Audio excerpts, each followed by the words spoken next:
देश के 78वें स्वतंत्रता दिवस पर सभी छत्तीसगढ़ वासियों को हार्दिक बधाई। आज स्वतंत्रता दिवस की इस मंगल बेला में हम सभी स्वाधीनता का सुख साझा कर रहे हैं। हमको यह आजादी अंग्रेजी साम्राज्यवाद के विरुद्ध हमारे पूर्वजों के कठिन संघर्ष और बलिदान के बूते मिल पाई है। यह आजादी हमें देन है शहीद गेंद सिंह, शहीद धुरवा राव, शहीद यादव राव, शहीद वेंकटराव, वीर गुंडाधुर, शहीद डेबरीधुर, शहीद आयतू महारा, शहीद वीर नारायण सिंह जैसे हमारे अनेक ऐतिहासिक नायकों की, जिन्होंने अदम्य साहस का परिचय देते हुए जनमानस में स्वाधीनता की अलख जगाई। महात्मा गांधी के नेतृत्व में पूरे देश के स्वाधीनता सेनानियों के साथ ही छत्तीसगढ़ के स्वतंत्रता संग्राम सेनानियों ने भारत माता की परतंत्रता की बेड़ियों को तोड़ने के लिए जो अथक मेहनत की, उसके सुखद परिणाम स्वरूप आज हम स्वतंत्र वातावरण में सांस ले रहे हैं।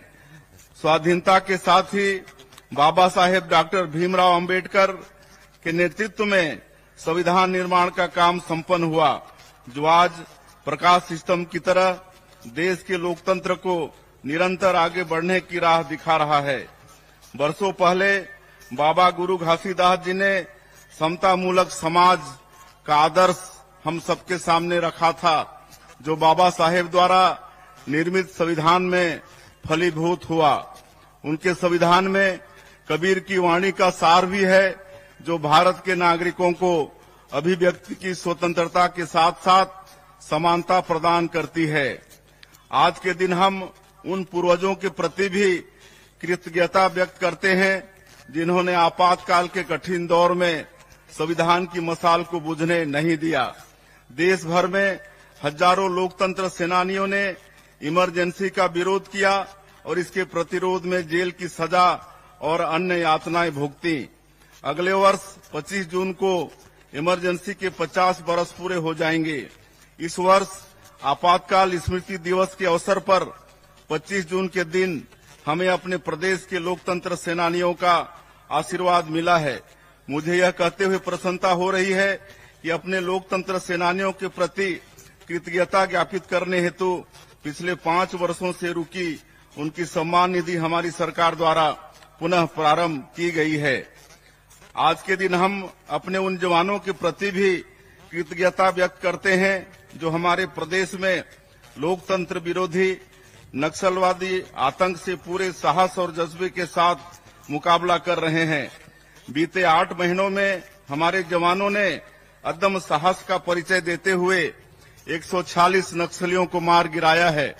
इस दौरान हमने 32 नए सुरक्षा कैंप खोले हैं और आने वाले दिनों में 29 नए कैंप शुरू करने जा रहे हैं। आज कई वर्षों बाद देश की जनता सुरक्षित महसूस कर रही है, जिसका कारण हमारे वीर जवानों की मेहनत व पराक्रम है। नक्सलवादी घटनाओं से निपटने के लिए अनुसंधान और अभियोजन की कार्यवाही और भी प्रभावी रूप से हो सके, इसके लिए हमने राज्य अन्वेषण एजेंसी SIA का गठन किया है। बस्तर की जनता नक्सलियों से त्रस्त हो चुकी है और विकास के मार्ग पर सरपट दौड़ने को तैयार है। अंदरूनी क्षेत्रों में नए कैंपों का विस्तार कर लोगों को आतंक से मुक्ति देने के साथ ही इन क्षेत्रों में बुनियादी सुविधाएं सुनिश्चित करने का काम भी युद्ध स्तर पर किया जा रहा है। इसके लिए हमने नियत नेला नार योजना शुरू की है। इस सब का अर्थ होता है आपका अच्छा गांव। विशेष पिछड़ी जनजातियों के हितग्राहियों के लिए आरंभ की गई PM जनमन योजना की तरह इस योजना से कैंपों के निकट 5 किलोमीटर की परिधि के गांवों में 17 विभागों की 53 हितग्राही मूलक योजनाओं एवं 28 सामुदायिक सुविधाओं का लाभ लोगों को दिया जा रहा है। इन गांवों में पहली बार लोगों के आयुष्मान कार्ड बने हैं। वे शिक्षा और स्वास्थ्य संबंधी सरकार की लोक हितकारी योजनाओं का लाभ अब उठा रहे हैं। उनके जीवन में सुशासन का नया सवेरा आया है। हमें अपने जवानों के साथ अपने किसानों पर भी गर्व है। उनके श्रम से छत्तीसगढ़ महतारी का धान का कटोरा भरा पूरा रहता है। प्रधानमंत्री मोदी जी की गारंटी के अनुरूप हमने अन्नदाताओं की सुख समृद्धि को सर्वोच्च प्राथमिकता में रखा है। पूर्व प्रधानमंत्री और हमारे प्रेरणा पुंज अटल जी के जन्मदिन सुशासन दिवस के अवसर पर हमने राज्य के 13 लाख किसानों के बैंक खाते में 3716 करोड़ रुपए का बकाया धान बोनस अंतरित किया है। हमने अपने वादों को पूरा करते हुए 3100 रुपए प्रति क्विंटल की दर से और 21 क्विंटल प्रति एकड़ के मान से धान खरीदी की है। प्रदेश में रिकॉर्ड 145 लाख मीट्रिक टन धान खरीदी की गई है। किसानों को समर्थन मूल्य की 32,000 करोड़ रुपए की राशि के साथ ही कृषक उन्नति योजना के अंतर्गत प्रदेश के 24,75,000 किसानों को अंतर की राशि 13,320 करोड़ रुपए अंतरित किए गए हैं। इस प्रकार हमारे अन्नदाताओं के खाते में सरकार ने धान खरीदी और बकाया बोनस मिलाकर लगभग 49,000 करोड़ रुपए अंतरित किए। भूमिहीन किसानों को हमने दीनदयाल उपाध्याय कृषि मजदूर कल्याण योजना के अंतर्गत 10,000 रुपए वार्षिक सहायता देने का निर्णय लिया है। प्रदेश में कृषि हितैषी नीतियों की वजह से खेती किसानी में रौनक लौट आई है और किसानों के चेहरों पर मुस्कान नजर आ रही है। आज हमारे गांव आर्थिक रूप से संपन्न नजर आ रहे हैं। एक लोक कल्याणकारी सरकार के लिए इससे बढ़कर संतोष की बात और कुछ भी नहीं हो सकती। छत्तीसगढ़ को गढ़ने और संवारने में मातृशक्ति की अहम भूमिका है। हम उनके योगदान का वंदन करते हैं। हमारे छत्तीसगढ़ में तीज त्योहारों की परंपरा है। तीजा के मौके पर भाई अपनी बहनों को भेंट देते हैं। प्रदेश की माता बहनों को महतारी बंधन योजना के रूप में यही भेंट हम प्रदान कर रहे हैं। 10 मार्च 2024 के दिन प्रधानमंत्री श्री नरेंद्र मोदी जी ने वर्चुअल समारोह में 70 लाख माता बहनों के खाते में महतारी बंधन योजना की पहली किस्त के रूप में 1,000 रुपए की राशि अंतरित की। अब तक इस योजना की 6 किस्त जारी की जा चुकी है। हमारी माताएं बहनें इससे आर्थिक रूप से सक्षम व आत्मनिर्भर हुई हैं। वो इस राशि का उपयोग अपनी इच्छानुसार बच्चों की पढ़ाई एवं घर के बजट को व्यवस्थित करने में कर रही हैं, जिससे उन्हें आर्थिक संबल मिल रहा है।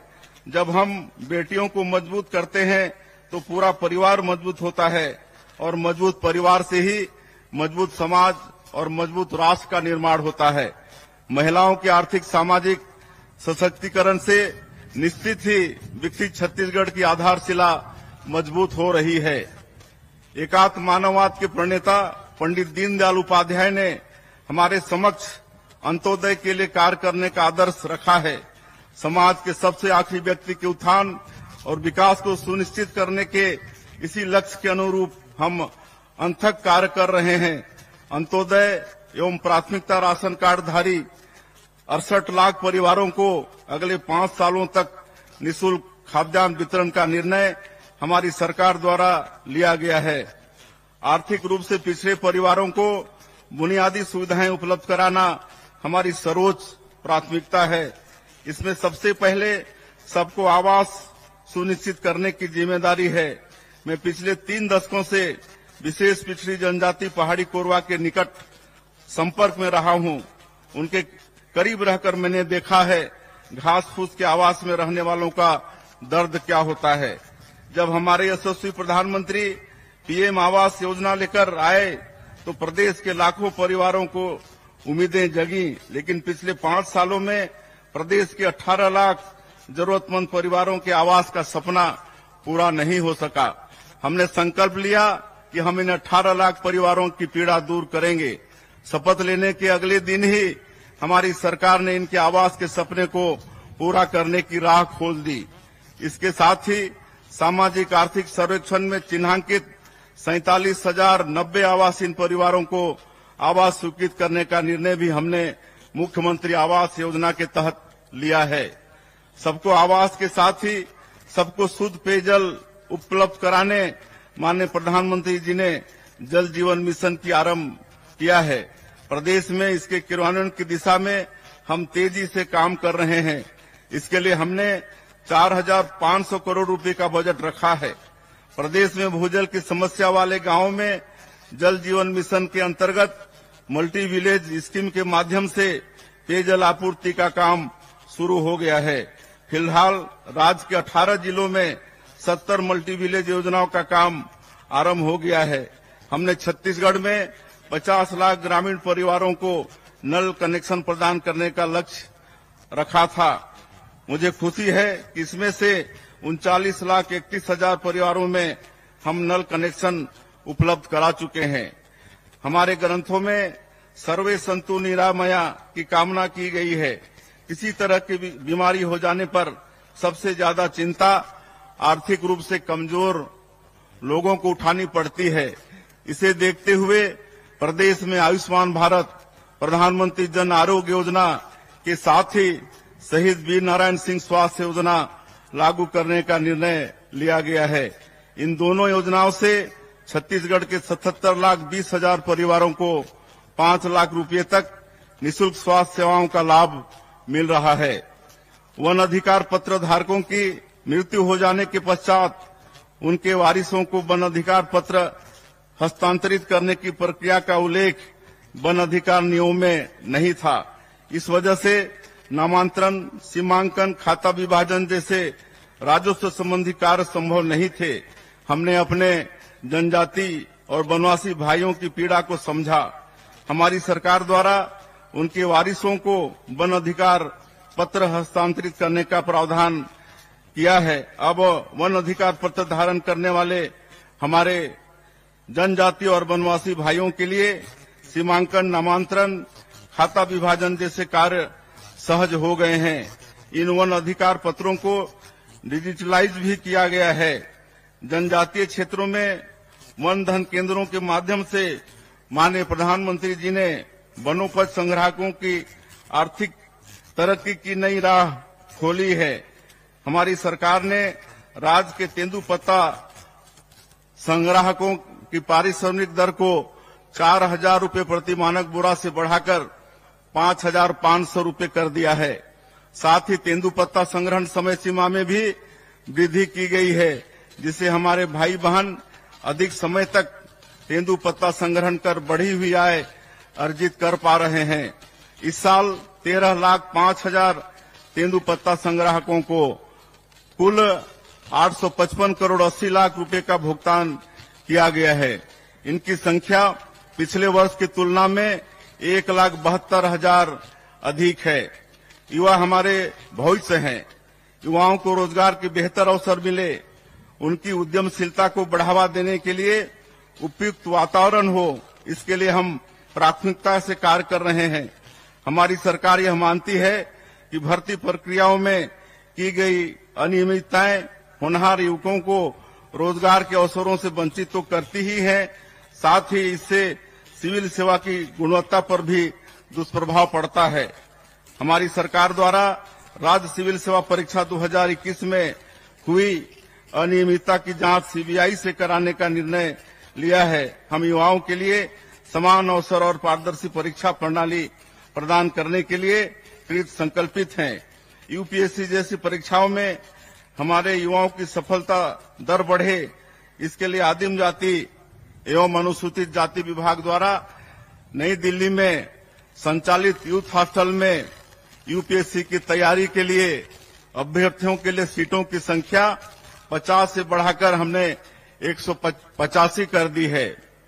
अब सिविल सेवाओं की तैयारी के लिए अनुसूचित जनजाति, अनुसूचित जाति एवं पिछड़ा वर्ग के चयनित युवा पूर्णतः निःशुल्क कोचिंग प्राप्त कर सकेंगे एवं दिल्ली में कहीं भी निवास करने पर उनको निर्धारित स्टाइपेंड भी प्राप्त होगा, जिससे उन्हें किराए के लिए भी प्रतिपूर्ति प्राप्त होती रहेगी। हमने शासकीय सेवाओं हेतु आयोजित परीक्षा में सम्मिलित होने की अधिकतम आयु सीमा में 5 वर्ष की छूट प्रदान की है। इससे प्रदेश के लाखों युवाओं को प्रतियोगी परीक्षा में सम्मिलित होने का अवसर प्राप्त हुआ है। राजधानी के नालंदा परिसर की तरह ही 13 और नगरीय निकायों में सर्व सुविधायुक्त लाइब्रेरी भी तैयार की जाएगी। युवाओं के लिए खेल की सर्वोत्तम अधोसंरचना तैयार करने की दिशा में हमारी सरकार द्वारा गहन प्रयास किया जा रहा है। साथ ही प्रदेश के पारंपरिक खेलों को बढ़ावा देने के लिए हमने छत्तीसगढ़ क्रीड़ा प्रोत्साहन योजना आरंभ करने का निर्णय लिया है। रायगढ़ जिले में इंडोर स्टेडियम कॉम्प्लेक्स, हॉकी स्टोटर मैदान एवं synthetic athletic track 31 crore 50 lakh रुपए की लागत से बनाया जाएगा। वहीं बलौदाबाजार जिले में 14 करोड़ रुपए की लागत से इंडोर स्टेडियम कॉम्प्लेक्स का निर्माण किया जाएगा। जसपुर जिले के कुनकुरी में 33 करोड़ 60 लाख रुपए की लागत से आधुनिक खेल स्टेडियम का निर्माण किया जाएगा। निश्चित रूप से हमारी सरकार युवाओं को उन्नति के लिए हर अवसर प्रदान करेगी, यह हमारा संकल्प है। रोजगार के बेहतर अवसर अच्छी शिक्षा से उत्पन्न होते हैं। प्रदेश की शिक्षा व्यवस्था की नींव को ठोस करने का काम हमने शुरू कर दिया है। इसके लिए प्रदेश में राष्ट्रीय शिक्षा नीति 2020 को लागू किया गया है। छत्तीसगढ़ अपनी बोली भाषा की विविधता से समृद्ध है। हमारे यहाँ कहावत प्रचलित है कि कोस कोस माँ पानी बदले 4 कोस माँ बानी। प्रारंभिक आयु में बच्चे सबसे ज्यादा अपनी मातृभाषा में सीखते हैं। इसके चलते ही हमने नई शिक्षा नीति के तहत 18 स्थानीय भाषाओं में प्राइमरी स्कूल में पढ़ाई कराने का निर्णय लिया है। इससे बच्चों का अपनी भाषा से अनुराग भी बढ़ेगा तथा हमारी नई पीढ़ी अपनी जड़ों से भी जुड़ी रहेगी।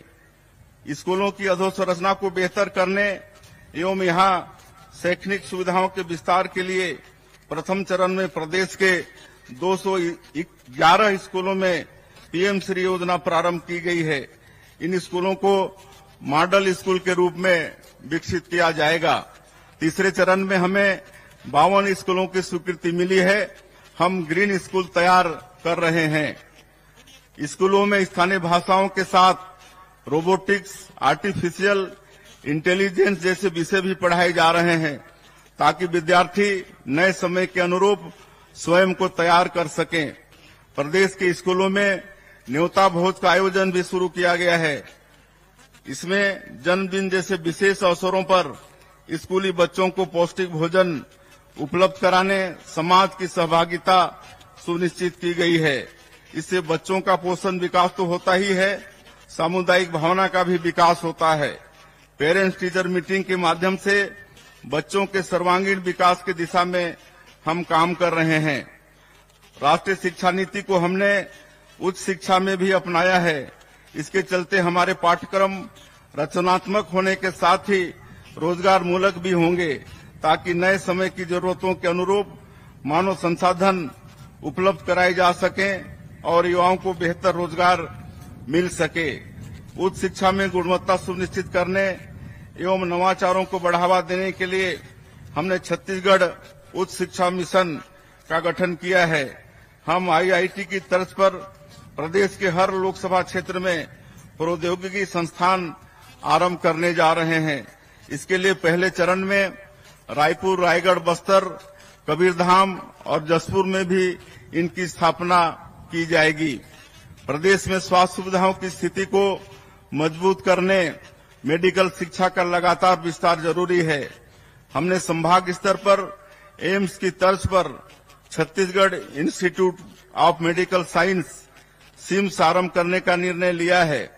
रायपुर में मेकाहारा तथा बिलासपुर में सिम्स के भवन विस्तार तथा अन्य सुविधाओं पर काम प्रारंभ कर दिया है। युवाओं को बड़े पैमाने पर रोजगार प्रदान करते हुए अर्थव्यवस्था को तेज रफ्तार देने हेतु हम प्रदेश की नई उद्योग नीति तैयार कर रहे हैं। इसके लिए हम देश की जानी मानी विशेषज्ञ संस्थाओं तथा उद्योग संगठनों की सलाह लेकर कार्य कर रहे हैं। औद्योगिक अवसरों को आगे बढ़ाने देश दुनिया में जो नवाचार प्रारंभ किए गए हैं उन्हें राज्य की परिस्थिति के अनुरूप लागू करने छत्तीसगढ़ आर्थिक सलाहकार परिषद के गठन का निर्णय भी हमने लिया है। राज्य में निवेश का बेहतर माहौल हो, इसके लिए हमने सिंगल विंडो सिस्टम को नवीनीकृत किया है। इससे उद्यमियों को अनापत्ति प्रमाण पत्र तथा अन्य क्लियरेंस के लिए सरकारी कार्यालयों के चक्कर नहीं लगाने पड़ेंगे। प्रधानमंत्री श्री नरेंद्र मोदी जी के कार्यकाल में जिस तरह से छत्तीसगढ़ में नेशनल हाईवे, एयरपोर्ट और रेलवे कनेक्टिविटी के क्षेत्र में महत्वपूर्ण कार्य हुए हैं, उससे छत्तीसगढ़ अब निवेश के लिए सबसे आदर्श जगह बन गया है। यहाँ प्रचुर खनिज संसाधन, कानून व्यवस्था की बेहतर स्थिति और कुशल मानव संसाधन के बूते उद्योगों के फलने फूलने की प्रचुर संभावनाएं हैं। प्रदेश की भौगोलिक विविधता को देखते हुए हमने सभी क्षेत्रों के आर्थिक विकास के लिए रणनीति तैयार की है। बस्तर और सरगुजा में हम वनोपज प्रसंस्करण केंद्रों, इको टूरिज्म, नेचुरोपैथी आदि पर जोर दे रहे हैं। नवा रायपुर को हम आईटी हब तथा इनोवेशन हब के रूप में विकसित कर रहे हैं। राजधानी के समुचित विकास के लिए और यहां उद्यम के अवसरों को बढ़ावा देने हम नेशनल कैपिटल रीजन एनसीआर की तरह ही स्टेट कैपिटल रीजन विकसित करने जा रहे हैं। कोरबा बिलासपुर इंडस्ट्रियल कॉरिडोर बनाने का हमने निर्णय लिया है। इसके अस्तित्व में आने पर इन क्षेत्रों में औद्योगिक विस्तार और भी तेज हो जाएगा। उद्यमी युवाओं को छत्तीसगढ़ उद्यम क्रांति योजना के माध्यम से 50% सब्सिडी के साथ हम ब्याज मुक्त ऋण प्रदान करने वाले हैं। हमारी सरकार पूर्व प्रधानमंत्री भारत रत्न श्रद्धेय स्वर्गीय श्री अटल बिहारी वाजपेयी द्वारा दिखाई गई सुशासन की राह पर चलकर छत्तीसगढ़ को संवार रही है। सुशासन के मूल्यों को क्रियान्वित करने हमने सुशासन एवं अभिसरण विभाग का गठन किया है। यह विभाग शासन प्रशासन के हर स्तर पर पारदर्शिता, नवाचार और सुशासन का कार्यान्वयन सुनिश्चित कर रहा है। योजनाओं के जमीनी क्रियान्वयन की प्रभावी मॉनिटरिंग के लिए हमने अटल मॉनिटरिंग ऐप भी तैयार किया है। प्रशासन के हर स्तर पर पारदर्शिता लाने के लिए हम विभागों में 266 करोड़ रुपए की लागत से आईटी टूल्स का इस्तेमाल कर रहे हैं। इन्हें अपनाने से मानवीय त्रुटि एवं कूटरचना की आशंका समाप्त हो जाएगी। यह पारदर्शिता की ओर सरकार द्वारा उठाया गया सबसे बड़ा कदम है। भ्रष्टाचार के प्रति जीरो टॉलरेंस की हमारी नीति को कार्यान्वित करने में इससे बड़ी मदद मिल रही है। गवर्नेंस के हर हिस्से में हम पारदर्शिता सुनिश्चित कर रहे हैं। खनिजों के परिवहन में हमने मैनुअल पद्धति को समाप्त कर दिया है और ई ट्रांजिट पास जारी करने की व्यवस्था पुनः शुरू की है। इसी तरह सरकारी खरीदी में पारदर्शिता सुनिश्चित करने हमने जेम पोर्टल के माध्यम से खरीदी का निर्णय लिया है। आबकारी नीति में पारदर्शिता लाने तथा भ्रष्टाचार को समाप्त करने पुरानी व्यवस्था के स्थान पर सीधे कंपनियों से खरीदी का निर्णय हमने लिया है। राजस्व संबंधी प्रकरणों के त्वरित और समय सीमा में निराकरण के लिए हमने तहसीलदारों के अधिकारों का विस्तार किया है। नाम, जाति, पता की त्रुटि, सिंचित रकबा, कैफियत त्रुटि, एक फसली बहुफसली त्रुटि को सुधारने का अधिकार तहसीलदार को दिया गया है, जिससे राजस्व संबंधी परेशानी झेल रहे लोगों की दिक्कत दूर हो सकेगी। केंद्र की तर्ज पर राज्य नीति आयोग का गठन हमने किया है। हमारे यशस्वी प्रधानमंत्री श्री नरेंद्र मोदी जी ने आजादी के 100 वर्ष पूरे होने पर वर्ष 2047 तक देश को विकसित राष्ट्र बनाने का संकल्प लिया है और इसके लिए एक रोड मैप तैयार किया है। हमारी सरकार भी इससे कदम ताल करते हुए विकसित छत्तीसगढ़ का संकल्प लेकर आगे बढ़ रही है। इसके लिए राजनीति आयोग द्वारा अमृतकाल विजन 2047 तैयार किया जा रहा है। हमारी दिशा स्पष्ट है, नियत साफ है और हौसला पर्वत जैसा है।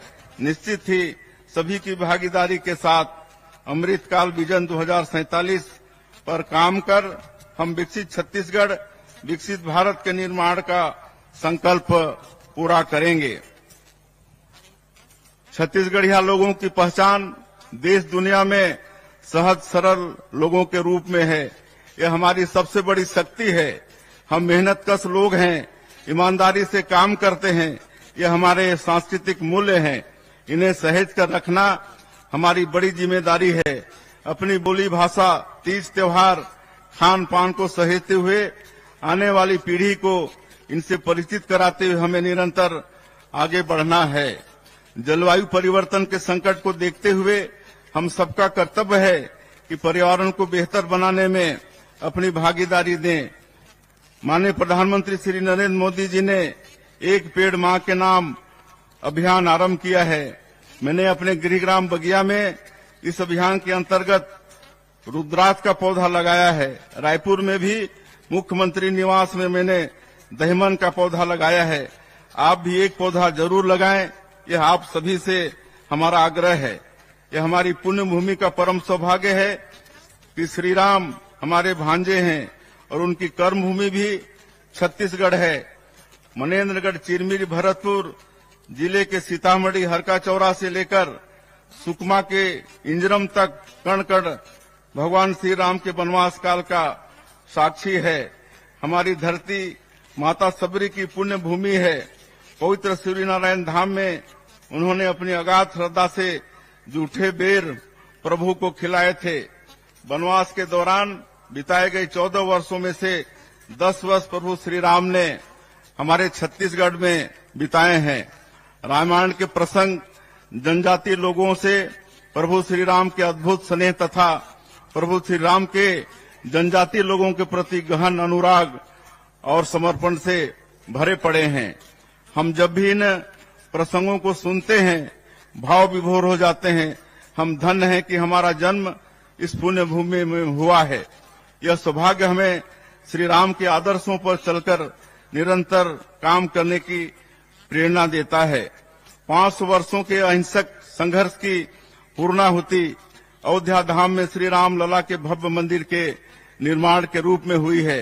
हम अपने भाचा राम के दर्शन के लिए छत्तीसगढ़ का हर नागरिक उत्सुक है। अयोध्या धाम श्री राम लला दर्शन योजना के माध्यम से हम हजारों राम भक्तों को उनके आराध्य के दर्शन के लिए पूर्णतः निःशुल्क भेजने का माध्यम बने हैं। यह पुण्य अवसर हमें श्री राम लला ने दिया है। तुलसीदास जी ने लिखा है, दैहिक दैविक भौतिक तापा, राम राज नहीं काहू व्यापा। भगवान श्री राम ने एक आदर्श राज की स्थापना की। आप सभी के सहयोग से हम अपने पूरे सामर्थ्य के साथ काम करते हुए छत्तीसगढ़ को सुखी समृद्ध राज्य बनाने की दिशा में काम करेंगे। बहनों एवं भाइयों, लोकतंत्र में भरोसे का संकट सबसे बड़ा संकट होता है। यह तंत्र निश्चित ही जनता का अपने प्रतिनिधियों पर भरोसा कायम रखने से ही चलता है।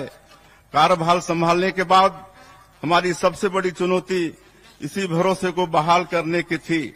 हमें इस अवसर पर यह कहते हुए संतोष हो रहा है कि हमारी सरकार आपसे किए अधिकांश बड़े वायदों को पूरा कर इस विश्वास को फिर से स्थापित किया है। हमारे संविधान निर्माताओं का सपना ऐसे ही मजबूत लोकतंत्र का था, जहां जनता और उसकी चुनी सरकार भरोसे की ऐसे ही मजबूत डोर में बंधी रहे। हमें यह लोकतंत्र का मजबूत रक्षा सूत्र है, जिसे कभी भी किसी भी लोक सेवक को कमजोर नहीं करना चाहिए। हमारे राज्य निर्माता भारत रत्न पूर्व प्रधानमंत्री श्रद्धेय स्वर्गीय अटल जी ने छत्तीसगढ़ का निर्माण प्रदेश के व्यापक आर्थिक विकास एवं प्रदेश की सुंदर संस्कृति के संरक्षण के लिए किया है। हमारा दायित्व है कि हमने ही बनाया है, हम ही संवारेंगे कि संकल्प के साथ प्रदेश के नव निर्माण की महती कार्य में पूरी लगन से जुटकर अटल जी का सपना साकार करें। स्वतंत्रता दिवस का यह दिन हमें स्मरण कराता है कि हमें मिली आजादी बहुत बहुमूल्य है। पूर्वजों ने कठिन संघर्ष और बलिदान देकर स्वतंत्रता की विरासत हमें सौंपी है। हमारे पूर्वजों ने भारत माता को स्वतंत्रता की बेड़ियों से आजाद कर देशभक्ति की अनुपम मिसाल प्रस्तुत की है। विकसित भारत के निर्माण में अपनी सहभागिता प्रदान कर देश को संवारने के अनुकरण करने कार्य में अपना योगदान देकर हम पूर्वजों की इस परंपरा को आगे बढ़ाने का यश हासिल कर सकते हैं। यही हमारा कर्तव्य भी है। आप सभी को पुनः स्वतंत्रता दिवस की बहुत बहुत बधाई। राम राम, जय जोहार, जय भारत, जय छत्तीसगढ़। धन्यवाद माननीय मंत्री श्री विष्णुदेव साय जी।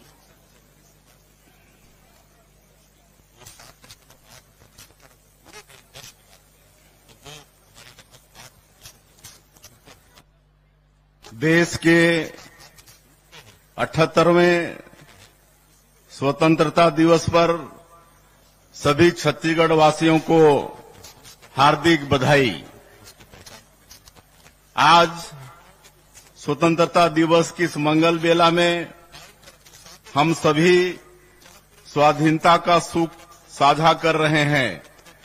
हमको यह आजादी अंग्रेजी साम्राज्यवाद के विरुद्ध हमारे पूर्वजों के कठिन संघर्ष और बलिदान के बूते मिल पाई है। यह आजादी हमें देन है शहीद गेंद सिंह, शहीद धुरवा राव, शहीद यादव राव, शहीद वेंकटराव, वीर गुंडाधुर, शहीद डेबरीधुर, शहीद आयतू महारा, शहीद वीर नारायण सिंह जैसे हमारे अनेक ऐतिहासिक नायकों की, जिन्होंने अदम्य साहस का परिचय देते हुए जनमानस में स्वाधीनता की अलख जगाई। महात्मा गांधी के नेतृत्व में पूरे देश के स्वाधीनता सेनानियों के साथ ही छत्तीसगढ़ के स्वतंत्रता संग्राम सेनानियों ने भारत माता की परतंत्रता की बेड़ियों को तोड़ने के लिए जो अथक मेहनत की, उसके सुखद परिणाम स्वरूप आज हम स्वतंत्र वातावरण में सांस ले रहे हैं। स्वाधीनता के साथ ही बाबा साहेब डॉक्टर भीमराव अंबेडकर के नेतृत्व में संविधान निर्माण का काम संपन्न हुआ, जो आज प्रकाश सिस्टम की तरह देश के लोकतंत्र को निरंतर आगे बढ़ने की राह दिखा रहा है। वर्षों पहले बाबा गुरु घासीदास जी ने समता मूलक समाज का आदर्श हम सबके सामने रखा था, जो बाबा साहेब द्वारा निर्मित संविधान में फलीभूत हुआ। उनके संविधान में कबीर की वाणी का सार भी है, जो भारत के नागरिकों को अभिव्यक्ति की स्वतंत्रता के साथ साथ समानता प्रदान करती है। आज के दिन हम उन पूर्वजों के प्रति भी कृतज्ञता व्यक्त करते हैं, जिन्होंने आपातकाल के कठिन दौर में संविधान की मशाल को बुझने नहीं दिया। देश भर में हजारों लोकतंत्र सेनानियों ने इमरजेंसी का विरोध किया और इसके प्रतिरोध में जेल की सजा और अन्य यातनाएं भुगती। अगले वर्ष 25 जून को इमरजेंसी के 50 बरस पूरे हो जाएंगे। इस वर्ष आपातकाल स्मृति दिवस के अवसर पर 25 जून के दिन हमें अपने प्रदेश के लोकतंत्र सेनानियों का आशीर्वाद मिला है। मुझे यह कहते हुए प्रसन्नता हो रही है कि अपने लोकतंत्र सेनानियों की कृतज्ञता ज्ञापित करने हेतु पिछले 5 वर्षों से रुकी उनकी सम्मान निधि हमारी सरकार द्वारा पुनः प्रारंभ की गई है। आज के दिन हम अपने उन जवानों के प्रति भी कृतज्ञता व्यक्त करते हैं, जो हमारे प्रदेश में लोकतंत्र विरोधी नक्सलवादी आतंक से पूरे साहस और जज्बे के साथ मुकाबला कर रहे हैं। बीते 8 महीनों में हमारे जवानों ने अदम्य साहस का परिचय देते हुए 146 नक्सलियों को मार गिराया है। इस दौरान हमने 32 नए सुरक्षा कैंप खोले हैं और आने वाले दिनों में 29 नए कैंप शुरू करने जा रहे हैं। आज कई वर्षों बाद देश की जनता सुरक्षित महसूस कर रही है, जिसका कारण हमारे वीर जवानों की मेहनत व पराक्रम है। नक्सलवादी घटनाओं से निपटने के लिए अनुसंधान और अभियोजन की कार्यवाही और भी प्रभावी रूप से हो सके, इसके लिए हमने राज्य अन्वेषण एजेंसी SIA का गठन किया है। बस्तर की जनता नक्सलियों से त्रस्त हो चुकी है और विकास के मार्ग पर सरपट दौड़ने को तैयार है। अंदरूनी क्षेत्रों में नए कैंपों का विस्तार कर लोगों को आतंक से मुक्ति देने के साथ ही इन क्षेत्रों में बुनियादी सुविधाएं सुनिश्चित करने का काम भी युद्ध स्तर पर किया जा रहा है। इसके लिए हमने नियत नेलानार योजना शुरू की है। इस शब्द का अर्थ होता है आपका अच्छा गांव। विशेष पिछड़ी जनजातियों के हितग्राहियों के लिए आरंभ की गई पीएम जनमन योजना की तरह इस योजना से कैंपों के निकट 5 किलोमीटर की परिधि के गांवों में 17 विभागों की 53 हितग्राही मूलक योजनाओं एवं 28 सामुदायिक सुविधाओं का लाभ लोगों को दिया जा रहा है। इन गांवों में पहली बार लोगों के आयुष्मान कार्ड बने हैं। वे शिक्षा और स्वास्थ्य संबंधी सरकार की लोक हितकारी योजनाओं का लाभ अब उठा रहे हैं। उनके जीवन में सुशासन का नया सवेरा आया है। हमें अपने जवानों के साथ अपने किसानों पर भी गर्व है। उनके श्रम से छत्तीसगढ़ महतारी का धान का कटोरा भरा पूरा रहता है। प्रधानमंत्री मोदी जी की गारंटी के अनुरूप हमने अन्नदाताओं की सुख समृद्धि को सर्वोच्च प्राथमिकता में रखा है। पूर्व प्रधानमंत्री और हमारे प्रेरणा पुंज अटल जी के जन्मदिन सुशासन दिवस के अवसर पर हमने राज्य के 13 लाख किसानों के बैंक खाते में 3716 करोड़ रुपए का बकाया धान बोनस अंतरित किया है। हमने अपने वादों को पूरा करते हुए 3100 रुपए प्रति क्विंटल की दर से और 21 क्विंटल प्रति एकड़ के मान से धान खरीदी की है। प्रदेश में रिकॉर्ड 145 लाख मीट्रिक टन धान खरीदी की गई है। किसानों को समर्थन मूल्य की 32,000 करोड़ रुपए की राशि के साथ ही कृषक उन्नति योजना के अंतर्गत प्रदेश के 24,75,000 किसानों को अंतर की राशि 13,320 करोड़ रुपए अंतरित किए गए हैं। इस प्रकार हमारे अन्नदाताओं के खाते में सरकार ने धान खरीदी और बकाया बोनस मिलाकर लगभग 49,000 करोड़ रुपए अंतरित किए। भूमिहीन किसानों को हमने दीनदयाल उपाध्याय कृषि मजदूर कल्याण योजना के अंतर्गत 10,000 रुपए वार्षिक सहायता देने का निर्णय लिया है। प्रदेश में कृषि हितैषी नीतियों की वजह से खेती किसानी में रौनक लौट आई है और किसानों के चेहरों पर मुस्कान नजर आ रही है।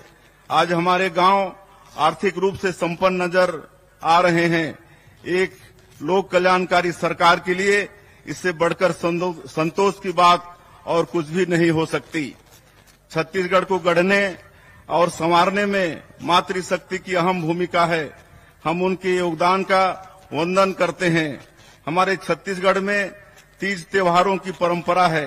तीजा के मौके पर भाई अपनी बहनों को भेंट देते हैं। प्रदेश की माता बहनों को महतारी बंधन योजना के रूप में यही भेंट हम प्रदान कर रहे हैं।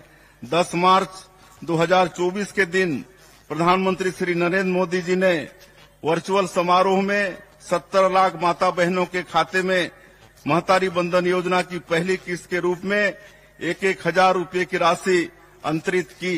अब तक इस योजना की 6 किस्त जारी की जा चुकी है। हमारी माताएं बहनें इससे आर्थिक रूप से सक्षम व आत्मनिर्भर हुई हैं। वो इस राशि का उपयोग अपनी इच्छानुसार बच्चों की पढ़ाई एवं घर के बजट को व्यवस्थित करने में कर रही हैं, जिससे उन्हें आर्थिक संबल मिल रहा है। जब हम बेटियों को मजबूत करते हैं तो पूरा परिवार मजबूत होता है और मजबूत परिवार से ही मजबूत समाज और मजबूत राष्ट्र का निर्माण होता है।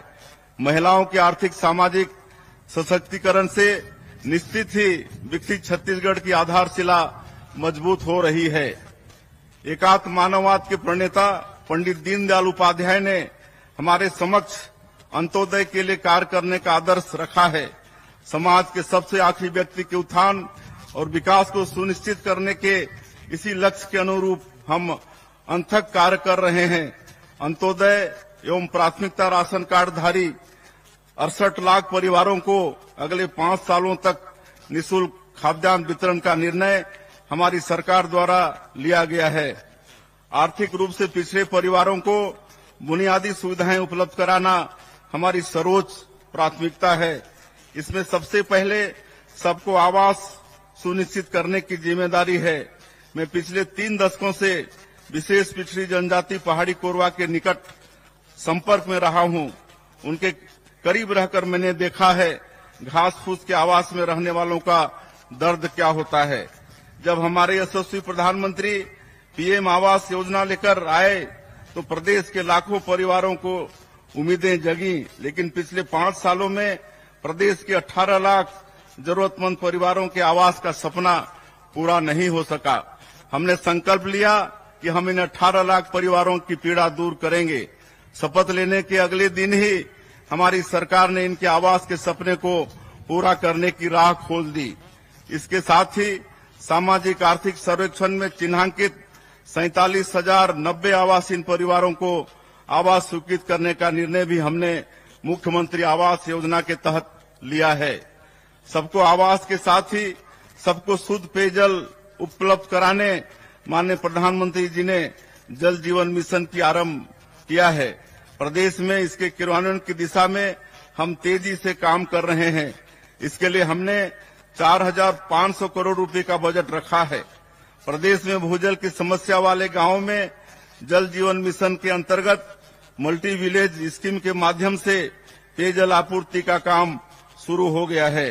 फिलहाल राज्य के 18 जिलों में 70 मल्टी विलेज योजनाओं का काम आरंभ हो गया है। हमने छत्तीसगढ़ में 50 लाख ग्रामीण परिवारों को नल कनेक्शन प्रदान करने का लक्ष्य रखा था। मुझे खुशी है कि इसमें से 39,31,000 परिवारों में हम नल कनेक्शन उपलब्ध करा चुके हैं। हमारे ग्रंथों में सर्वे संतु निरामया की कामना की गई है। किसी तरह की बीमारी हो जाने पर सबसे ज्यादा चिंता आर्थिक रूप से कमजोर लोगों को उठानी पड़ती है। इसे देखते हुए प्रदेश में आयुष्मान भारत, प्रधानमंत्री जन आरोग्य योजना के साथ ही शहीद वीर नारायण सिंह स्वास्थ्य योजना लागू करने का निर्णय लिया गया है। इन दोनों योजनाओं से छत्तीसगढ़ के 77,20,000 परिवारों को 5 लाख रुपए तक निःशुल्क स्वास्थ्य सेवाओं का लाभ मिल रहा है। वन अधिकार पत्र धारकों की मृत्यु हो जाने के पश्चात उनके वारिसों को वन अधिकार पत्र हस्तांतरित करने की प्रक्रिया का उल्लेख वन अधिकार नियमों में नहीं था। इस वजह से नामांतरण, सीमांकन, खाता विभाजन जैसे राजस्व संबंधी कार्य संभव नहीं थे। हमने अपने जनजाति और वनवासी भाइयों की पीड़ा को समझा। हमारी सरकार द्वारा उनके वारिसों को वन अधिकार पत्र हस्तांतरित करने का प्रावधान किया है। अब वन अधिकार पत्र धारण करने वाले हमारे जनजाति और वनवासी भाइयों के लिए सीमांकन, नामांतरण, खाता विभाजन जैसे कार्य सहज हो गए हैं। इन वन अधिकार पत्रों को डिजिटलाइज भी किया गया है। जनजातीय क्षेत्रों में वन धन केंद्रों के माध्यम से माननीय प्रधानमंत्री जी ने वनोपज संग्राहकों की आर्थिक तरक्की की नई राह खोली है। हमारी सरकार ने राज्य के तेंदुपत्ता संग्राहकों की पारिश्रमिक दर को 4,000 रुपए प्रति मानक बोरा से बढ़ाकर 5,500 रुपए कर दिया है। साथ ही तेंदुपत्ता संग्रहण समय सीमा में भी वृद्धि की गई है, जिससे हमारे भाई बहन अधिक समय तक तेंदुपत्ता संग्रहण कर बढ़ी हुई आय अर्जित कर पा रहे हैं।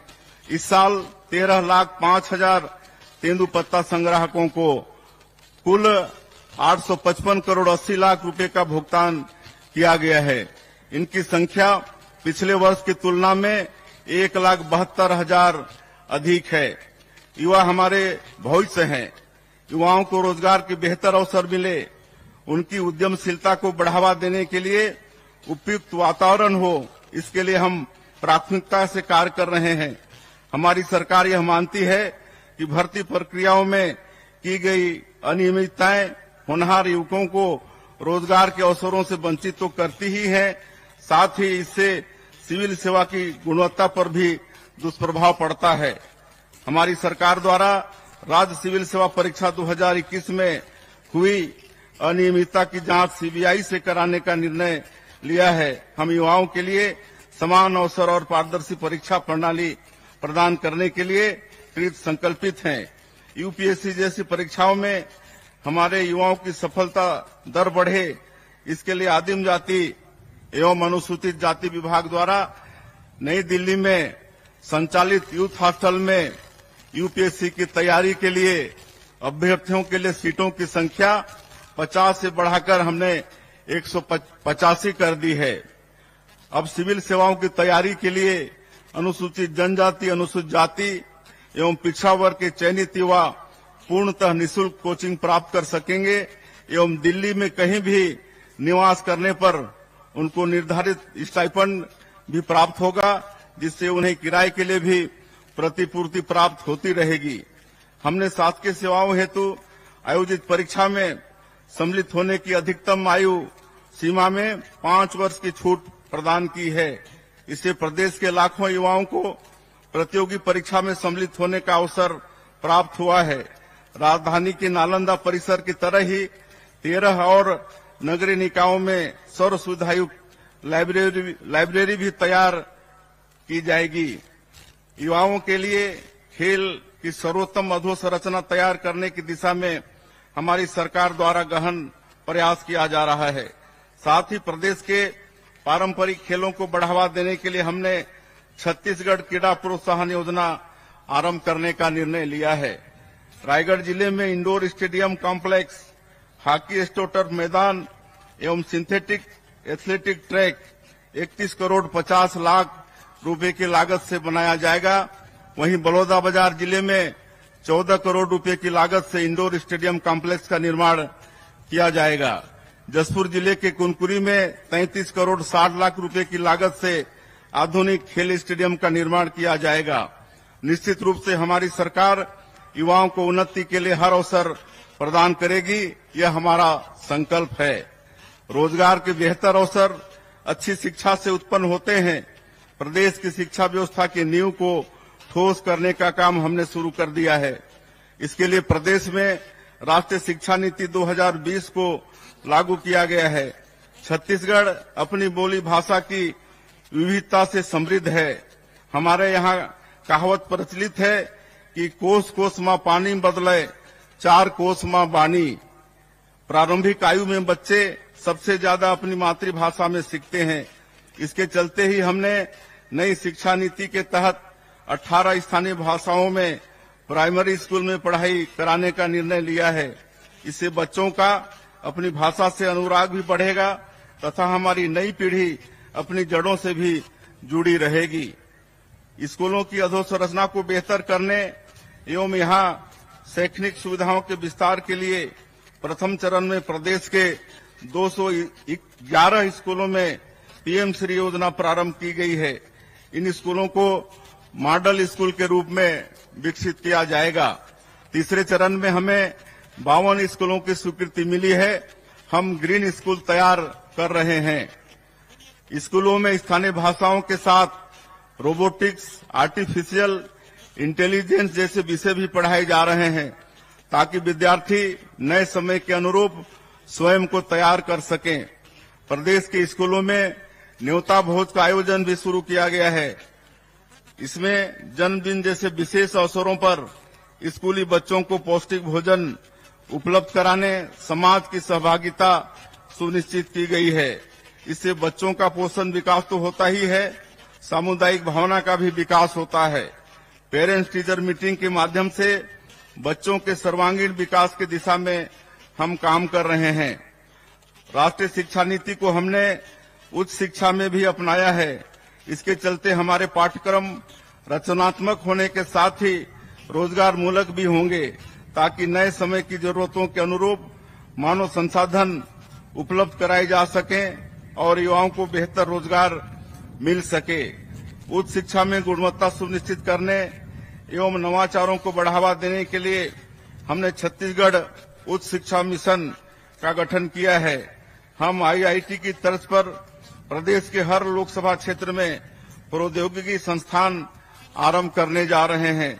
इसके लिए पहले चरण में रायपुर, रायगढ़, बस्तर, कबीरधाम और जसपुर में भी इनकी स्थापना की जाएगी। प्रदेश में स्वास्थ्य सुविधाओं की स्थिति को मजबूत करने मेडिकल शिक्षा का लगातार विस्तार जरूरी है। हमने संभाग स्तर पर एम्स की तर्ज पर Chhattisgarh Institute of Medical Science CIMS आरंभ करने का निर्णय लिया है। रायपुर में मेकाहारा तथा बिलासपुर में सिम्स के भवन विस्तार तथा अन्य सुविधाओं पर काम प्रारंभ कर दिया है। युवाओं को बड़े पैमाने पर रोजगार प्रदान करते हुए अर्थव्यवस्था को तेज रफ्तार देने हेतु हम प्रदेश की नई उद्योग नीति तैयार कर रहे हैं। इसके लिए हम देश की जानी मानी विशेषज्ञ संस्थाओं तथा उद्योग संगठनों की सलाह लेकर कार्य कर रहे हैं। औद्योगिक अवसरों को आगे बढ़ाने देश दुनिया में जो नवाचार प्रारंभ किए गए हैं उन्हें राज्य की परिस्थिति के अनुरूप लागू करने छत्तीसगढ़ आर्थिक सलाहकार परिषद के गठन का निर्णय भी हमने लिया है। राज्य में निवेश का बेहतर माहौल हो, इसके लिए हमने सिंगल विंडो सिस्टम को नवीनीकृत किया है। इससे उद्यमियों को अनापत्ति प्रमाण पत्र तथा अन्य क्लियरेंस के लिए सरकारी कार्यालयों के चक्कर नहीं लगाने पड़ेंगे। प्रधानमंत्री श्री नरेंद्र मोदी जी के कार्यकाल में जिस तरह से छत्तीसगढ़ में नेशनल हाईवे, एयरपोर्ट और रेलवे कनेक्टिविटी के क्षेत्र में महत्वपूर्ण कार्य हुए हैं, उससे छत्तीसगढ़ अब निवेश के लिए सबसे आदर्श जगह बन गया है।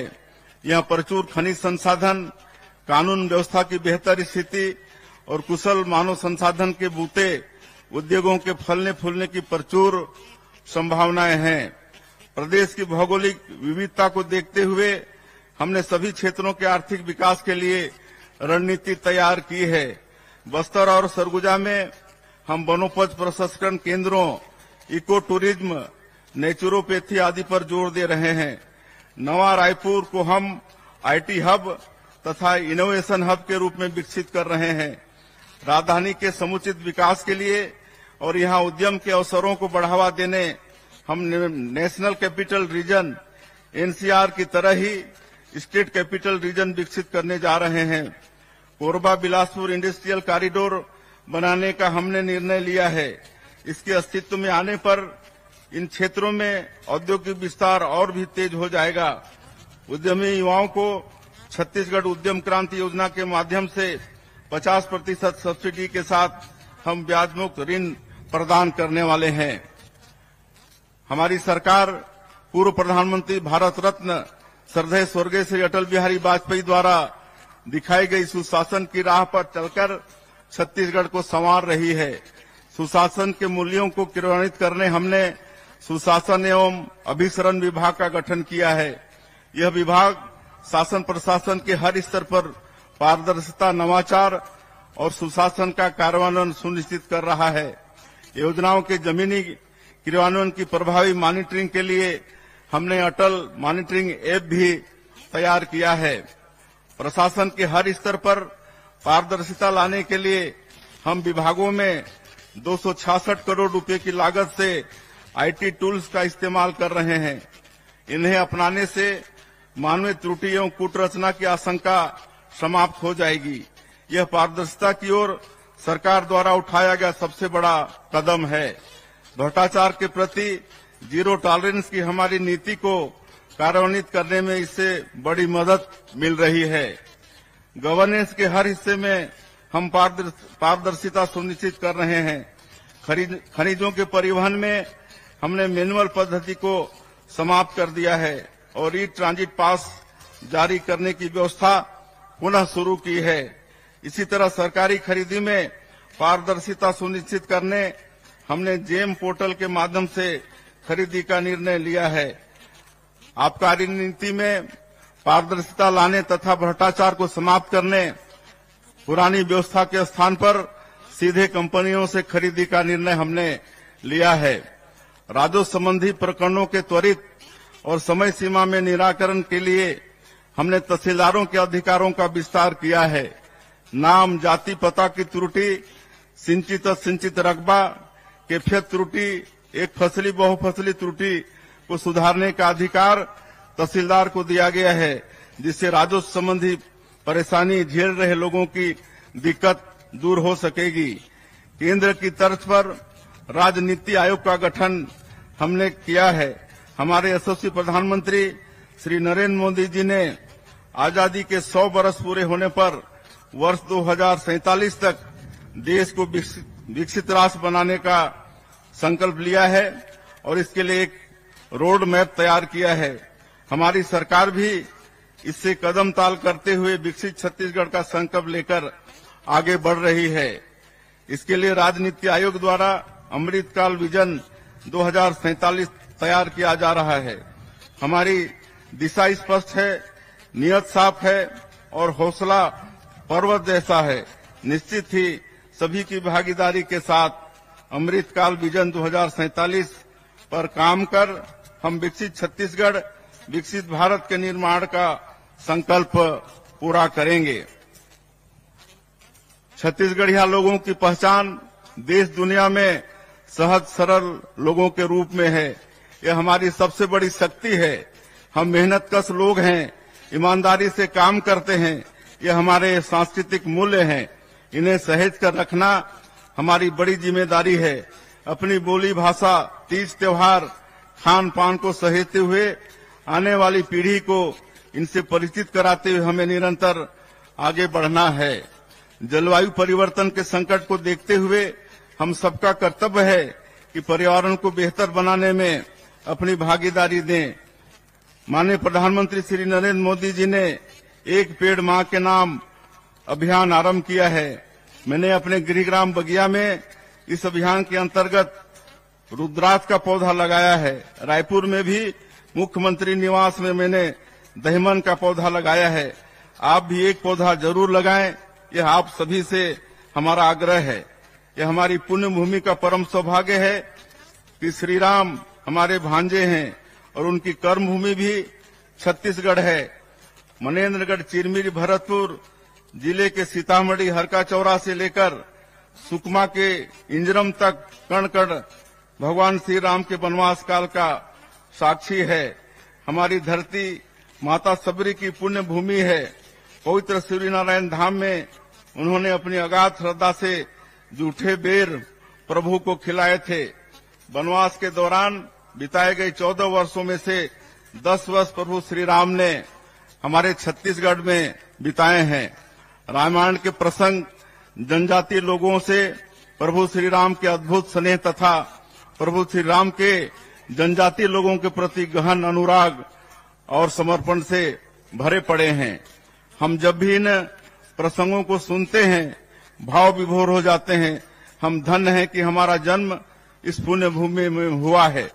यह सौभाग्य हमें श्री राम के आदर्शों पर चलकर निरंतर काम करने की प्रेरणा देता है। 500 वर्षों के अहिंसक संघर्ष की पूर्णाहुति अयोध्या धाम में श्री राम लला के भव्य मंदिर के निर्माण के रूप में हुई है। हम अपने भांचा राम के दर्शन के लिए छत्तीसगढ़ का हर नागरिक उत्सुक है। अयोध्या धाम श्री राम लला दर्शन योजना के माध्यम से हम हजारों राम भक्तों को उनके आराध्य के दर्शन के लिए पूर्णतः निःशुल्क भेजने का माध्यम बने हैं। यह पुण्य अवसर हमें श्री राम लला ने दिया है। तुलसीदास जी ने लिखा है, दैहिक दैविक भौतिक तापा, राम राज नहीं काहू व्यापा। भगवान श्री राम ने एक आदर्श राज की स्थापना की। आप सभी के सहयोग से हम अपने पूरे सामर्थ्य के साथ काम करते हुए छत्तीसगढ़ को सुखी समृद्ध राज्य बनाने की दिशा में काम करेंगे। बहनों एवं भाइयों, लोकतंत्र में भरोसे का संकट सबसे बड़ा संकट होता है। यह तंत्र निश्चित ही जनता का अपने प्रतिनिधियों पर भरोसा कायम रखने से ही चलता है। कार्यभार संभालने के बाद हमारी सबसे बड़ी चुनौती इसी भरोसे को बहाल करने की थी। हमें इस अवसर पर यह कहते हुए संतोष हो रहा है कि हमारी सरकार ने आपसे किए अधिकांश बड़े वायदों को पूरा कर इस विश्वास को फिर से स्थापित किया है। हमारे संविधान निर्माताओं का सपना ऐसे ही मजबूत लोकतंत्र का था, जहां जनता और उसकी चुनी सरकार भरोसे की ऐसे ही मजबूत डोर में बंधी रहे। वास्तव में यह लोकतंत्र का मजबूत रक्षा सूत्र है, जिसे कभी भी किसी भी लोक सेवक को कमजोर नहीं करना चाहिए। हमारे राज्य निर्माता भारत रत्न पूर्व प्रधानमंत्री श्रद्धेय स्वर्गीय अटल जी ने छत्तीसगढ़ का निर्माण प्रदेश के व्यापक आर्थिक विकास एवं प्रदेश की सुंदर संस्कृति के संरक्षण के लिए किया है। हमारा दायित्व है कि हमने ही बनाया है, हम ही संवारेंगे कि संकल्प के साथ प्रदेश के नवनिर्माण की महती कार्य में पूरी लगन से जुटकर अटल जी का सपना साकार करें। स्वतंत्रता दिवस का यह दिन हमें स्मरण कराता है कि हमें मिली आजादी बहुत बहुमूल्य है। पूर्वजों ने कठिन संघर्ष और बलिदान देकर स्वतंत्रता की विरासत हमें सौंपी है। हमारे पूर्वजों ने भारत माता को परतंत्रता की बेड़ियों से आजाद कर देशभक्ति की अनुपम मिसाल प्रस्तुत की है। विकसित भारत के निर्माण में अपनी सहभागिता प्रदान कर देश को संवारने के अनुकरणीय कार्य में अपना योगदान देकर हम पूर्वजों की इस परंपरा को आगे बढ़ाने का यश हासिल कर सकते हैं। यही हमारा कर्तव्य भी है। आप सभी को पुनः स्वतंत्रता दिवस की बहुत बहुत बधाई। राम राम, जय जोहार, जय भारत, जय छत्तीसगढ़। धन्यवाद माननीय मंत्री श्री विष्णुदेव साय जी।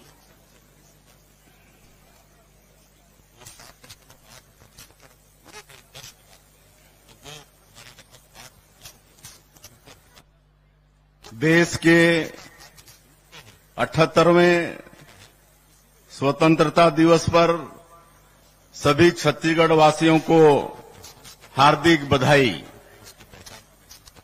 आज स्वतंत्रता दिवस की इस मंगल बेला में हम सभी स्वाधीनता का सुख साझा कर रहे हैं। हमको यह आजादी अंग्रेजी साम्राज्यवाद के विरुद्ध हमारे पूर्वजों के कठिन संघर्ष और बलिदान के बूते मिल पाई है।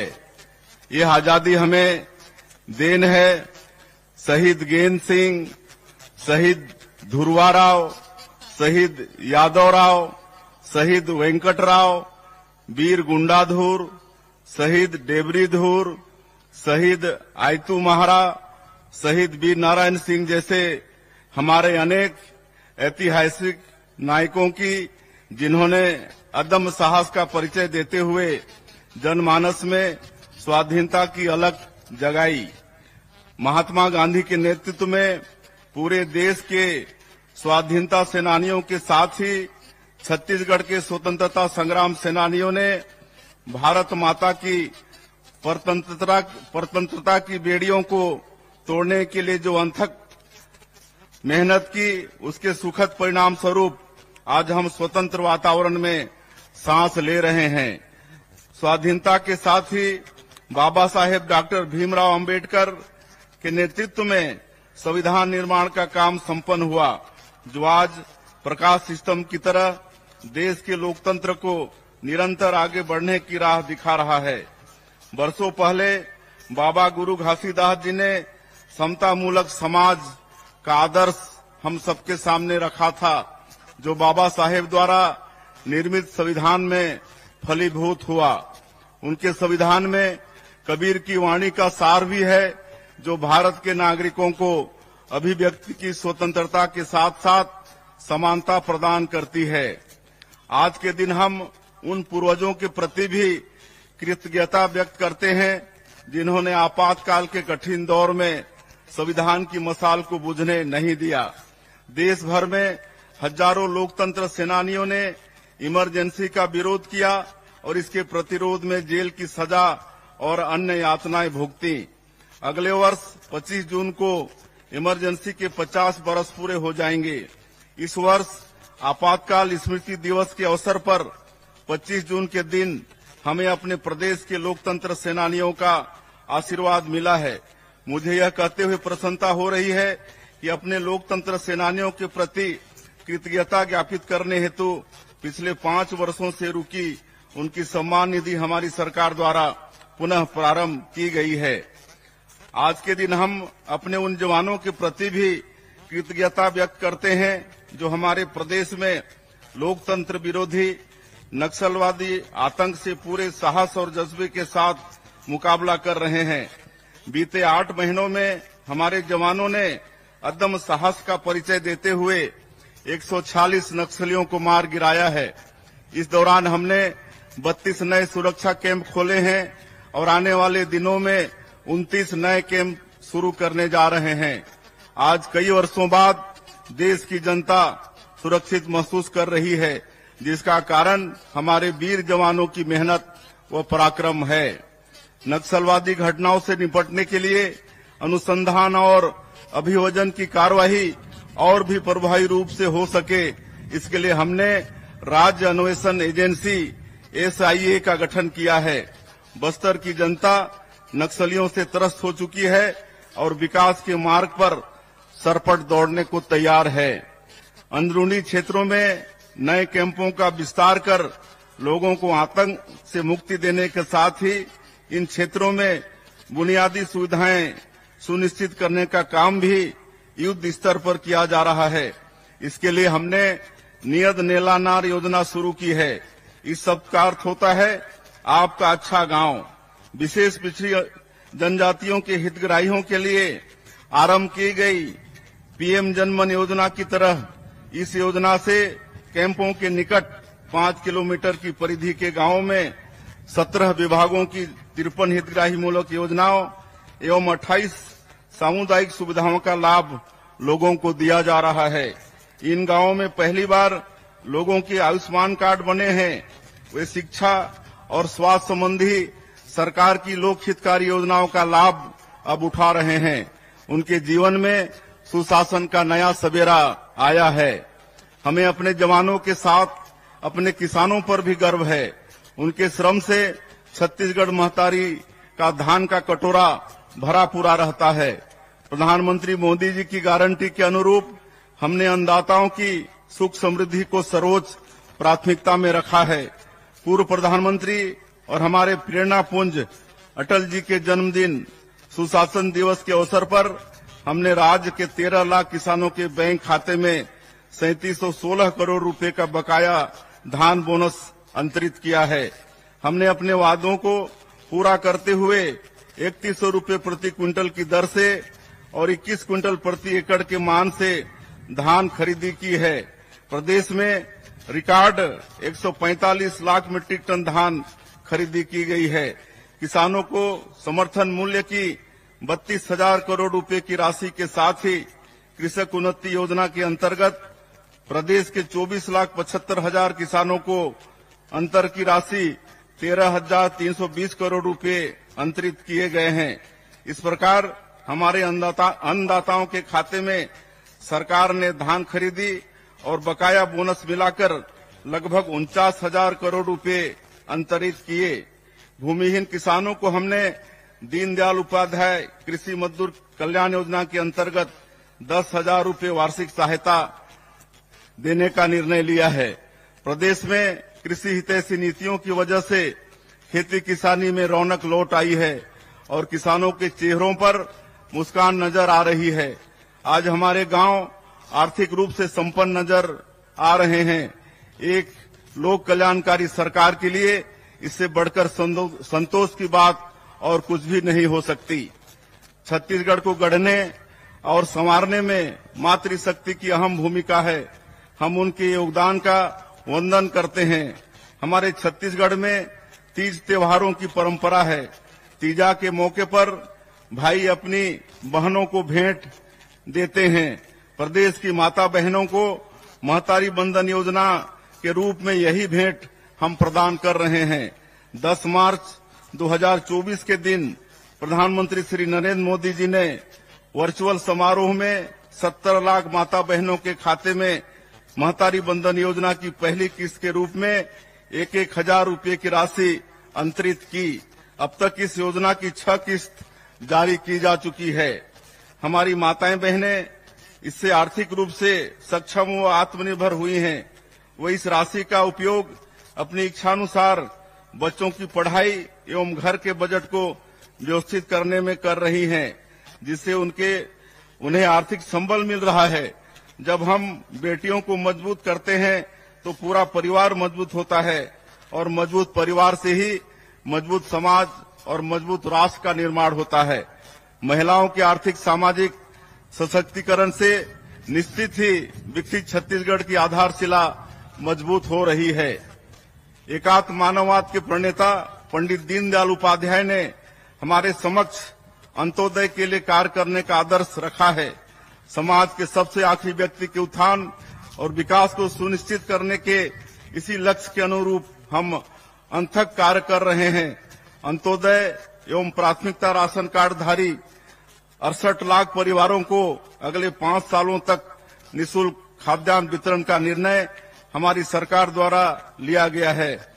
आर्थिक रूप से पिछड़े परिवारों को बुनियादी सुविधाएं उपलब्ध कराना हमारी सर्वोच्च प्राथमिकता है। इसमें सबसे पहले सबको आवास सुनिश्चित करने की जिम्मेदारी है।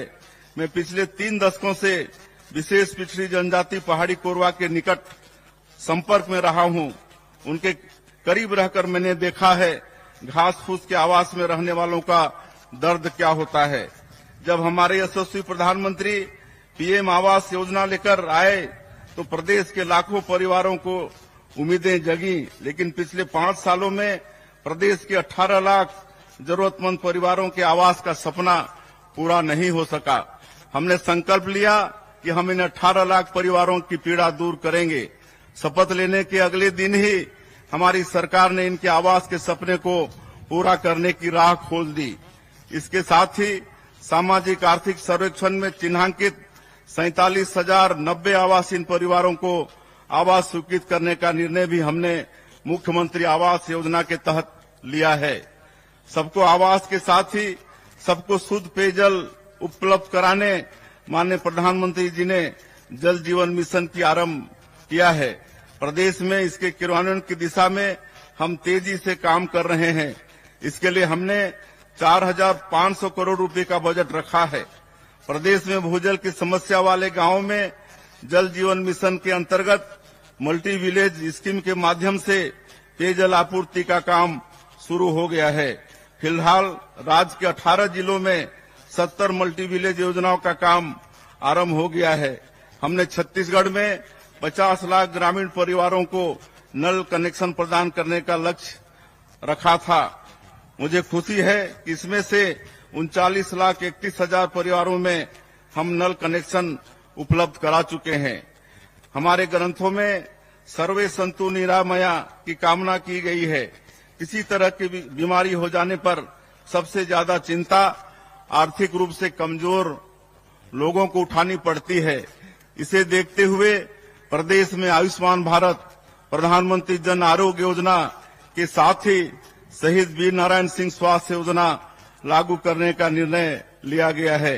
इन दोनों योजनाओं से छत्तीसगढ़ के 77,20,000 परिवारों को 5 लाख रुपए तक निःशुल्क स्वास्थ्य सेवाओं का लाभ मिल रहा है। वन अधिकार पत्र धारकों की मृत्यु हो जाने के पश्चात उनके वारिसों को वन अधिकार पत्र हस्तांतरित करने की प्रक्रिया का उल्लेख वन अधिकार नियमों में नहीं था। इस वजह से नामांतरण, सीमांकन, खाता विभाजन जैसे राजस्व संबंधी कार्य संभव नहीं थे। हमने अपने जनजाति और वनवासी भाइयों की पीड़ा को समझा। हमारी सरकार द्वारा उनके वारिसों को वन अधिकार पत्र हस्तांतरित करने का प्रावधान किया है। अब वन अधिकार पत्र धारण करने वाले हमारे जनजाति और वनवासी भाइयों के लिए सीमांकन, नामांतरण, खाता विभाजन जैसे कार्य सहज हो गए हैं। इन वन अधिकार पत्रों को डिजिटलाइज भी किया गया है। जनजातीय क्षेत्रों में वन धन केंद्रों के माध्यम से माननीय प्रधानमंत्री जी ने वनोपज संग्राहकों की आर्थिक तरक्की की नई राह खोली है। हमारी सरकार ने राज्य के तेंदुपत्ता संग्राहकों की पारिश्रमिक दर को 4,000 रुपए प्रति मानक बोरा से बढ़ाकर 5,500 रुपए कर दिया है।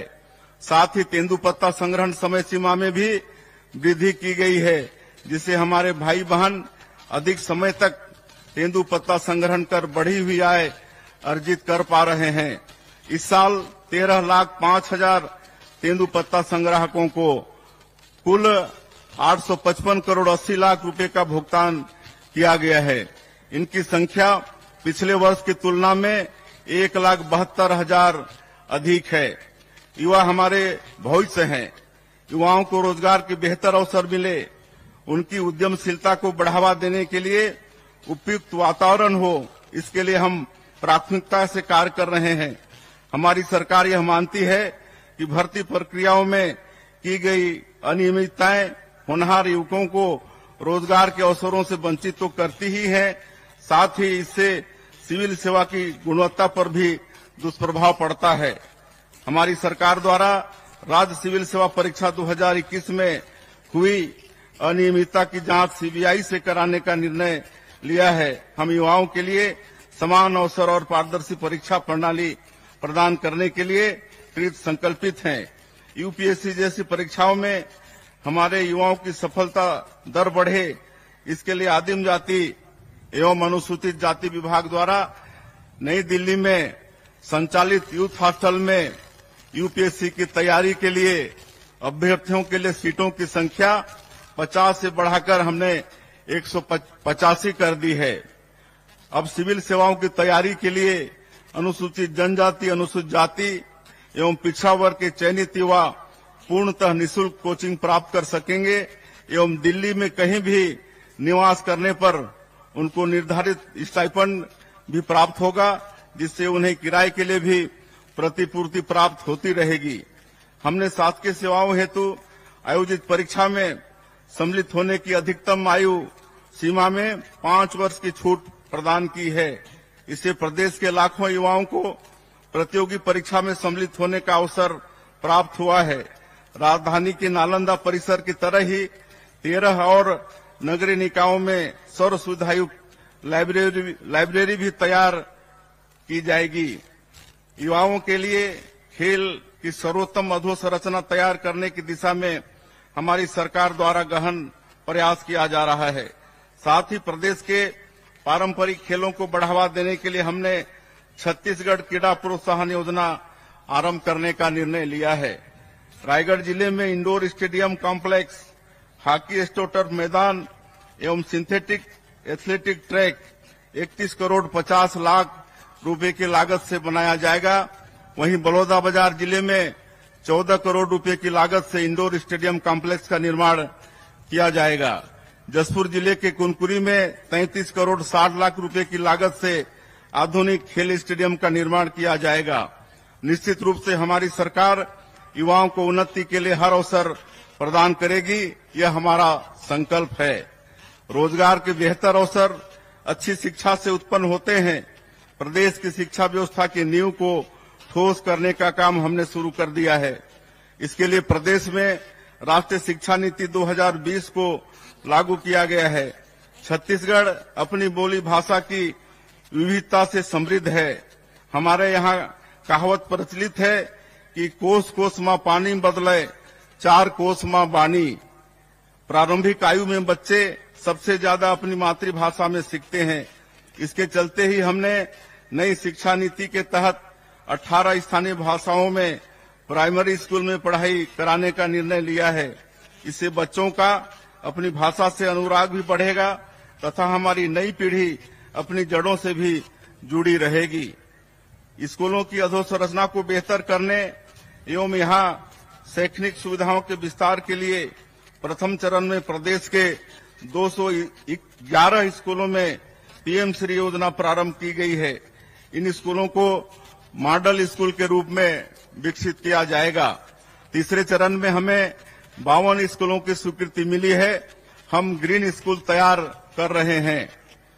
स्कूलों में स्थानीय भाषाओं के साथ रोबोटिक्स, आर्टिफिशियल इंटेलिजेंस जैसे विषय भी पढ़ाए जा रहे हैं ताकि विद्यार्थी नए समय के अनुरूप स्वयं को तैयार कर सकें। प्रदेश के स्कूलों में न्योता भोज का आयोजन भी शुरू किया गया है। इसमें जन्मदिन जैसे विशेष अवसरों पर स्कूली बच्चों को पौष्टिक भोजन उपलब्ध कराने समाज की सहभागिता सुनिश्चित की गई है। इससे बच्चों का पोषण विकास तो होता ही है, सामुदायिक भावना का भी विकास होता है। पेरेंट्स टीचर मीटिंग के माध्यम से बच्चों के सर्वांगीण विकास की दिशा में हम काम कर रहे हैं।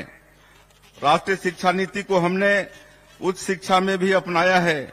इसके चलते हमारे पाठ्यक्रम रचनात्मक होने के साथ ही रोजगार मूलक भी होंगे ताकि नए समय की जरूरतों के अनुरूप मानव संसाधन उपलब्ध कराए जा सकें और युवाओं को बेहतर रोजगार मिल सके।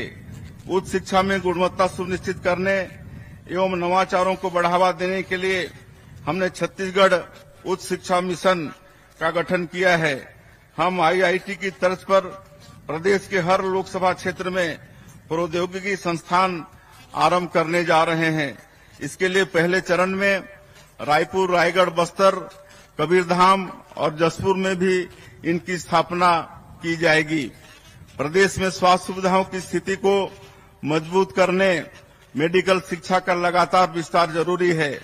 हमने संभाग स्तर पर एम्स की तर्ज पर Chhattisgarh Institute of Medical Science CIMS आरंभ करने का निर्णय लिया है। रायपुर में मेकाहारा तथा बिलासपुर में सिम्स के भवन विस्तार तथा अन्य सुविधाओं पर काम प्रारंभ कर दिया है। युवाओं को बड़े पैमाने पर रोजगार प्रदान करते हुए अर्थव्यवस्था को तेज रफ्तार देने हेतु हम प्रदेश की नई उद्योग नीति तैयार कर रहे हैं। इसके लिए हम देश की जानी मानी विशेषज्ञ संस्थाओं तथा उद्योग संगठनों की सलाह लेकर कार्य कर रहे हैं।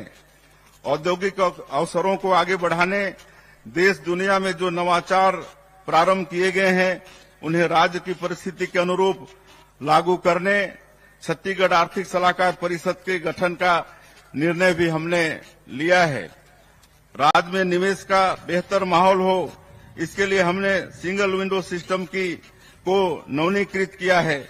इससे उद्यमियों को अनापत्ति प्रमाण पत्र तथा अन्य क्लियरेंस के लिए सरकारी कार्यालयों के चक्कर नहीं लगाने पड़ेंगे। प्रधानमंत्री श्री नरेंद्र मोदी जी के कार्यकाल में जिस तरह से छत्तीसगढ़ में नेशनल हाईवे, एयरपोर्ट और रेलवे कनेक्टिविटी के क्षेत्र में महत्वपूर्ण कार्य हुए हैं, उससे छत्तीसगढ़ अब निवेश के लिए सबसे आदर्श जगह बन गया है। यहाँ प्रचुर खनिज संसाधन, कानून व्यवस्था की बेहतर स्थिति और कुशल मानव संसाधन के बूते उद्योगों के फलने फूलने की प्रचुर संभावनाएं हैं। प्रदेश की भौगोलिक विविधता को देखते हुए हमने सभी क्षेत्रों के आर्थिक विकास के लिए रणनीति तैयार की है। बस्तर और सरगुजा में हम वनोपज प्रसंस्करण केंद्रों, इको टूरिज्म, नेचुरोपैथी आदि पर जोर दे रहे हैं। नवा रायपुर को हम आईटी हब तथा इनोवेशन हब के रूप में विकसित कर रहे हैं। राजधानी के समुचित विकास के लिए और यहाँ उद्यम के अवसरों को बढ़ावा देने हम नेशनल कैपिटल रीजन एनसीआर की तरह ही स्टेट कैपिटल रीजन विकसित करने जा रहे हैं। कोरबा बिलासपुर इंडस्ट्रियल कॉरिडोर बनाने का हमने निर्णय लिया है। इसके अस्तित्व में आने पर इन क्षेत्रों में औद्योगिक विस्तार और भी तेज हो जाएगा।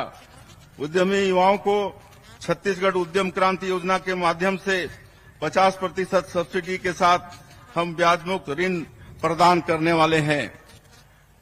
हमारी सरकार पूर्व प्रधानमंत्री भारत रत्न श्रद्धेय स्वर्गीय श्री अटल बिहारी वाजपेयी द्वारा दिखाई गई सुशासन की राह पर चलकर छत्तीसगढ़ को संवार रही है। सुशासन के मूल्यों को क्रियान्वित करने हमने सुशासन एवं अभिसरण विभाग का गठन किया है। यह विभाग शासन प्रशासन के हर स्तर पर पारदर्शिता, नवाचार और सुशासन का कार्यान्वयन सुनिश्चित कर रहा है।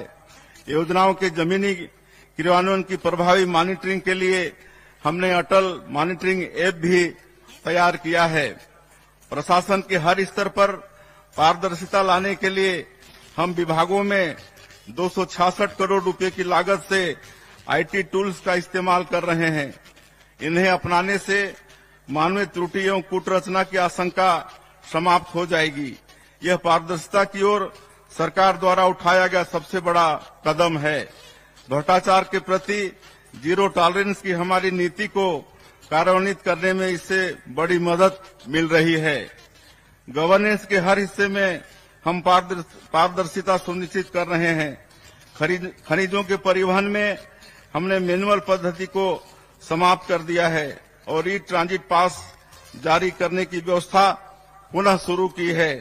इसी तरह सरकारी खरीदी में पारदर्शिता सुनिश्चित करने हमने जेम पोर्टल के माध्यम से खरीदी का निर्णय लिया है।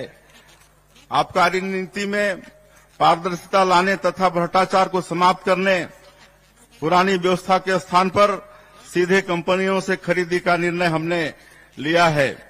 राजस्व संबंधी प्रकरणों के त्वरित और समय सीमा में निराकरण के लिए हमने तहसीलदारों के अधिकारों का विस्तार किया है।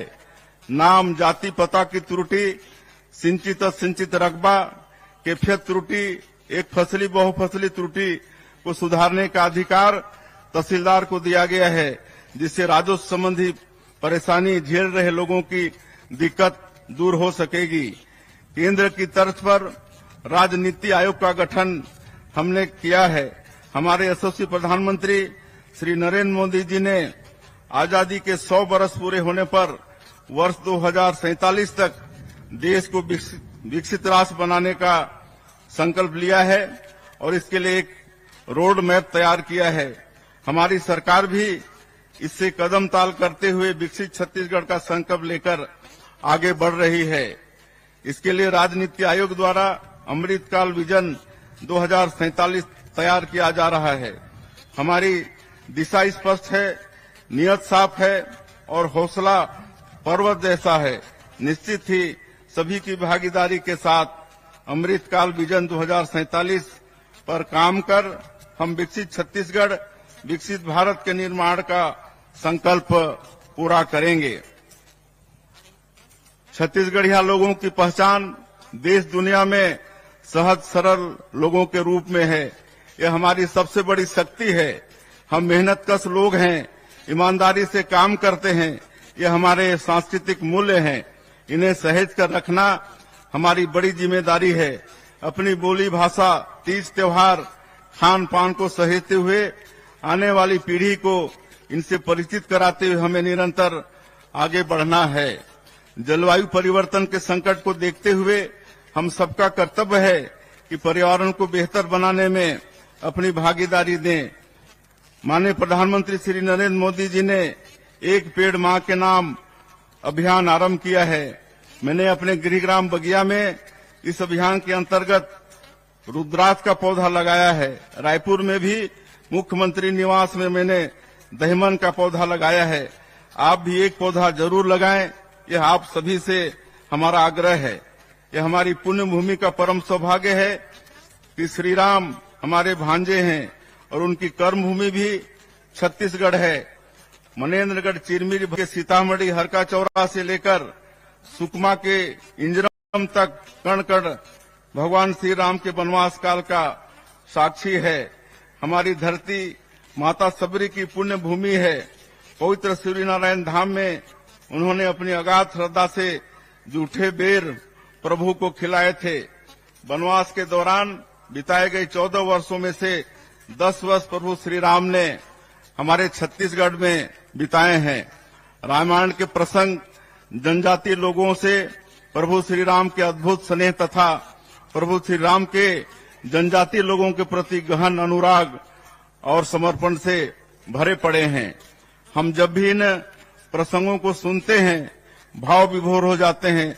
हम धन्य हैं कि हमारा जन्म इस पुण्य भूमि में हुआ है। यह सौभाग्य हमें श्री राम के आदर्शों पर चलकर निरंतर काम करने की प्रेरणा देता है। 500 वर्षों के अहिंसक संघर्ष की पूर्णाहुति अयोध्या धाम में श्री राम लला के भव्य मंदिर के निर्माण के रूप में हुई है।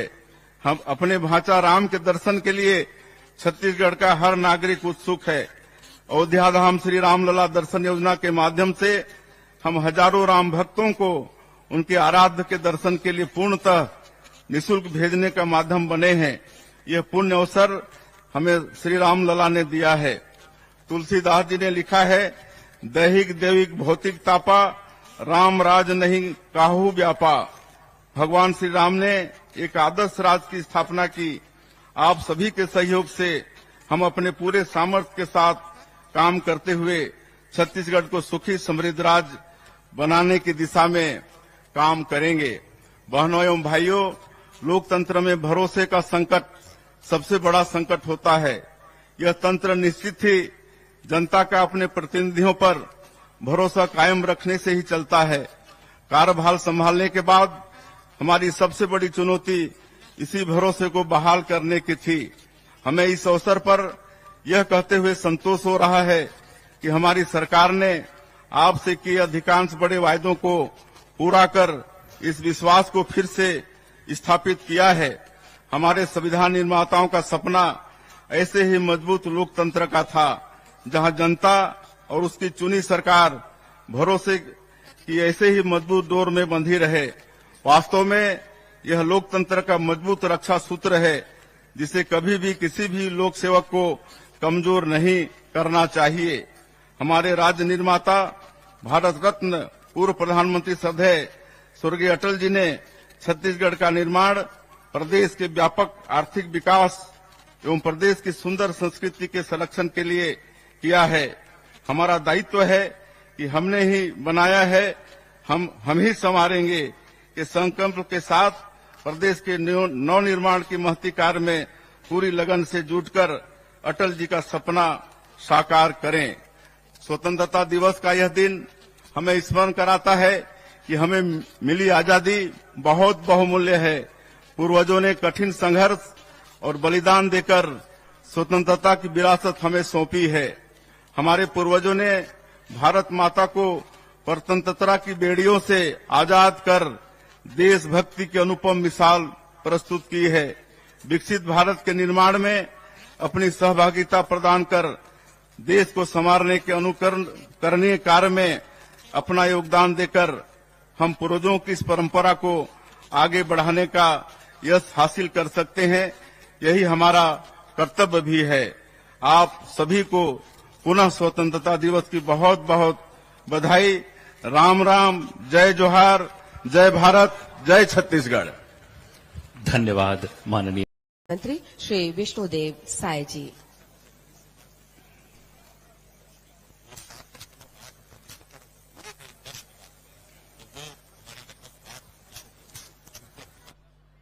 देश के 78वें स्वतंत्रता दिवस पर सभी छत्तीसगढ़ वासियों को हार्दिक बधाई।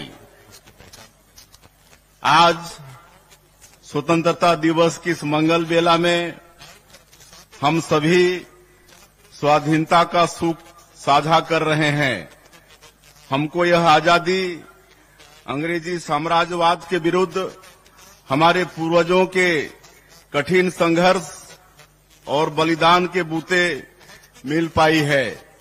यह आजादी हमें देन है शहीद गेंद सिंह, शहीद ध्रुवा राव, शहीद यादव राव, शहीद वेंकटराव, वीर गुंडाधुर, शहीद डेबरीधुर, शहीद आयतू महारा, शहीद वीर नारायण सिंह जैसे हमारे अनेक ऐतिहासिक नायकों की, जिन्होंने अदम्य साहस का परिचय देते हुए जनमानस में स्वाधीनता की अलख जगाई।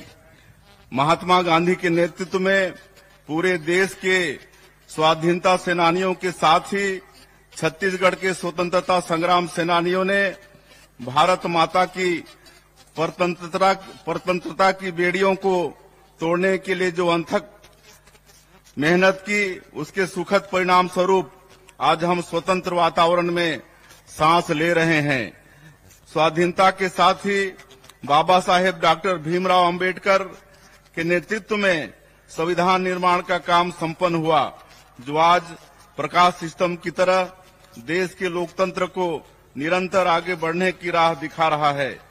वर्षों पहले बाबा गुरु घासीदास जी ने समतामूलक समाज का आदर्श हम सबके सामने रखा था, जो बाबा साहेब द्वारा निर्मित संविधान में फलीभूत हुआ। उनके संविधान में कबीर की वाणी का सार भी है, जो भारत के नागरिकों को अभिव्यक्ति की स्वतंत्रता के साथ साथ समानता प्रदान करती है। आज के दिन हम उन पूर्वजों के प्रति भी कृतज्ञता व्यक्त करते हैं, जिन्होंने आपातकाल के कठिन दौर में संविधान की मशाल को बुझने नहीं दिया। देश भर में हजारों लोकतंत्र सेनानियों ने इमरजेंसी का विरोध किया और इसके प्रतिरोध में जेल की सजा और अन्य यातनाएं भुगती। अगले वर्ष 25 जून को इमरजेंसी के 50 बरस पूरे हो जाएंगे। इस वर्ष आपातकाल स्मृति दिवस के अवसर पर 25 जून के दिन हमें अपने प्रदेश के लोकतंत्र सेनानियों का आशीर्वाद मिला है। मुझे यह कहते हुए प्रसन्नता हो रही है कि अपने लोकतंत्र सेनानियों के प्रति कृतज्ञता ज्ञापित करने हेतु पिछले 5 वर्षों से रुकी उनकी सम्मान निधि हमारी सरकार द्वारा पुनः प्रारंभ की गई है। आज के दिन हम अपने उन जवानों के प्रति भी कृतज्ञता व्यक्त करते हैं जो हमारे प्रदेश में लोकतंत्र विरोधी नक्सलवादी आतंक से पूरे साहस और जज्बे के साथ मुकाबला कर रहे हैं। बीते 8 महीनों में हमारे जवानों ने अदम्य साहस का परिचय देते हुए 146 नक्सलियों को मार गिराया है। इस दौरान हमने 32 नए सुरक्षा कैंप खोले हैं और आने वाले दिनों में 29 नए कैंप शुरू करने जा रहे हैं। आज कई वर्षों बाद देश की जनता सुरक्षित महसूस कर रही है, जिसका कारण हमारे वीर जवानों की मेहनत व पराक्रम है। नक्सलवादी घटनाओं से निपटने के लिए अनुसंधान और अभियोजन की कार्यवाही और भी प्रभावी रूप से हो सके, इसके लिए हमने राज्य अन्वेषण एजेंसी SIA का गठन किया है। बस्तर की जनता नक्सलियों से त्रस्त हो चुकी है और विकास के मार्ग पर सरपट दौड़ने को तैयार है। अंदरूनी क्षेत्रों में नए कैंपों का विस्तार कर लोगों को आतंक से मुक्ति देने के साथ ही इन क्षेत्रों में बुनियादी सुविधाएं सुनिश्चित करने का काम भी युद्ध स्तर पर किया जा रहा है। इसके लिए हमने नियत नेला नार योजना शुरू की है। इस शब्द का अर्थ होता है आपका अच्छा गांव। विशेष पिछड़ी जनजातियों के हितग्राहियों के लिए आरंभ की गई PM जनमन योजना की तरह इस योजना से कैंपों के निकट 5 किलोमीटर की परिधि के गांवों में 17 विभागों की 53 हितग्राही मूलक योजनाओं एवं 28 सामुदायिक सुविधाओं का लाभ लोगों को दिया जा रहा है। इन गांवों में पहली बार लोगों के आयुष्मान कार्ड बने हैं। वे शिक्षा और स्वास्थ्य संबंधी सरकार की लोक हितकारी योजनाओं का लाभ अब उठा रहे हैं। उनके जीवन में सुशासन का नया सवेरा आया है। हमें अपने जवानों के साथ अपने किसानों पर भी गर्व है। उनके श्रम से छत्तीसगढ़ महतारी का धान का कटोरा भरा पूरा रहता है।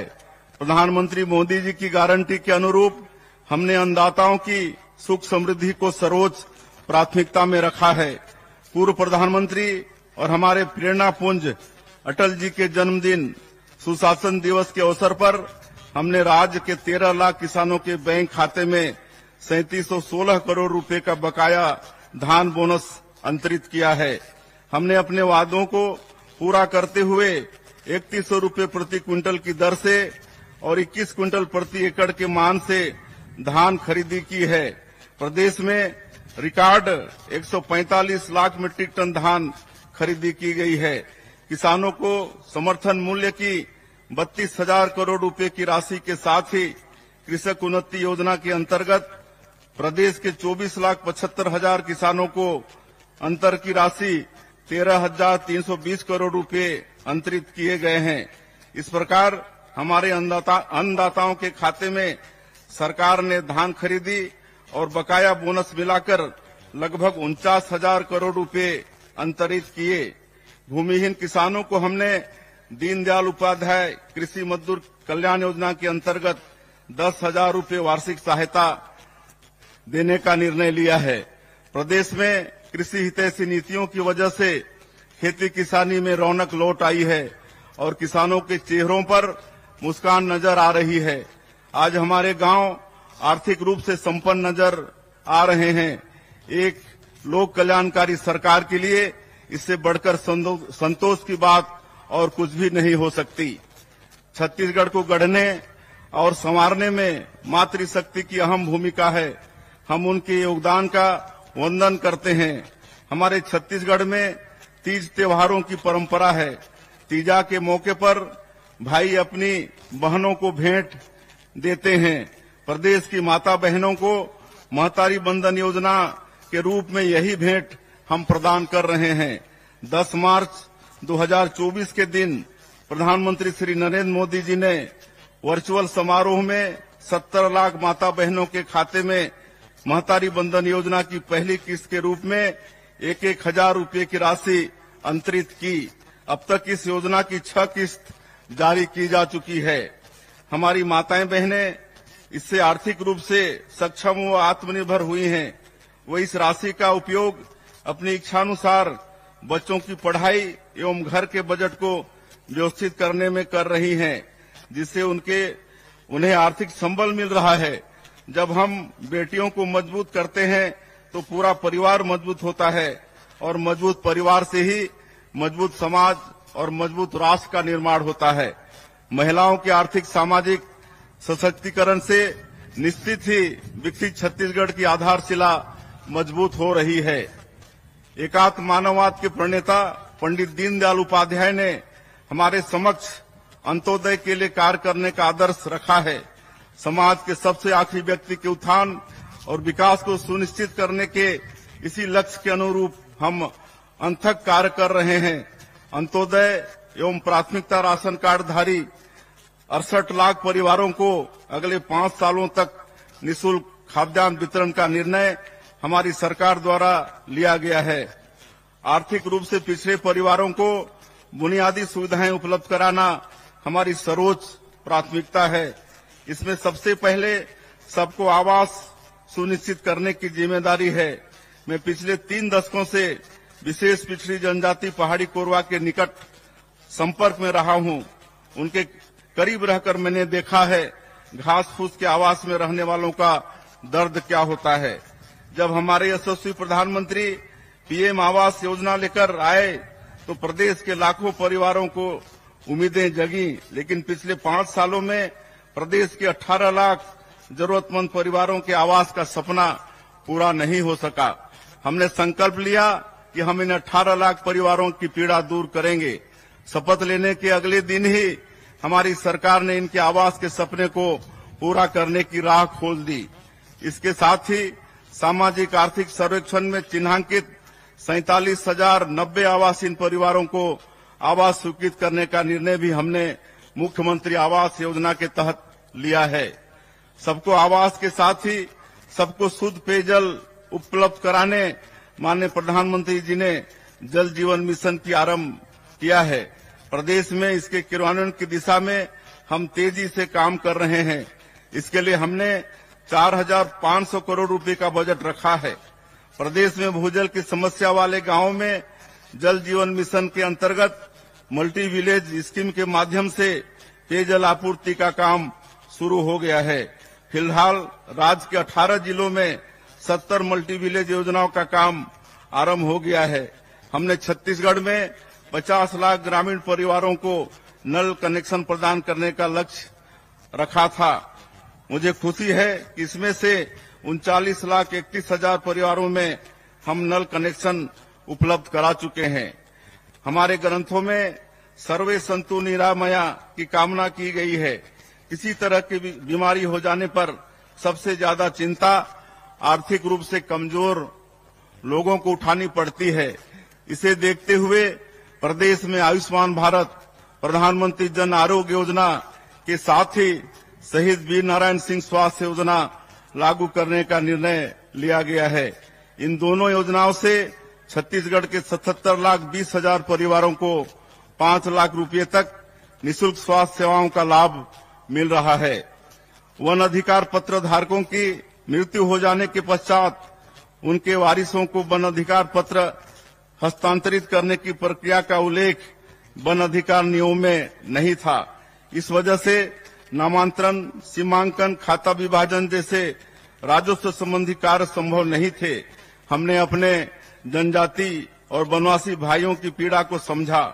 हमारी सरकार द्वारा उनके वारिसों को वन अधिकार पत्र हस्तांतरित करने का प्रावधान किया है। अब वन अधिकार पत्र धारण करने वाले हमारे जनजाति और वनवासी भाइयों के लिए सीमांकन, नामांतरण, खाता विभाजन जैसे कार्य सहज हो गए हैं। इन वन अधिकार पत्रों को डिजिटलाइज भी किया गया है। जनजातीय क्षेत्रों में वन धन केंद्रों के माध्यम से माननीय प्रधानमंत्री जी ने वनोपज संग्राहकों की आर्थिक तरक्की की नई राह खोली है। हमारी सरकार ने राज्य के तेंदुपत्ता संग्राहकों की पारिश्रमिक दर को 4,000 रुपए प्रति मानक बोरा से बढ़ाकर 5,500 रुपए कर दिया है। साथ ही तेंदुपत्ता संग्रहण समय सीमा में भी वृद्धि की गई है, जिससे हमारे भाई बहन अधिक समय तक तेंदुपत्ता संग्रहण कर बढ़ी हुई आय अर्जित कर पा रहे हैं। इस साल 13,05,000 तेंदुपत्ता संग्राहकों को कुल 855 करोड़ 80 लाख रुपए का भुगतान किया गया है। इनकी संख्या पिछले वर्ष की तुलना में 1,72,000 अधिक है। युवा हमारे भविष्य हैं। युवाओं को रोजगार के बेहतर अवसर मिले, उनकी उद्यमशीलता को बढ़ावा देने के लिए उपयुक्त वातावरण हो, इसके लिए हम प्राथमिकता से कार्य कर रहे हैं। हमारी सरकार यह मानती है कि भर्ती प्रक्रियाओं में की गई अनियमितताएं होनहार युवकों को रोजगार के अवसरों से वंचित तो करती ही है, साथ ही इससे सिविल सेवा की गुणवत्ता पर भी दुष्प्रभाव पड़ता है। हमारी सरकार द्वारा राज्य सिविल सेवा परीक्षा 2021 में हुई अनियमितता की जांच सीबीआई से कराने का निर्णय लिया है। हम युवाओं के लिए समान अवसर और पारदर्शी परीक्षा प्रणाली प्रदान करने के लिए कृत संकल्पित हैं। यूपीएससी जैसी परीक्षाओं में हमारे युवाओं की सफलता दर बढ़े, इसके लिए आदिम जाति एवं अनुसूचित जाति विभाग द्वारा नई दिल्ली में संचालित यूथ हॉस्टल में यूपीएससी की तैयारी के लिए अभ्यर्थियों के लिए सीटों की संख्या 50 से बढ़ाकर हमने 185 कर दी है। अब सिविल सेवाओं की तैयारी के लिए अनुसूचित जनजाति, अनुसूचित जाति एवं पिछड़ा वर्ग के चयनित युवा पूर्णतः निःशुल्क कोचिंग प्राप्त कर सकेंगे एवं दिल्ली में कहीं भी निवास करने पर उनको निर्धारित स्टाइपेंड भी प्राप्त होगा, जिससे उन्हें किराए के लिए भी प्रतिपूर्ति प्राप्त होती रहेगी। हमने शासकीय सेवाओं हेतु आयोजित परीक्षा में सम्मिलित होने की अधिकतम आयु सीमा में 5 वर्ष की छूट प्रदान की है।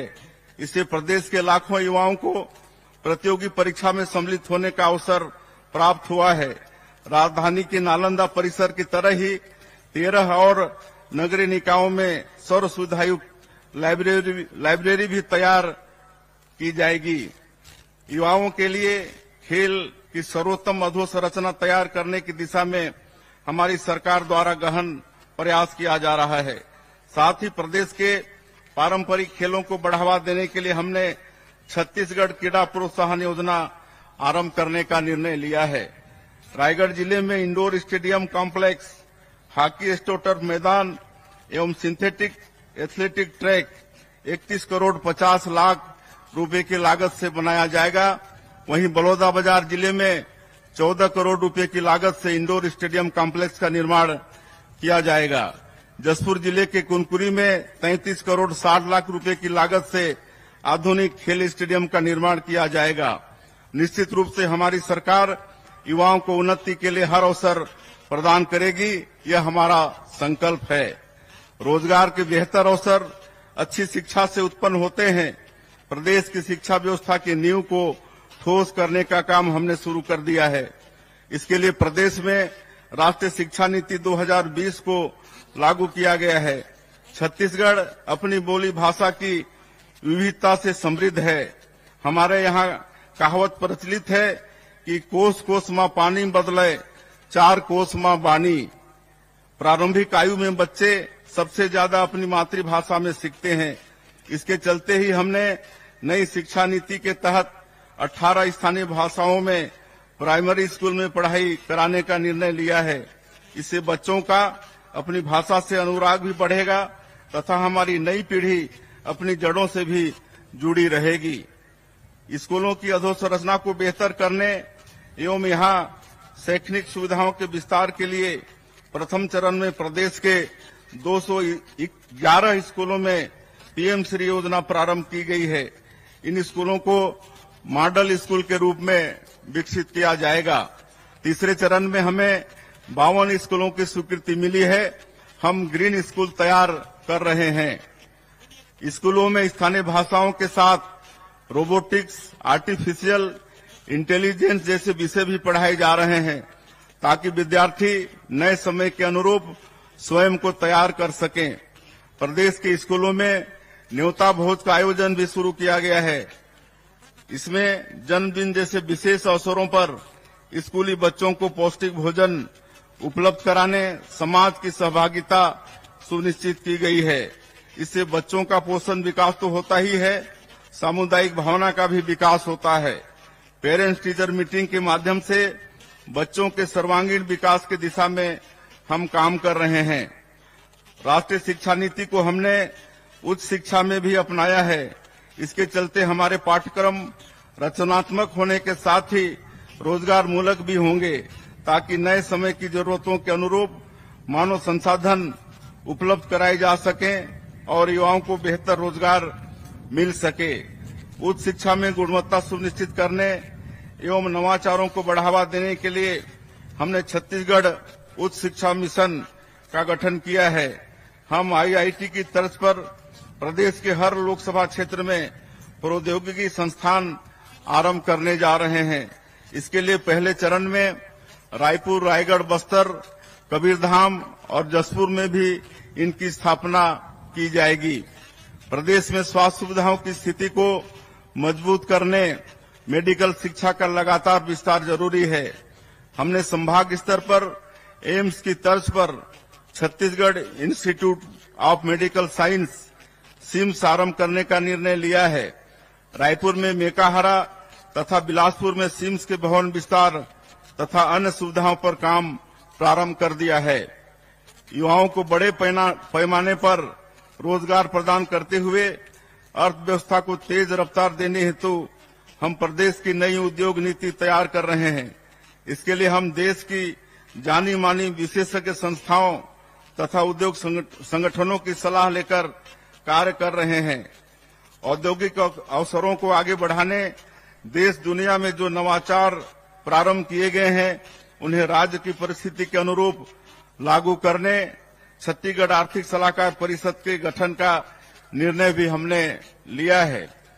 राज्य में निवेश का बेहतर माहौल हो, इसके लिए हमने सिंगल विंडो सिस्टम को नवीनीकृत किया है। इससे उद्यमियों को अनापत्ति प्रमाण पत्र तथा अन्य क्लियरेंस के लिए सरकारी कार्यालयों के चक्कर नहीं लगाने पड़ेंगे। प्रधानमंत्री श्री नरेंद्र मोदी जी के कार्यकाल में जिस तरह से छत्तीसगढ़ में नेशनल हाईवे, एयरपोर्ट और रेलवे कनेक्टिविटी के क्षेत्र में महत्वपूर्ण कार्य हुए हैं, उससे छत्तीसगढ़ अब निवेश के लिए सबसे आदर्श जगह बन गया है। यहाँ प्रचुर खनिज संसाधन, कानून व्यवस्था की बेहतर स्थिति और कुशल मानव संसाधन के बूते उद्योगों के फलने फूलने की प्रचुर संभावनाएं हैं। प्रदेश की भौगोलिक विविधता को देखते हुए हमने सभी क्षेत्रों के आर्थिक विकास के लिए रणनीति तैयार की है। बस्तर और सरगुजा में हम वनोपज प्रसंस्करण केंद्रों, इको टूरिज्म, नेचुरोपैथी आदि पर जोर दे रहे हैं। नवा रायपुर को हम IT हब तथा इनोवेशन हब के रूप में विकसित कर रहे हैं। राजधानी के समुचित विकास के लिए और यहाँ उद्यम के अवसरों को बढ़ावा देने हम नेशनल कैपिटल रीजन NCR की तरह ही स्टेट कैपिटल रीजन विकसित करने जा रहे हैं। कोरबा बिलासपुर इंडस्ट्रियल कॉरिडोर बनाने का हमने निर्णय लिया है। इसके अस्तित्व में आने पर इन क्षेत्रों में औद्योगिक विस्तार और भी तेज हो जाएगा। उद्यमी युवाओं को छत्तीसगढ़ उद्यम क्रांति योजना के माध्यम से 50% सब्सिडी के साथ हम ब्याज मुक्त ऋण प्रदान करने वाले हैं। हमारी सरकार पूर्व प्रधानमंत्री भारत रत्न श्रद्धेय स्वर्गीय श्री अटल बिहारी वाजपेयी द्वारा दिखाई गई सुशासन की राह पर चलकर छत्तीसगढ़ को संवार रही है। सुशासन के मूल्यों को क्रियान्वित करने हमने सुशासन एवं अभिसरण विभाग का गठन किया है। यह विभाग शासन प्रशासन के हर स्तर पर पारदर्शिता, नवाचार और सुशासन का कार्यान्वयन सुनिश्चित कर रहा है। योजनाओं के जमीनी क्रियान्वयन की प्रभावी मॉनिटरिंग के लिए हमने अटल मॉनिटरिंग ऐप भी तैयार किया है। प्रशासन के हर स्तर पर पारदर्शिता लाने के लिए हम विभागों में 266 करोड़ रुपए की लागत से IT टूल्स का इस्तेमाल कर रहे हैं। इन्हें अपनाने से मानवीय त्रुटि एवं कूटरचना की आशंका समाप्त हो जाएगी।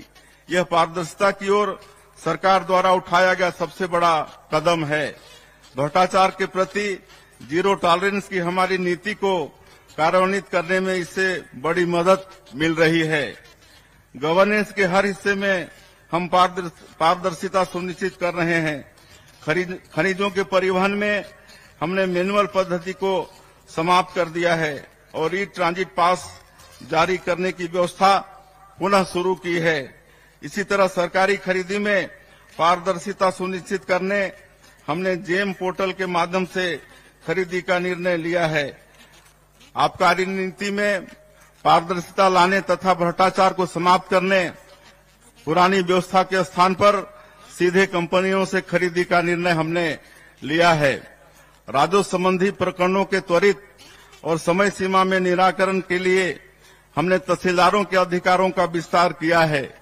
नाम, जाति, पता की त्रुटि, सिंचित असिंचित रकबा, कैफियत त्रुटि, एक फसली बहुफसली त्रुटि को सुधारने का अधिकार तहसीलदार को दिया गया है, जिससे राजस्व संबंधी परेशानी झेल रहे लोगों की दिक्कत दूर हो सकेगी। केंद्र की तर्ज पर राज्य नीति आयोग का गठन हमने किया है। हमारे यशस्वी प्रधानमंत्री श्री नरेंद्र मोदी जी ने आजादी के 100 वर्ष पूरे होने पर वर्ष 2047 तक देश को विकसित राष्ट्र बनाने का संकल्प लिया है और इसके लिए एक रोड मैप तैयार किया है। हमारी सरकार भी इससे कदम ताल करते हुए विकसित छत्तीसगढ़ का संकल्प लेकर आगे बढ़ रही है। इसके लिए राज्य नीति आयोग द्वारा अमृतकाल विजन 2047 तैयार किया जा रहा है। हमारी दिशा स्पष्ट है, नियत साफ है और हौसला पर्वत जैसा है। निश्चित ही सभी की भागीदारी के साथ अमृतकाल विजन 2047 पर काम कर हम विकसित छत्तीसगढ़, विकसित भारत के निर्माण का संकल्प पूरा करेंगे। छत्तीसगढ़िया लोगों की पहचान देश दुनिया में सहज सरल लोगों के रूप में है। यह हमारी सबसे बड़ी शक्ति है। हम मेहनतकश लोग हैं, ईमानदारी से काम करते हैं। यह हमारे सांस्कृतिक मूल्य हैं। इन्हें सहेज कर रखना हमारी बड़ी जिम्मेदारी है। अपनी बोली भाषा, तीज त्योहार, खान पान को सहेजते हुए आने वाली पीढ़ी को इनसे परिचित कराते हुए हमें निरंतर आगे बढ़ना है। जलवायु परिवर्तन के संकट को देखते हुए हम सबका कर्तव्य है कि पर्यावरण को बेहतर बनाने में अपनी भागीदारी दें। माननीय प्रधानमंत्री श्री नरेंद्र मोदी जी ने एक पेड़ मां के नाम अभियान आरंभ किया है। मैंने अपने गृहग्राम बगिया में इस अभियान के अंतर्गत रुद्राक्ष का पौधा लगाया है। रायपुर में भी मुख्यमंत्री निवास में मैंने दहिमन का पौधा लगाया है। आप भी एक पौधा जरूर लगाएं, यह आप सभी से हमारा आग्रह है। यह हमारी पुण्य भूमि का परम सौभाग्य है कि श्री राम हमारे भांजे हैं और उनकी कर्म भूमि भी छत्तीसगढ़ है। मनेन्द्रगढ़, चिरमिरी, भरतपुर जिले के सीतामढ़ी, हरका चौरा से लेकर सुकमा के इंजरम तक कण कण भगवान श्री राम के वनवास काल का साक्षी है। हमारी धरती माता सबरी की पुण्य भूमि है। पवित्र सूर्यनारायण धाम में उन्होंने अपनी अगाध श्रद्धा से जूठे बेर प्रभु को खिलाए थे। वनवास के दौरान बिताए गए 14 वर्षों में से 10 वर्ष प्रभु श्री राम ने हमारे छत्तीसगढ़ में बिताए हैं। रामायण के प्रसंग जनजातीय लोगों से प्रभु श्री राम के अद्भुत स्नेह तथा प्रभु श्री राम के जनजातीय लोगों के प्रति गहन अनुराग और समर्पण से भरे पड़े हैं। हम जब भी इन प्रसंगों को सुनते हैं भाव विभोर हो जाते हैं। हम धन्य हैं कि हमारा जन्म इस पुण्य भूमि में हुआ है। यह सौभाग्य हमें श्री राम के आदर्शों पर चलकर निरंतर काम करने की प्रेरणा देता है। 500 वर्षों के अहिंसक संघर्ष की पूर्णाहुति अयोध्या धाम में श्री राम लला के भव्य मंदिर के निर्माण के रूप में हुई है।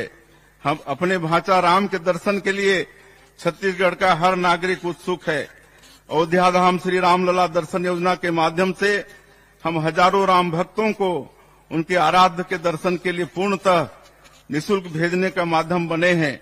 यह पुण्य अवसर हमें श्री राम लला ने दिया है। तुलसीदास जी ने लिखा है, दैहिक दैविक भौतिक तापा, राम राज नहीं काहू व्यापा। भगवान श्री राम ने एक आदर्श राज्य की स्थापना की।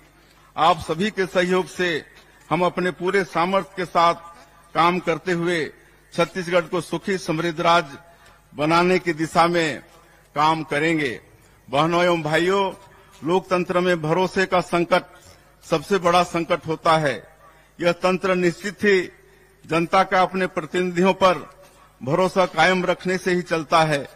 कार्यभार संभालने के बाद हमारी सबसे बड़ी चुनौती इसी भरोसे को बहाल करने की थी।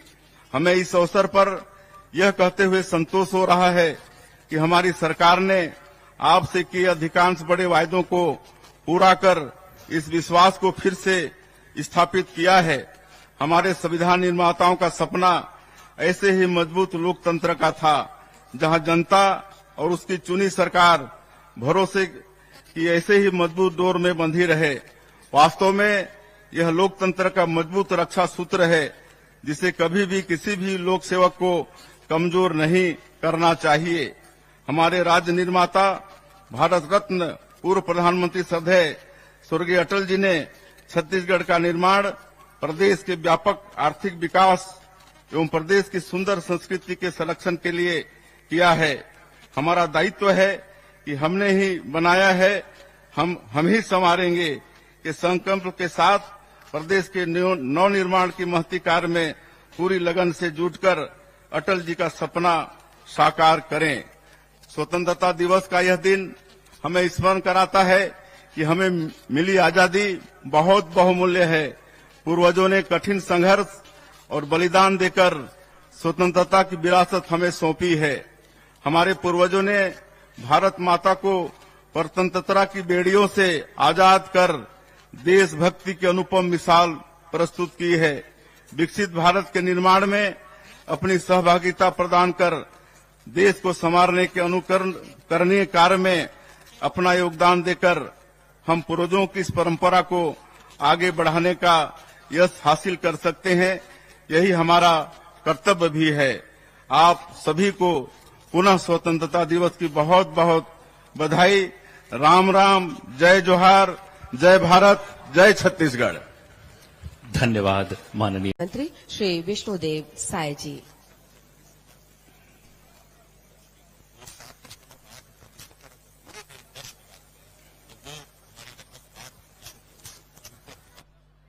देश के 78वें स्वतंत्रता दिवस पर सभी छत्तीसगढ़ वासियों को हार्दिक बधाई। आज स्वतंत्रता दिवस की इस मंगल बेला में हम सभी स्वाधीनता का सुख साझा कर रहे हैं। हमको यह आजादी अंग्रेजी साम्राज्यवाद के विरुद्ध हमारे पूर्वजों के कठिन संघर्ष और बलिदान के बूते मिल पाई है। यह आजादी हमें देन है शहीद गेंद सिंह, शहीद धुरवा राव, शहीद यादव राव, शहीद वेंकटराव, वीर गुंडाधुर, शहीद डेबरीधुर, शहीद आयतू महारा, शहीद वीर नारायण सिंह जैसे हमारे अनेक ऐतिहासिक नायकों की, जिन्होंने अदम्य साहस का परिचय देते हुए जनमानस में स्वाधीनता की अलख जगाई।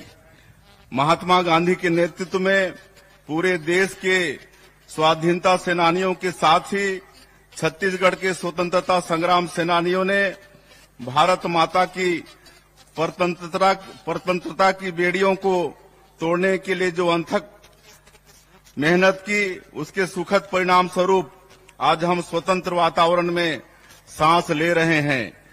स्वाधीनता के साथ ही बाबा साहेब डॉक्टर भीमराव अंबेडकर के नेतृत्व में संविधान निर्माण का काम संपन्न हुआ, जो आज प्रकाश स्तंभ की तरह देश के लोकतंत्र को निरंतर आगे बढ़ने की राह दिखा रहा है।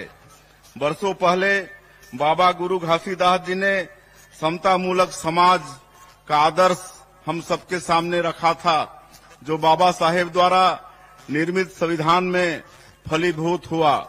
उनके संविधान में कबीर की वाणी का सार भी है, जो भारत के नागरिकों को अभिव्यक्ति की स्वतंत्रता के साथ साथ समानता प्रदान करती है। आज के दिन हम उन पूर्वजों के प्रति भी कृतज्ञता व्यक्त करते हैं जिन्होंने आपातकाल के कठिन दौर में संविधान की मशाल को बुझने नहीं दिया। देश भर में हजारों लोकतंत्र सेनानियों ने इमरजेंसी का विरोध किया और इसके प्रतिरोध में जेल की सजा और अन्य यातनाएं भुगती। अगले वर्ष 25 जून को इमरजेंसी के 50 बरस पूरे हो जाएंगे। इस वर्ष आपातकाल स्मृति दिवस के अवसर पर 25 जून के दिन हमें अपने प्रदेश के लोकतंत्र सेनानियों का आशीर्वाद मिला है। मुझे यह कहते हुए प्रसन्नता हो रही है कि अपने लोकतंत्र सेनानियों के प्रति कृतज्ञता ज्ञापित करने हेतु पिछले 5 वर्षों से रुकी उनकी सम्मान निधि हमारी सरकार द्वारा पुनः प्रारंभ की गई है। आज के दिन हम अपने उन जवानों के प्रति भी कृतज्ञता व्यक्त करते हैं जो हमारे प्रदेश में लोकतंत्र विरोधी नक्सलवादी आतंक से पूरे साहस और जज्बे के साथ मुकाबला कर रहे हैं। बीते 8 महीनों में हमारे जवानों ने अदम्य साहस का परिचय देते हुए 146 नक्सलियों को मार गिराया है। इस दौरान हमने 32 नए सुरक्षा कैंप खोले हैं और आने वाले दिनों में 29 नए कैंप शुरू करने जा रहे हैं। आज कई वर्षों बाद देश की जनता सुरक्षित महसूस कर रही है, जिसका कारण हमारे वीर जवानों की मेहनत व पराक्रम है।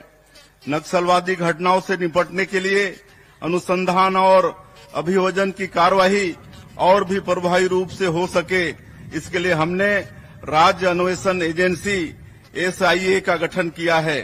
बस्तर की जनता नक्सलियों से त्रस्त हो चुकी है और विकास के मार्ग पर सरपट दौड़ने को तैयार है।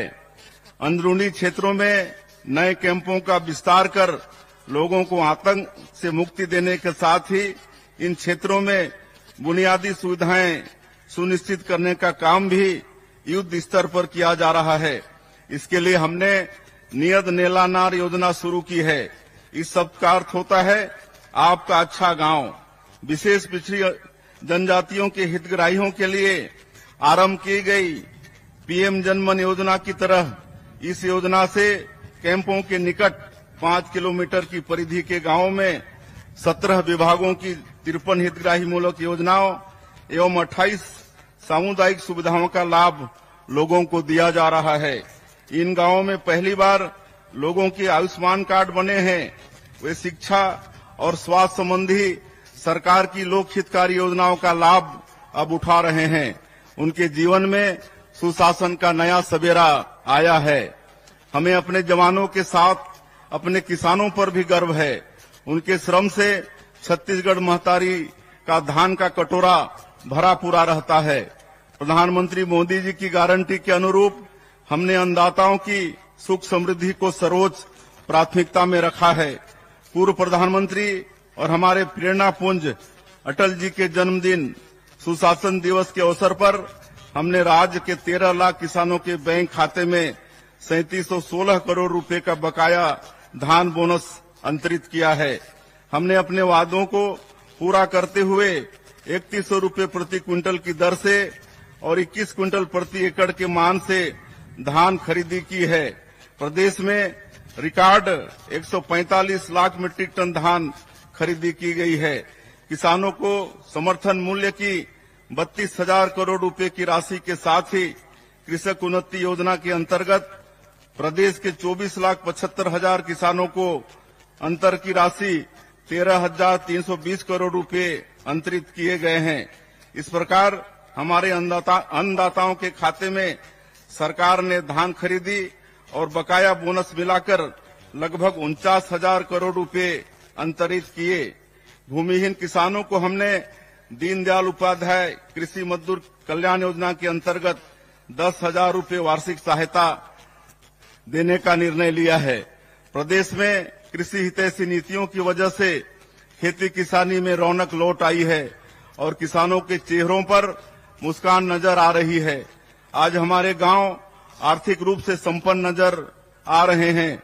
एक लोक कल्याणकारी सरकार के लिए इससे बढ़कर संतोष की बात और कुछ भी नहीं हो सकती। छत्तीसगढ़ को गढ़ने और संवारने में मातृशक्ति की अहम भूमिका है। हम उनके योगदान का वंदन करते हैं। हमारे छत्तीसगढ़ में तीज त्योहारों की परंपरा है। तीजा के मौके पर भाई अपनी बहनों को भेंट देते हैं। प्रदेश की माता बहनों को महतारी बंधन योजना के रूप में यही भेंट हम प्रदान कर रहे हैं। 10 मार्च 2024 के दिन प्रधानमंत्री श्री नरेंद्र मोदी जी ने वर्चुअल समारोह में 70 लाख माता बहनों के खाते में महतारी बंधन योजना की पहली किस्त के रूप में 1,000 रुपये की राशि अंतरित की। अब तक इस योजना की 6 किस्त जारी की जा चुकी है। हमारी माताएं बहनें इससे आर्थिक रूप से सक्षम व आत्मनिर्भर हुई हैं। वो इस राशि का उपयोग अपनी इच्छानुसार बच्चों की पढ़ाई एवं घर के बजट को व्यवस्थित करने में कर रही हैं, जिससे उन्हें आर्थिक संबल मिल रहा है। जब हम बेटियों को मजबूत करते हैं तो पूरा परिवार मजबूत होता है और मजबूत परिवार से ही मजबूत समाज और मजबूत राष्ट्र का निर्माण होता है। महिलाओं के आर्थिक सामाजिक सशक्तिकरण से निश्चित ही विकसित छत्तीसगढ़ की आधारशिला मजबूत हो रही है। एकात्म मानववाद के प्रणेता पंडित दीनदयाल उपाध्याय ने हमारे समक्ष अंत्योदय के लिए कार्य करने का आदर्श रखा है। समाज के सबसे आखिरी व्यक्ति के उत्थान और विकास को सुनिश्चित करने के इसी लक्ष्य के अनुरूप हम अथक कार्य कर रहे हैं। अंत्योदय एवं प्राथमिकता राशन कार्ड धारी 68 लाख परिवारों को अगले 5 सालों तक निःशुल्क खाद्यान्न वितरण का निर्णय हमारी सरकार द्वारा लिया गया है। आर्थिक रूप से पिछड़े परिवारों को बुनियादी सुविधाएं उपलब्ध कराना हमारी सर्वोच्च प्राथमिकता है। इसमें सबसे पहले सबको आवास सुनिश्चित करने की जिम्मेदारी है। मैं पिछले 3 दशकों से विशेष पिछड़ी जनजाति पहाड़ी कोरवा के निकट संपर्क में रहा हूं। उनके करीब रहकर मैंने देखा है घास फूस के आवास में रहने वालों का दर्द क्या होता है। जब हमारे यशस्वी प्रधानमंत्री पीएम आवास योजना लेकर आए तो प्रदेश के लाखों परिवारों को उम्मीदें जगी, लेकिन पिछले 5 सालों में प्रदेश के 18 लाख जरूरतमंद परिवारों के आवास का सपना पूरा नहीं हो सका। हमने संकल्प लिया कि हम इन 18 लाख परिवारों की पीड़ा दूर करेंगे। शपथ लेने के अगले दिन ही हमारी सरकार ने इनके आवास के सपने को पूरा करने की राह खोल दी।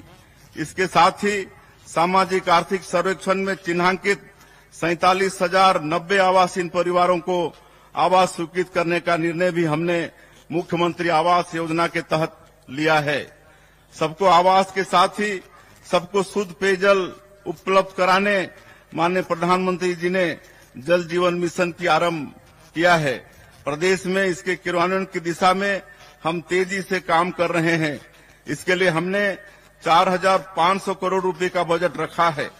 प्रदेश में भूजल की समस्या वाले गांवों में जल जीवन मिशन के अंतर्गत मल्टी विलेज स्कीम के माध्यम से पेयजल आपूर्ति का काम शुरू हो गया है। फिलहाल राज्य के 18 जिलों में 70 मल्टी विलेज योजनाओं का काम आरंभ हो गया है। हमने छत्तीसगढ़ में 50 लाख ग्रामीण परिवारों को नल कनेक्शन प्रदान करने का लक्ष्य रखा था।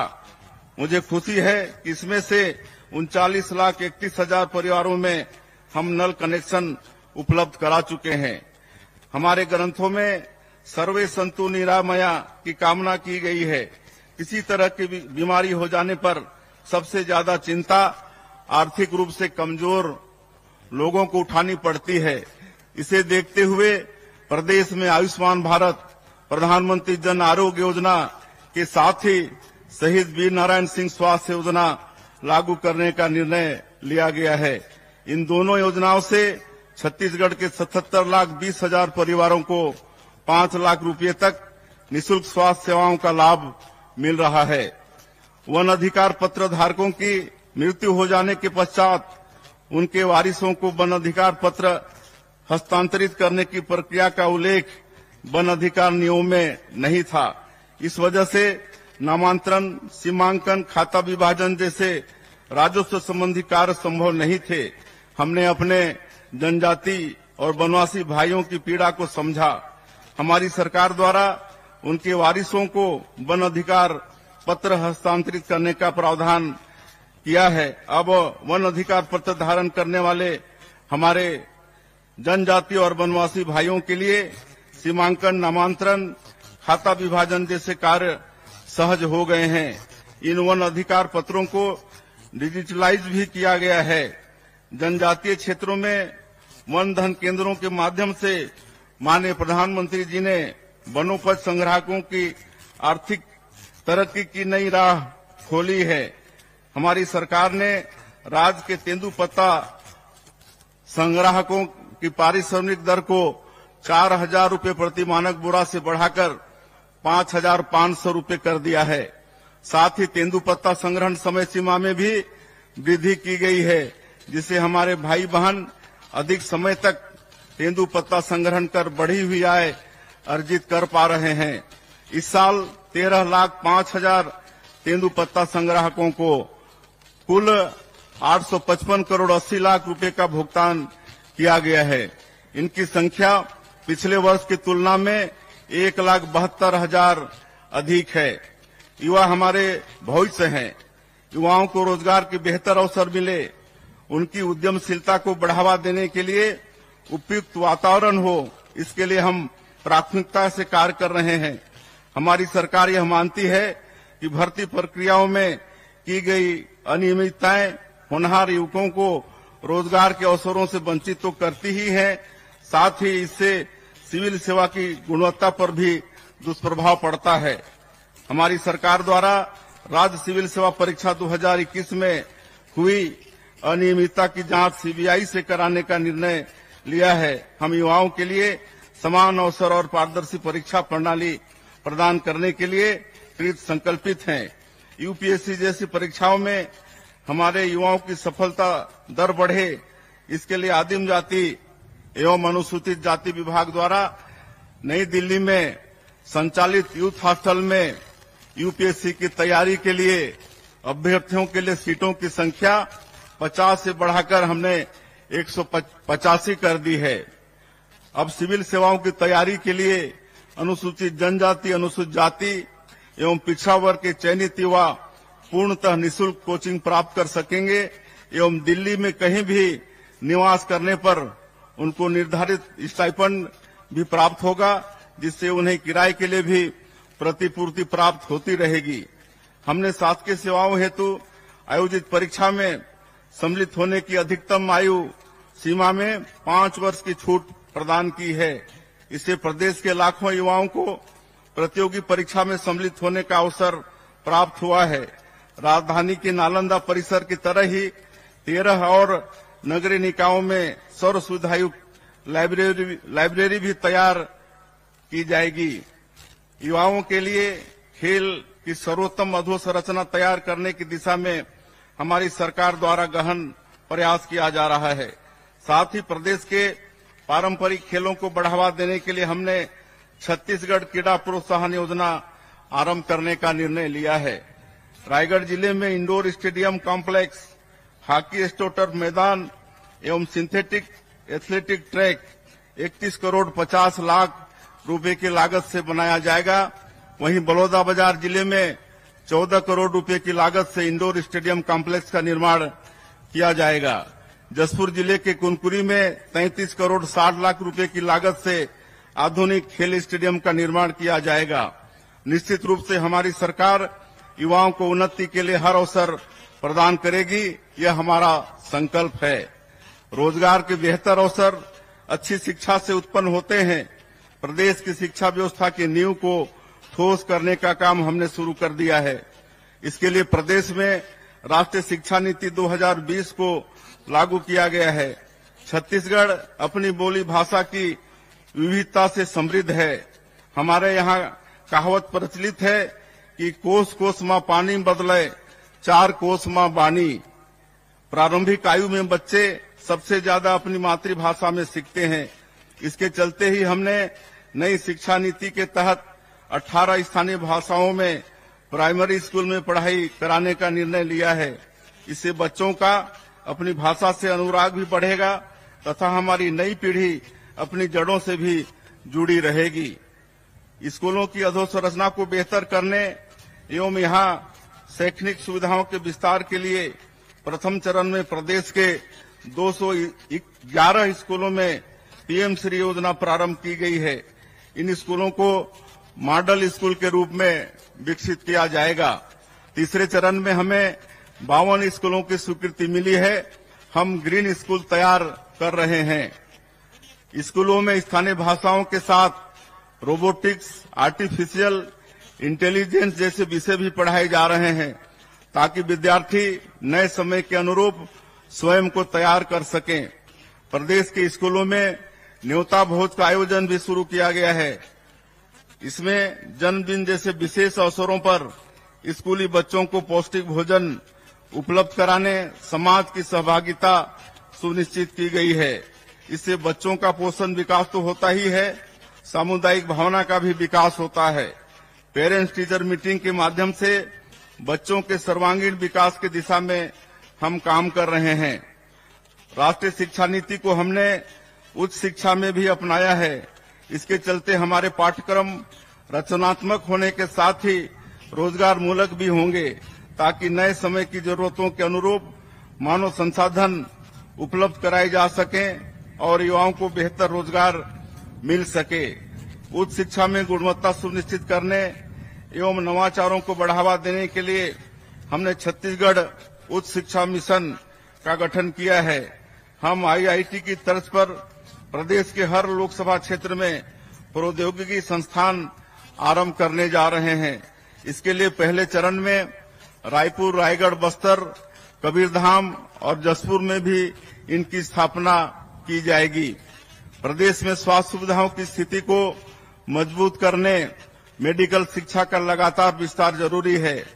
हमने संभाग स्तर पर एम्स की तर्ज पर Chhattisgarh Institute of Medical Science CIMS आरंभ करने का निर्णय लिया है। रायपुर में मेकाहारा तथा बिलासपुर में सिम्स के भवन विस्तार तथा अन्य सुविधाओं पर काम प्रारंभ कर दिया है। युवाओं को बड़े पैमाने पर रोजगार प्रदान करते हुए अर्थव्यवस्था को तेज रफ्तार देने हेतु हम प्रदेश की नई उद्योग नीति तैयार कर रहे हैं। इसके लिए हम देश की जानी मानी विशेषज्ञ संस्थाओं तथा उद्योग संगठनों की सलाह लेकर कार्य कर रहे हैं। औद्योगिक अवसरों को आगे बढ़ाने देश दुनिया में जो नवाचार प्रारंभ किए गए हैं, उन्हें राज्य की परिस्थिति के अनुरूप लागू करने छत्तीसगढ़ आर्थिक सलाहकार परिषद के गठन का निर्णय भी हमने लिया है।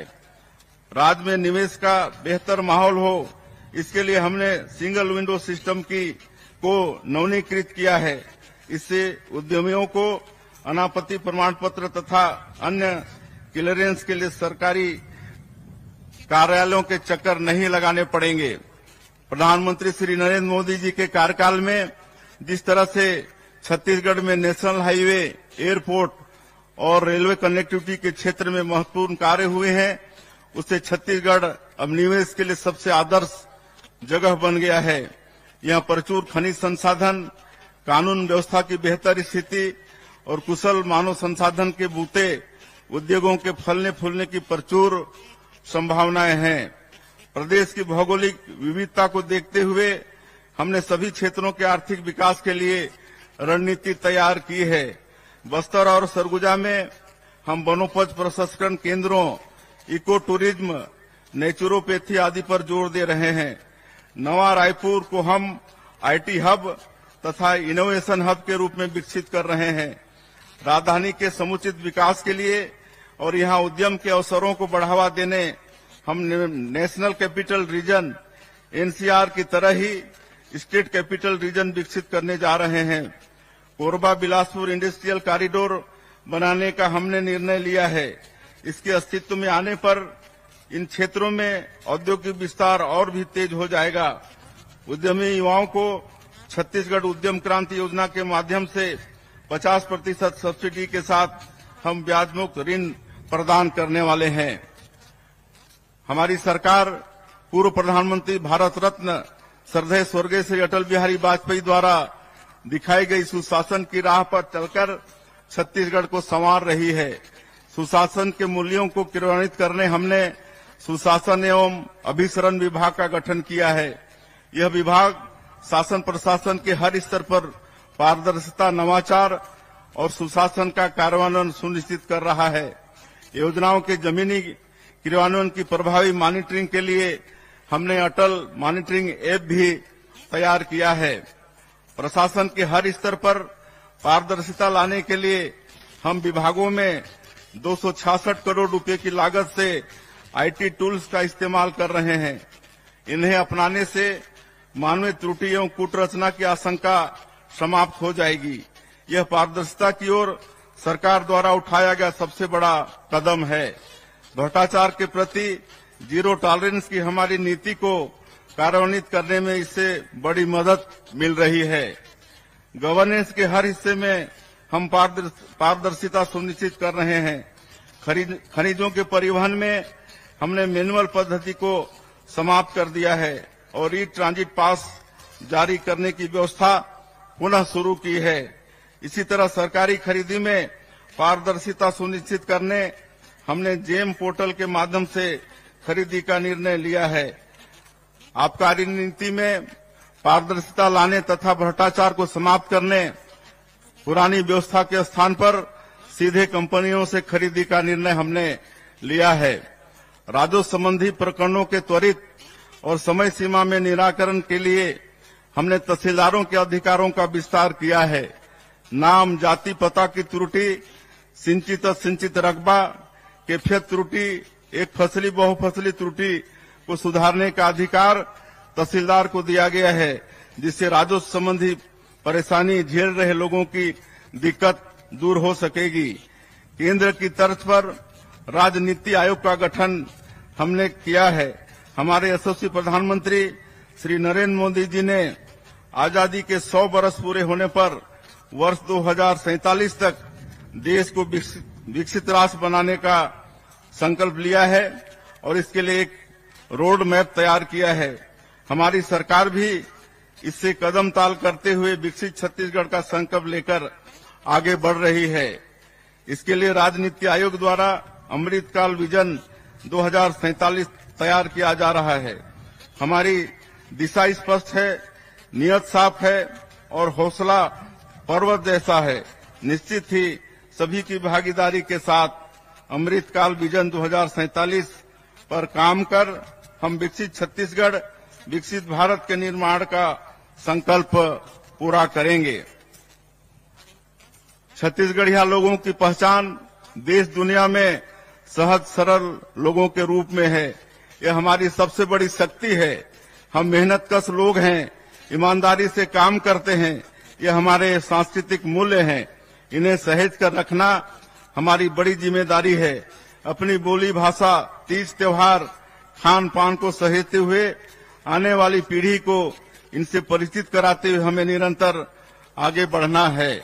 जलवायु परिवर्तन के संकट को देखते हुए हम सबका कर्तव्य है कि पर्यावरण को बेहतर बनाने में अपनी भागीदारी दें। माननीय प्रधानमंत्री श्री नरेंद्र मोदी जी ने एक पेड़ मां के नाम अभियान आरंभ किया है। मैंने अपने गृहग्राम बगिया में इस अभियान के अंतर्गत रुद्राक्ष का पौधा लगाया है। रायपुर में भी मुख्यमंत्री निवास में मैंने दहिमन का पौधा लगाया है। आप भी एक पौधा जरूर लगाएं, यह आप सभी से हमारा आग्रह है। यह हमारी पुण्य भूमि का परम सौभाग्य है कि श्री राम हमारे भांजे हैं और उनकी कर्म भूमि भी छत्तीसगढ़ है।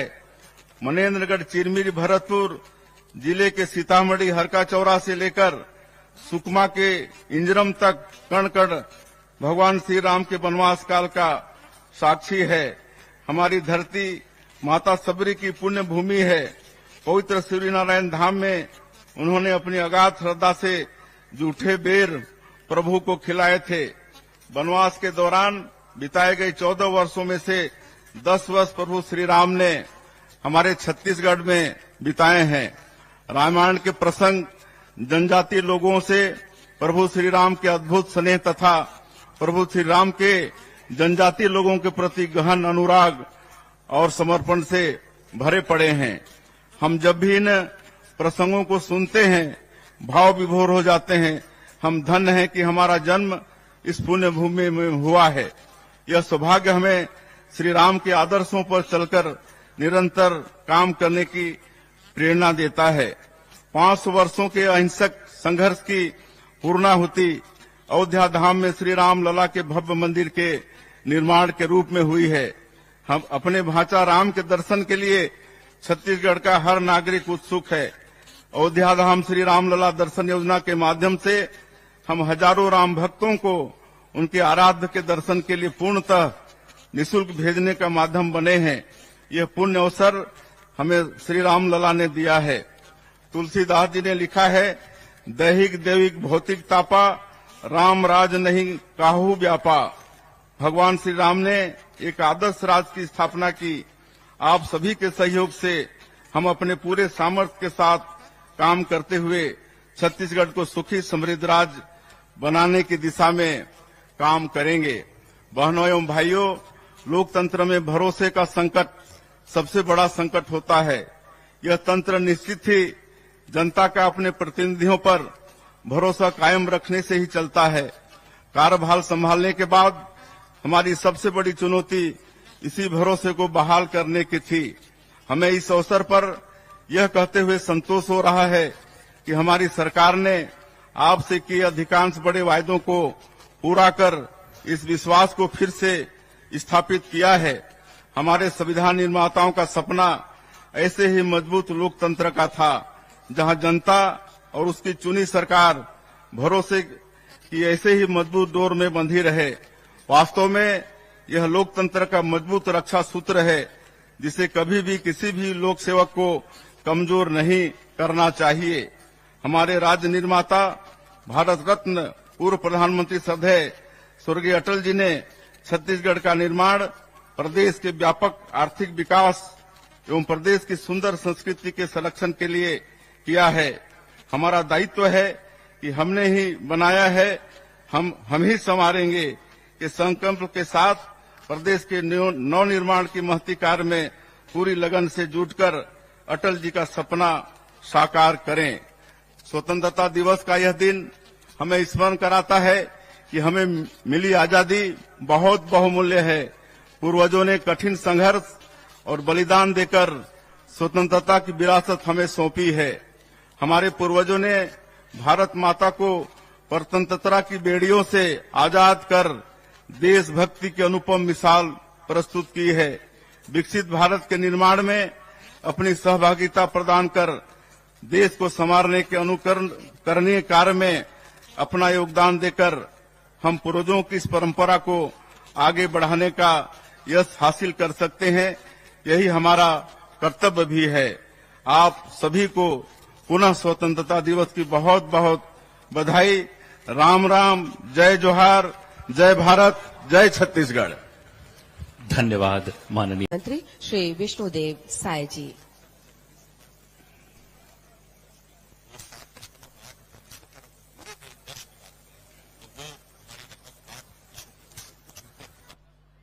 देश के 78वें स्वतंत्रता दिवस पर सभी छत्तीसगढ़ वासियों को हार्दिक बधाई। आज स्वतंत्रता दिवस की इस मंगल बेला में हम सभी स्वाधीनता का सुख साझा कर रहे हैं। हमको यह आजादी अंग्रेजी साम्राज्यवाद के विरुद्ध हमारे पूर्वजों के कठिन संघर्ष और बलिदान के बूते मिल पाई है। यह आजादी हमें देन है शहीद गेंद सिंह, शहीद धुरवा राव, शहीद यादव राव, शहीद वेंकटराव, वीर गुंडाधुर, शहीद डेबरीधुर, शहीद आयतू महारा, शहीद वीर नारायण सिंह जैसे हमारे अनेक ऐतिहासिक नायकों की, जिन्होंने अदम्य साहस का परिचय देते हुए जनमानस में स्वाधीनता की अलख जगाई। महात्मा गांधी के नेतृत्व में पूरे देश के स्वाधीनता सेनानियों के साथ ही छत्तीसगढ़ के स्वतंत्रता संग्राम सेनानियों ने भारत माता की परतंत्रता की बेड़ियों को तोड़ने के लिए जो अथक मेहनत की, उसके सुखद परिणाम स्वरूप आज हम स्वतंत्र वातावरण में सांस ले रहे हैं। स्वाधीनता के साथ ही बाबा साहेब डॉक्टर भीमराव अंबेडकर के नेतृत्व में संविधान निर्माण का काम संपन्न हुआ, जो आज प्रकाश स्तंभ की तरह देश के लोकतंत्र को निरंतर आगे बढ़ने की राह दिखा रहा है।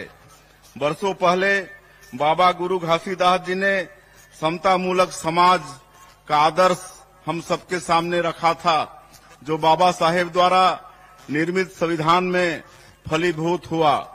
उनके संविधान में कबीर की वाणी का सार भी है, जो भारत के नागरिकों को अभिव्यक्ति की स्वतंत्रता के साथ साथ समानता प्रदान करती है। आज के दिन हम उन पूर्वजों के प्रति भी कृतज्ञता व्यक्त करते हैं, जिन्होंने आपातकाल के कठिन दौर में संविधान की मशाल को बुझने नहीं दिया।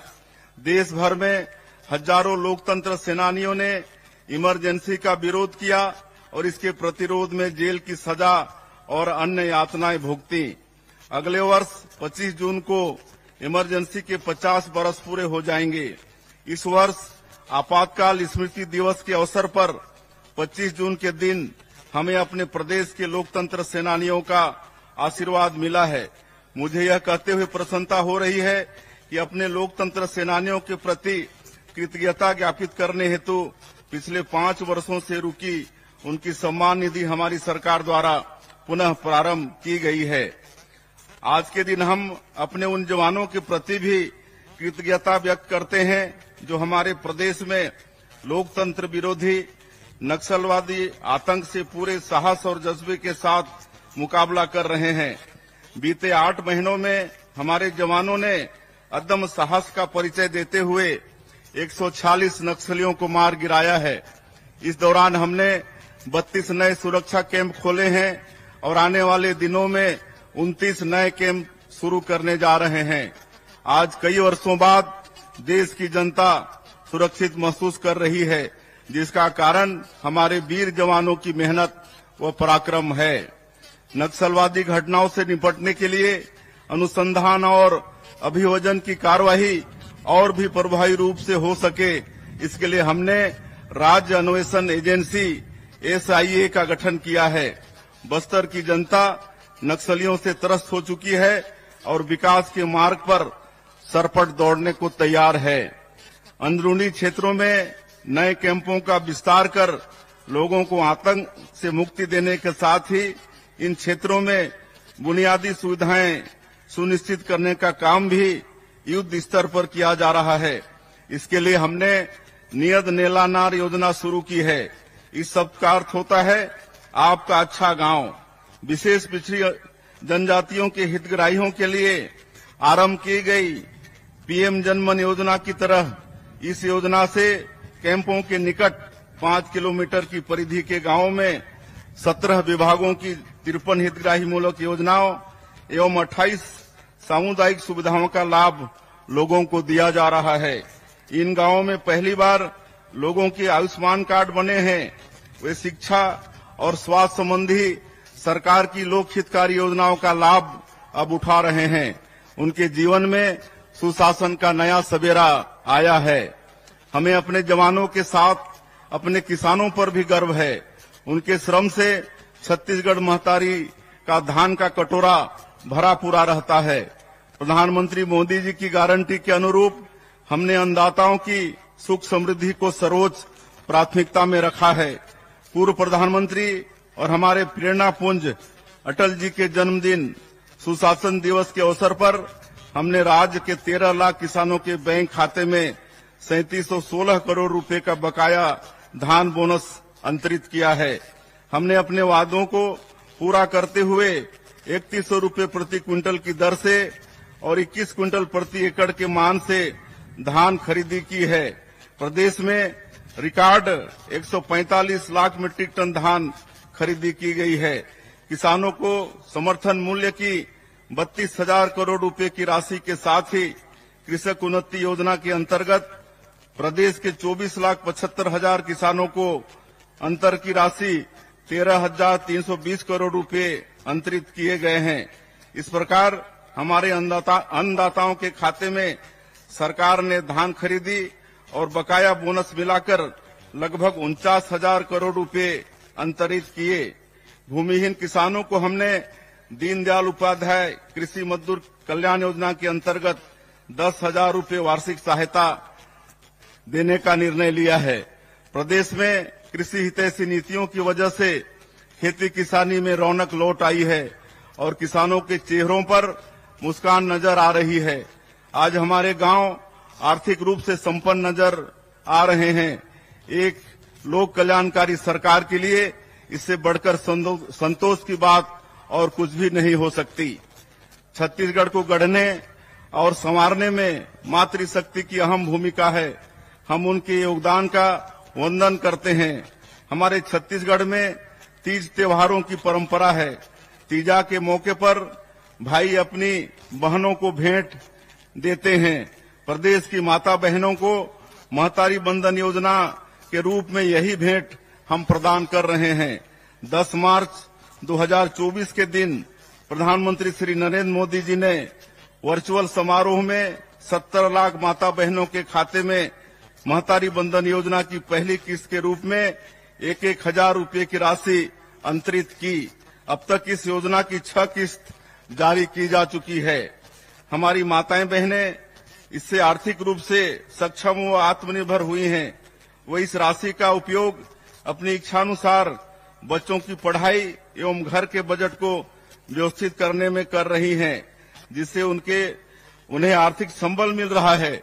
जब हम बेटियों को मजबूत करते हैं तो पूरा परिवार मजबूत होता है और मजबूत परिवार से ही मजबूत समाज और मजबूत राष्ट्र का निर्माण होता है। महिलाओं के आर्थिक सामाजिक सशक्तिकरण से निश्चित ही विकसित छत्तीसगढ़ की आधारशिला मजबूत हो रही है। एकात्म मानववाद के प्रणेता पंडित दीनदयाल उपाध्याय ने हमारे समक्ष अंत्योदय के लिए कार्य करने का आदर्श रखा है। समाज के सबसे आखिरी व्यक्ति के उत्थान और विकास को सुनिश्चित करने के इसी लक्ष्य के अनुरूप हम अथक कार्य कर रहे हैं। अंत्योदय एवं प्राथमिकता राशन कार्डधारी 68 लाख परिवारों को अगले 5 सालों तक निःशुल्क खाद्यान्न वितरण का निर्णय हमारी सरकार द्वारा लिया गया है। आर्थिक रूप से पिछड़े परिवारों को बुनियादी सुविधाएं उपलब्ध कराना हमारी सर्वोच्च प्राथमिकता है। इसमें सबसे पहले सबको आवास सुनिश्चित करने की जिम्मेदारी है। मैं पिछले 3 दशकों से विशेष पिछड़ी जनजाति पहाड़ी कोरवा के निकट संपर्क में रहा हूं। उनके करीब रहकर मैंने देखा है घास फूस के आवास में रहने वालों का दर्द क्या होता है। जब हमारे यशस्वी प्रधानमंत्री पीएम आवास योजना लेकर आए तो प्रदेश के लाखों परिवारों को उम्मीदें जगी, लेकिन पिछले 5 सालों में प्रदेश के 18 लाख जरूरतमंद परिवारों के आवास का सपना पूरा नहीं हो सका। हमने संकल्प लिया कि हम इन 18 लाख परिवारों की पीड़ा दूर करेंगे। शपथ लेने के अगले दिन ही हमारी सरकार ने इनके आवास के सपने को पूरा करने की राह खोल दी। इसके साथ ही सामाजिक आर्थिक सर्वेक्षण में चिन्हांकित 47,090 आवासीन परिवारों को आवास स्वीकृत करने का निर्णय भी हमने मुख्यमंत्री आवास योजना के तहत लिया है। सबको आवास के साथ ही सबको शुद्ध पेयजल उपलब्ध कराने माननीय प्रधानमंत्री जी ने जल जीवन मिशन की आरंभ किया है। प्रदेश में इसके क्रियान्वयन की दिशा में हम तेजी से काम कर रहे हैं। इसके लिए हमने 4,500 करोड़ रुपए का बजट रखा है। प्रदेश में भूजल की समस्या वाले गांवों में जल जीवन मिशन के अंतर्गत मल्टी विलेज स्कीम के माध्यम से पेयजल आपूर्ति का काम शुरू हो गया है। फिलहाल राज्य के 18 जिलों में 70 मल्टी विलेज योजनाओं का काम आरंभ हो गया है। हमने छत्तीसगढ़ में 50 लाख ग्रामीण परिवारों को नल कनेक्शन प्रदान करने का लक्ष्य रखा था। मुझे खुशी है कि इसमें से 39,31,000 परिवारों में हम नल कनेक्शन उपलब्ध करा चुके हैं। हमारे ग्रंथों में सर्वे संतु निरामया की कामना की गई है। किसी तरह की बीमारी हो जाने पर सबसे ज्यादा चिंता आर्थिक रूप से कमजोर लोगों को उठानी पड़ती है।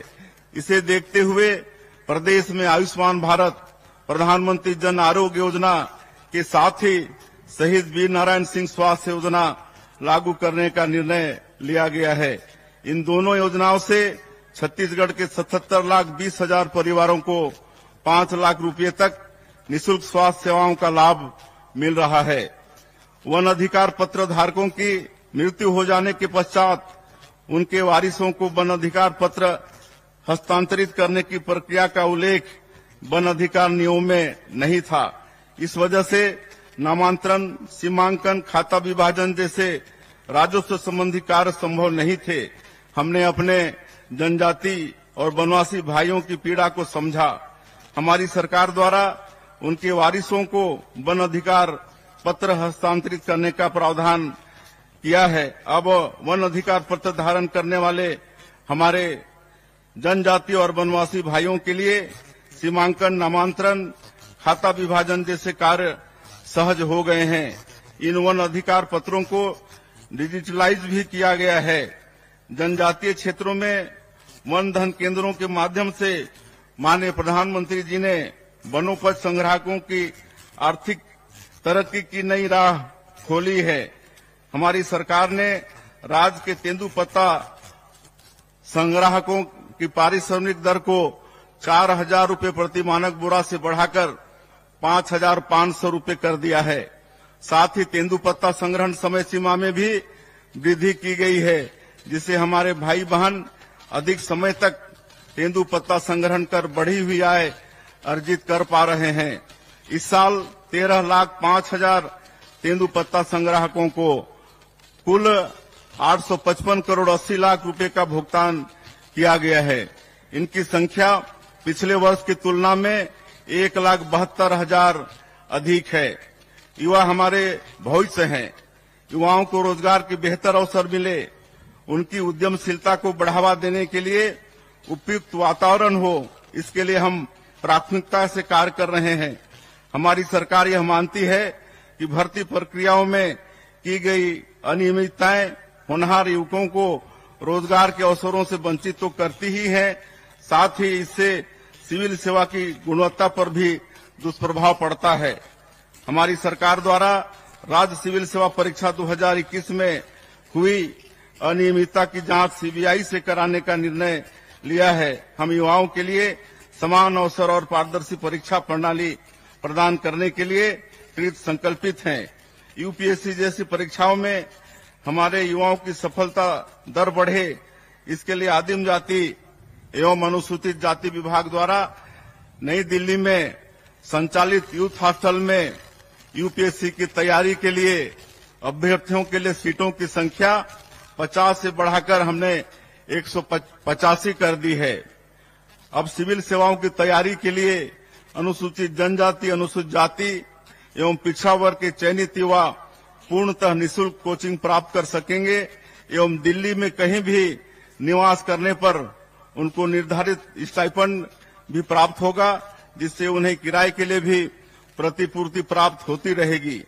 हमने शासकीय सेवाओं हेतु आयोजित परीक्षा में सम्मिलित होने की अधिकतम आयु सीमा में 5 वर्ष की छूट प्रदान की है।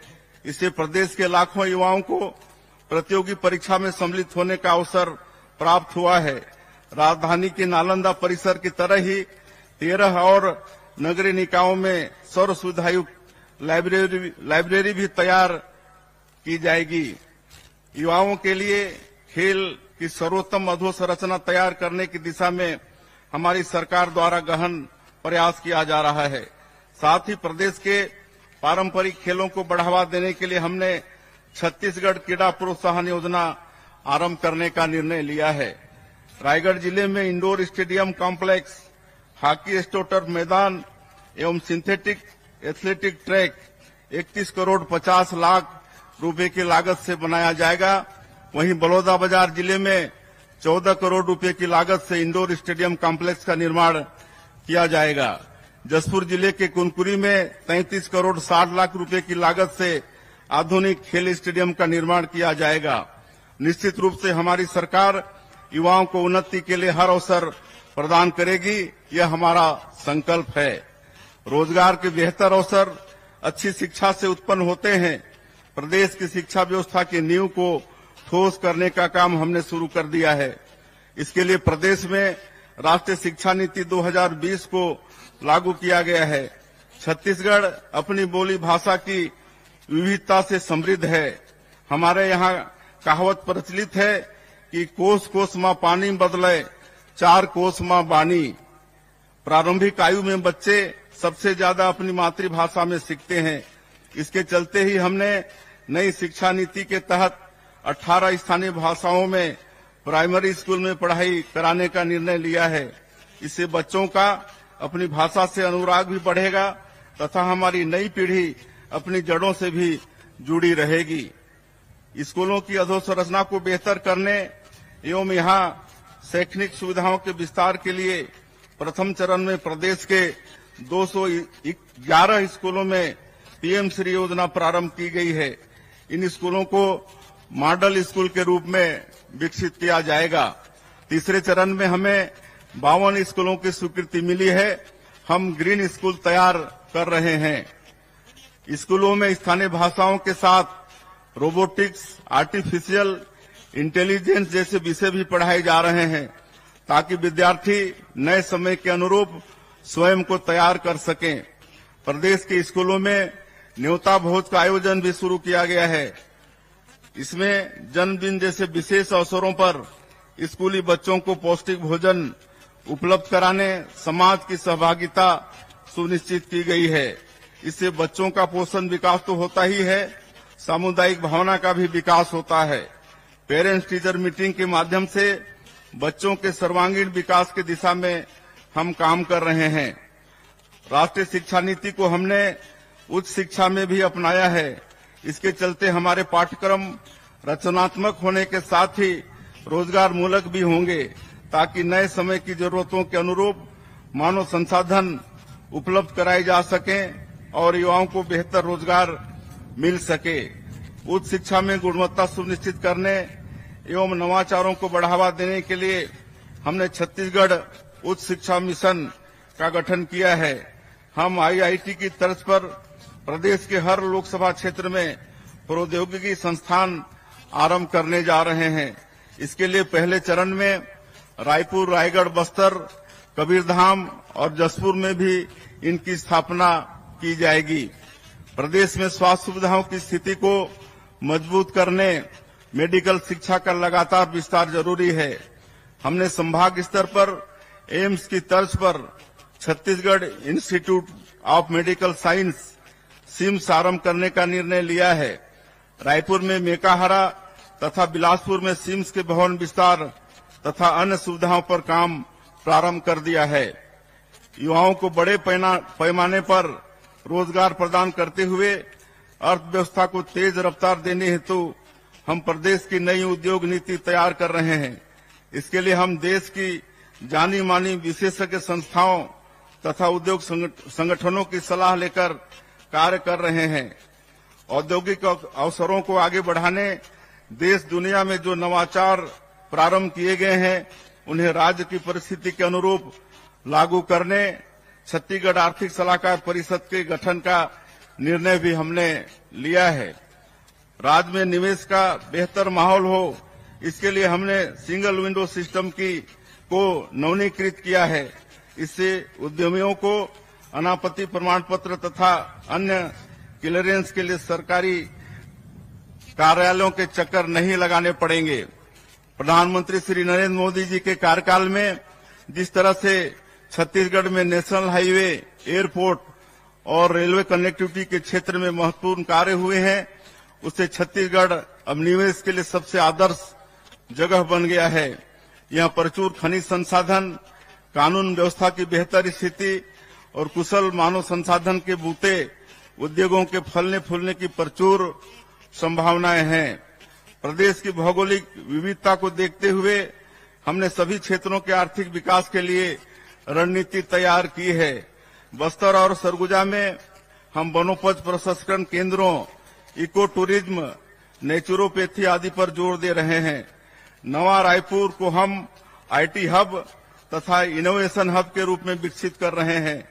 राजधानी के समुचित विकास के लिए और यहां उद्यम के अवसरों को बढ़ावा देने हम नेशनल कैपिटल रीजन एनसीआर की तरह ही स्टेट कैपिटल रीजन विकसित करने जा रहे हैं। कोरबा बिलासपुर इंडस्ट्रियल कॉरिडोर बनाने का हमने निर्णय लिया है। इसके अस्तित्व में आने पर इन क्षेत्रों में औद्योगिक विस्तार और भी तेज हो जाएगा। उद्यमी युवाओं को छत्तीसगढ़ उद्यम क्रांति योजना के माध्यम से 50% सब्सिडी के साथ हम ब्याज मुक्त ऋण प्रदान करने वाले हैं।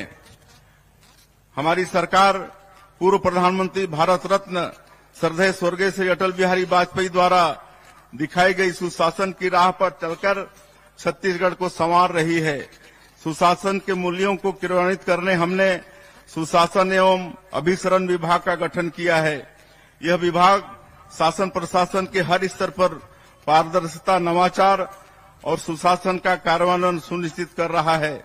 योजनाओं के जमीनी क्रियान्वयन की प्रभावी मॉनिटरिंग के लिए हमने अटल मॉनिटरिंग ऐप भी तैयार किया है। प्रशासन के हर स्तर पर पारदर्शिता लाने के लिए हम विभागों में 266 करोड़ रुपए की लागत से आईटी टूल्स का इस्तेमाल कर रहे हैं। इन्हें अपनाने से मानवीय त्रुटि एवं कूटरचना की आशंका समाप्त हो जाएगी। यह पारदर्शिता की ओर सरकार द्वारा उठाया गया सबसे बड़ा कदम है। भ्रष्टाचार के प्रति जीरो टॉलरेंस की हमारी नीति को कार्यान्वित करने में इससे बड़ी मदद मिल रही है। गवर्नेंस के हर हिस्से में हम पारदर्शिता सुनिश्चित कर रहे हैं। खनिजों के परिवहन में हमने मैनुअल पद्धति को समाप्त कर दिया है और ई ट्रांजिट पास जारी करने की व्यवस्था पुनः शुरू की है। इसी तरह सरकारी खरीदी में पारदर्शिता सुनिश्चित करने हमने जेम पोर्टल के माध्यम से खरीदी का निर्णय लिया है। आबकारी नीति में पारदर्शिता लाने तथा भ्रष्टाचार को समाप्त करने पुरानी व्यवस्था के स्थान पर सीधे कंपनियों से खरीदी का निर्णय हमने लिया है। राजस्व संबंधी प्रकरणों के त्वरित और समय सीमा में निराकरण के लिए हमने तहसीलदारों के अधिकारों का विस्तार किया है। नाम, जाति, पता की त्रुटि, सिंचित रकबा, कैफियत त्रुटि, एक फसली बहुफसली त्रुटि को सुधारने का अधिकार तहसीलदार को दिया गया है, जिससे राजस्व संबंधी परेशानी झेल रहे लोगों की दिक्कत दूर हो सकेगी। केंद्र की तर्ज पर राज्य नीति आयोग का गठन हमने किया है। हमारे यशस्वी प्रधानमंत्री श्री नरेंद्र मोदी जी ने आजादी के 100 वर्ष पूरे होने पर वर्ष 2047 तक देश को विकसित राष्ट्र बनाने का संकल्प लिया है और इसके लिए एक रोड मैप तैयार किया है।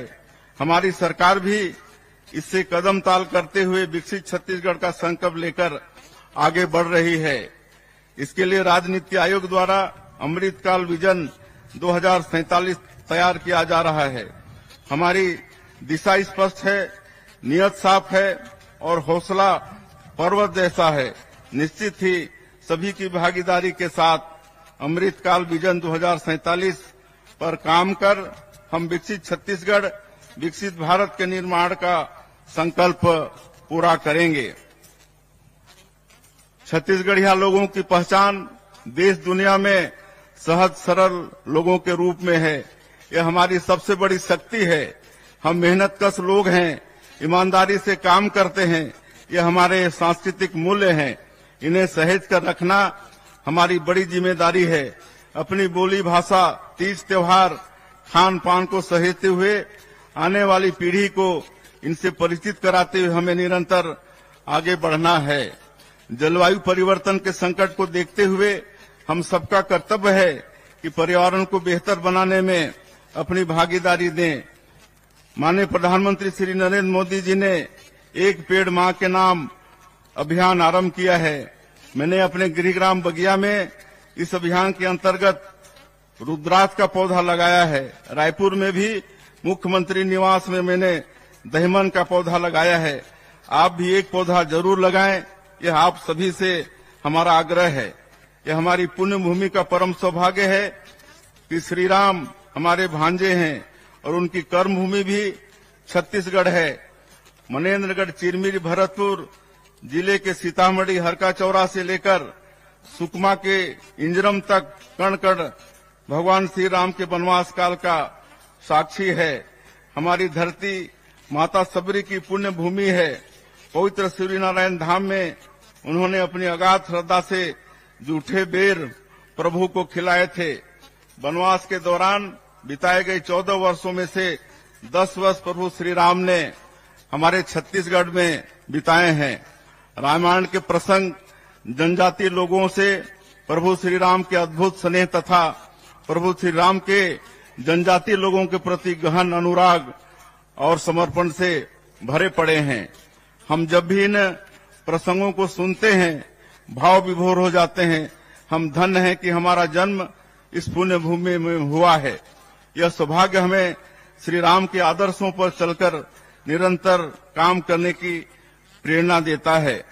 500 वर्षों के अहिंसक संघर्ष की पूर्णाहुति अयोध्या धाम में श्री राम लला के भव्य मंदिर के निर्माण के रूप में हुई है। हम अपने भांचा राम के दर्शन के लिए छत्तीसगढ़ का हर नागरिक उत्सुक है। अयोध्या धाम श्री राम लला दर्शन योजना के माध्यम से हम हजारों राम भक्तों को उनके आराध्य के दर्शन के लिए पूर्णतः निःशुल्क भेजने का माध्यम बने हैं। यह पुण्य अवसर हमें श्री राम लला ने दिया है। तुलसीदास जी ने लिखा है, दैहिक दैविक भौतिक तापा राम राज नहीं काहू व्यापा। भगवान श्री राम ने एक आदर्श राज की स्थापना की। आप सभी के सहयोग से हम अपने पूरे सामर्थ्य के साथ काम करते हुए छत्तीसगढ़ को सुखी समृद्ध राज्य बनाने की दिशा में काम करेंगे। बहनों एवं भाइयों, लोकतंत्र में भरोसे का संकट सबसे बड़ा संकट होता है। यह तंत्र निश्चित ही जनता का अपने प्रतिनिधियों पर भरोसा कायम रखने से ही चलता है।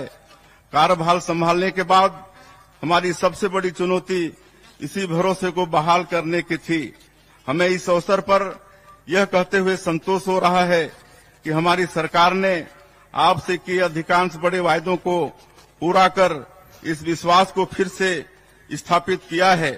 हमारे संविधान निर्माताओं का सपना ऐसे ही मजबूत लोकतंत्र का था, जहां जनता और उसकी चुनी सरकार भरोसे की ऐसे ही मजबूत डोर में बंधी रहे। वास्तव में यह लोकतंत्र का मजबूत रक्षा सूत्र है, जिसे कभी भी किसी भी लोक सेवक को कमजोर नहीं करना चाहिए। हमारे राज्य निर्माता भारत रत्न पूर्व प्रधानमंत्री श्रद्धेय स्वर्गीय अटल जी ने छत्तीसगढ़ का निर्माण प्रदेश के व्यापक आर्थिक विकास एवं प्रदेश की सुंदर संस्कृति के संरक्षण के लिए किया है। हमारा दायित्व है कि हमने ही बनाया है, हम ही संवारेंगे के संकल्प के साथ प्रदेश के नवनिर्माण की महती कार्य में पूरी लगन से जुटकर अटल जी का सपना साकार करें। स्वतंत्रता दिवस का यह दिन हमें स्मरण कराता है कि हमें मिली आजादी बहुत बहुमूल्य है। पूर्वजों ने कठिन संघर्ष और बलिदान देकर स्वतंत्रता की विरासत हमें सौंपी है। हमारे पूर्वजों ने भारत माता को परतंत्रता की बेड़ियों से आजाद कर देशभक्ति की अनुपम मिसाल प्रस्तुत की है। विकसित भारत के निर्माण में अपनी सहभागिता प्रदान कर देश को संवारने के अनुकरणीय कार्य में अपना योगदान देकर हम पूर्वजों की इस परंपरा को आगे बढ़ाने का यश हासिल कर सकते हैं। यही हमारा कर्तव्य भी है। आप सभी को पुनः स्वतंत्रता दिवस की बहुत बहुत बधाई। राम राम, जय जोहार, जय भारत, जय छत्तीसगढ़। धन्यवाद माननीय मंत्री श्री विष्णुदेव साय जी।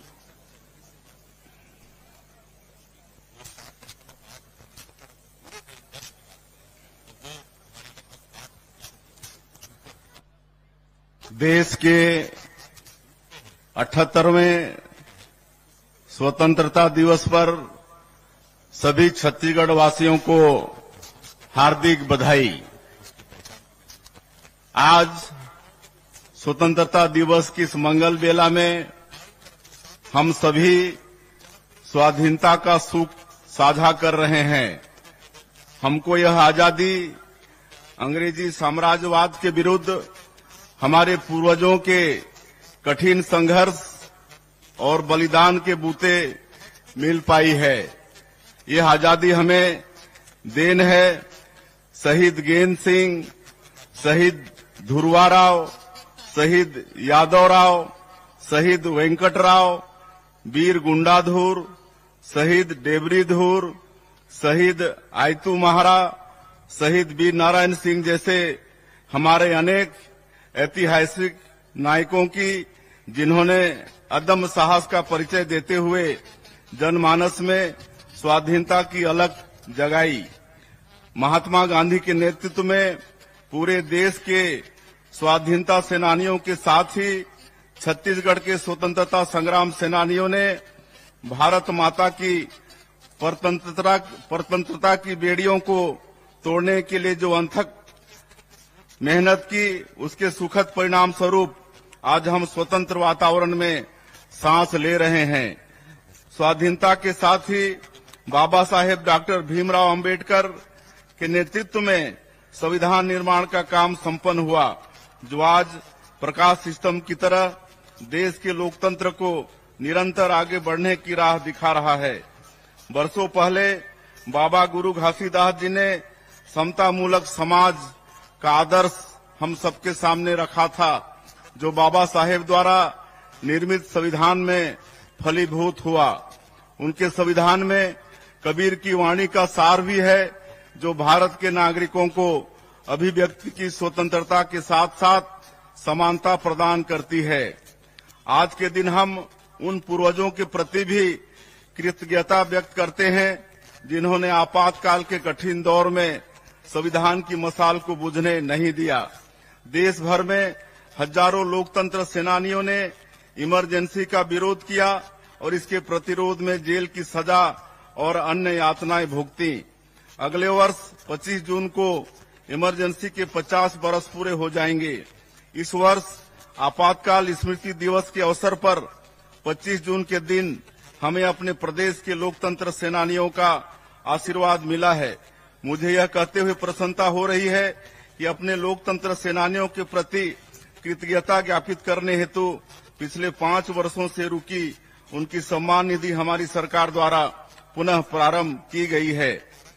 आज के दिन हम अपने उन जवानों के प्रति भी कृतज्ञता व्यक्त करते हैं, जो हमारे प्रदेश में लोकतंत्र विरोधी नक्सलवादी आतंक से पूरे साहस और जज्बे के साथ मुकाबला कर रहे हैं। बीते 8 महीनों में हमारे जवानों ने अदम्य साहस का परिचय देते हुए 146 नक्सलियों को मार गिराया है।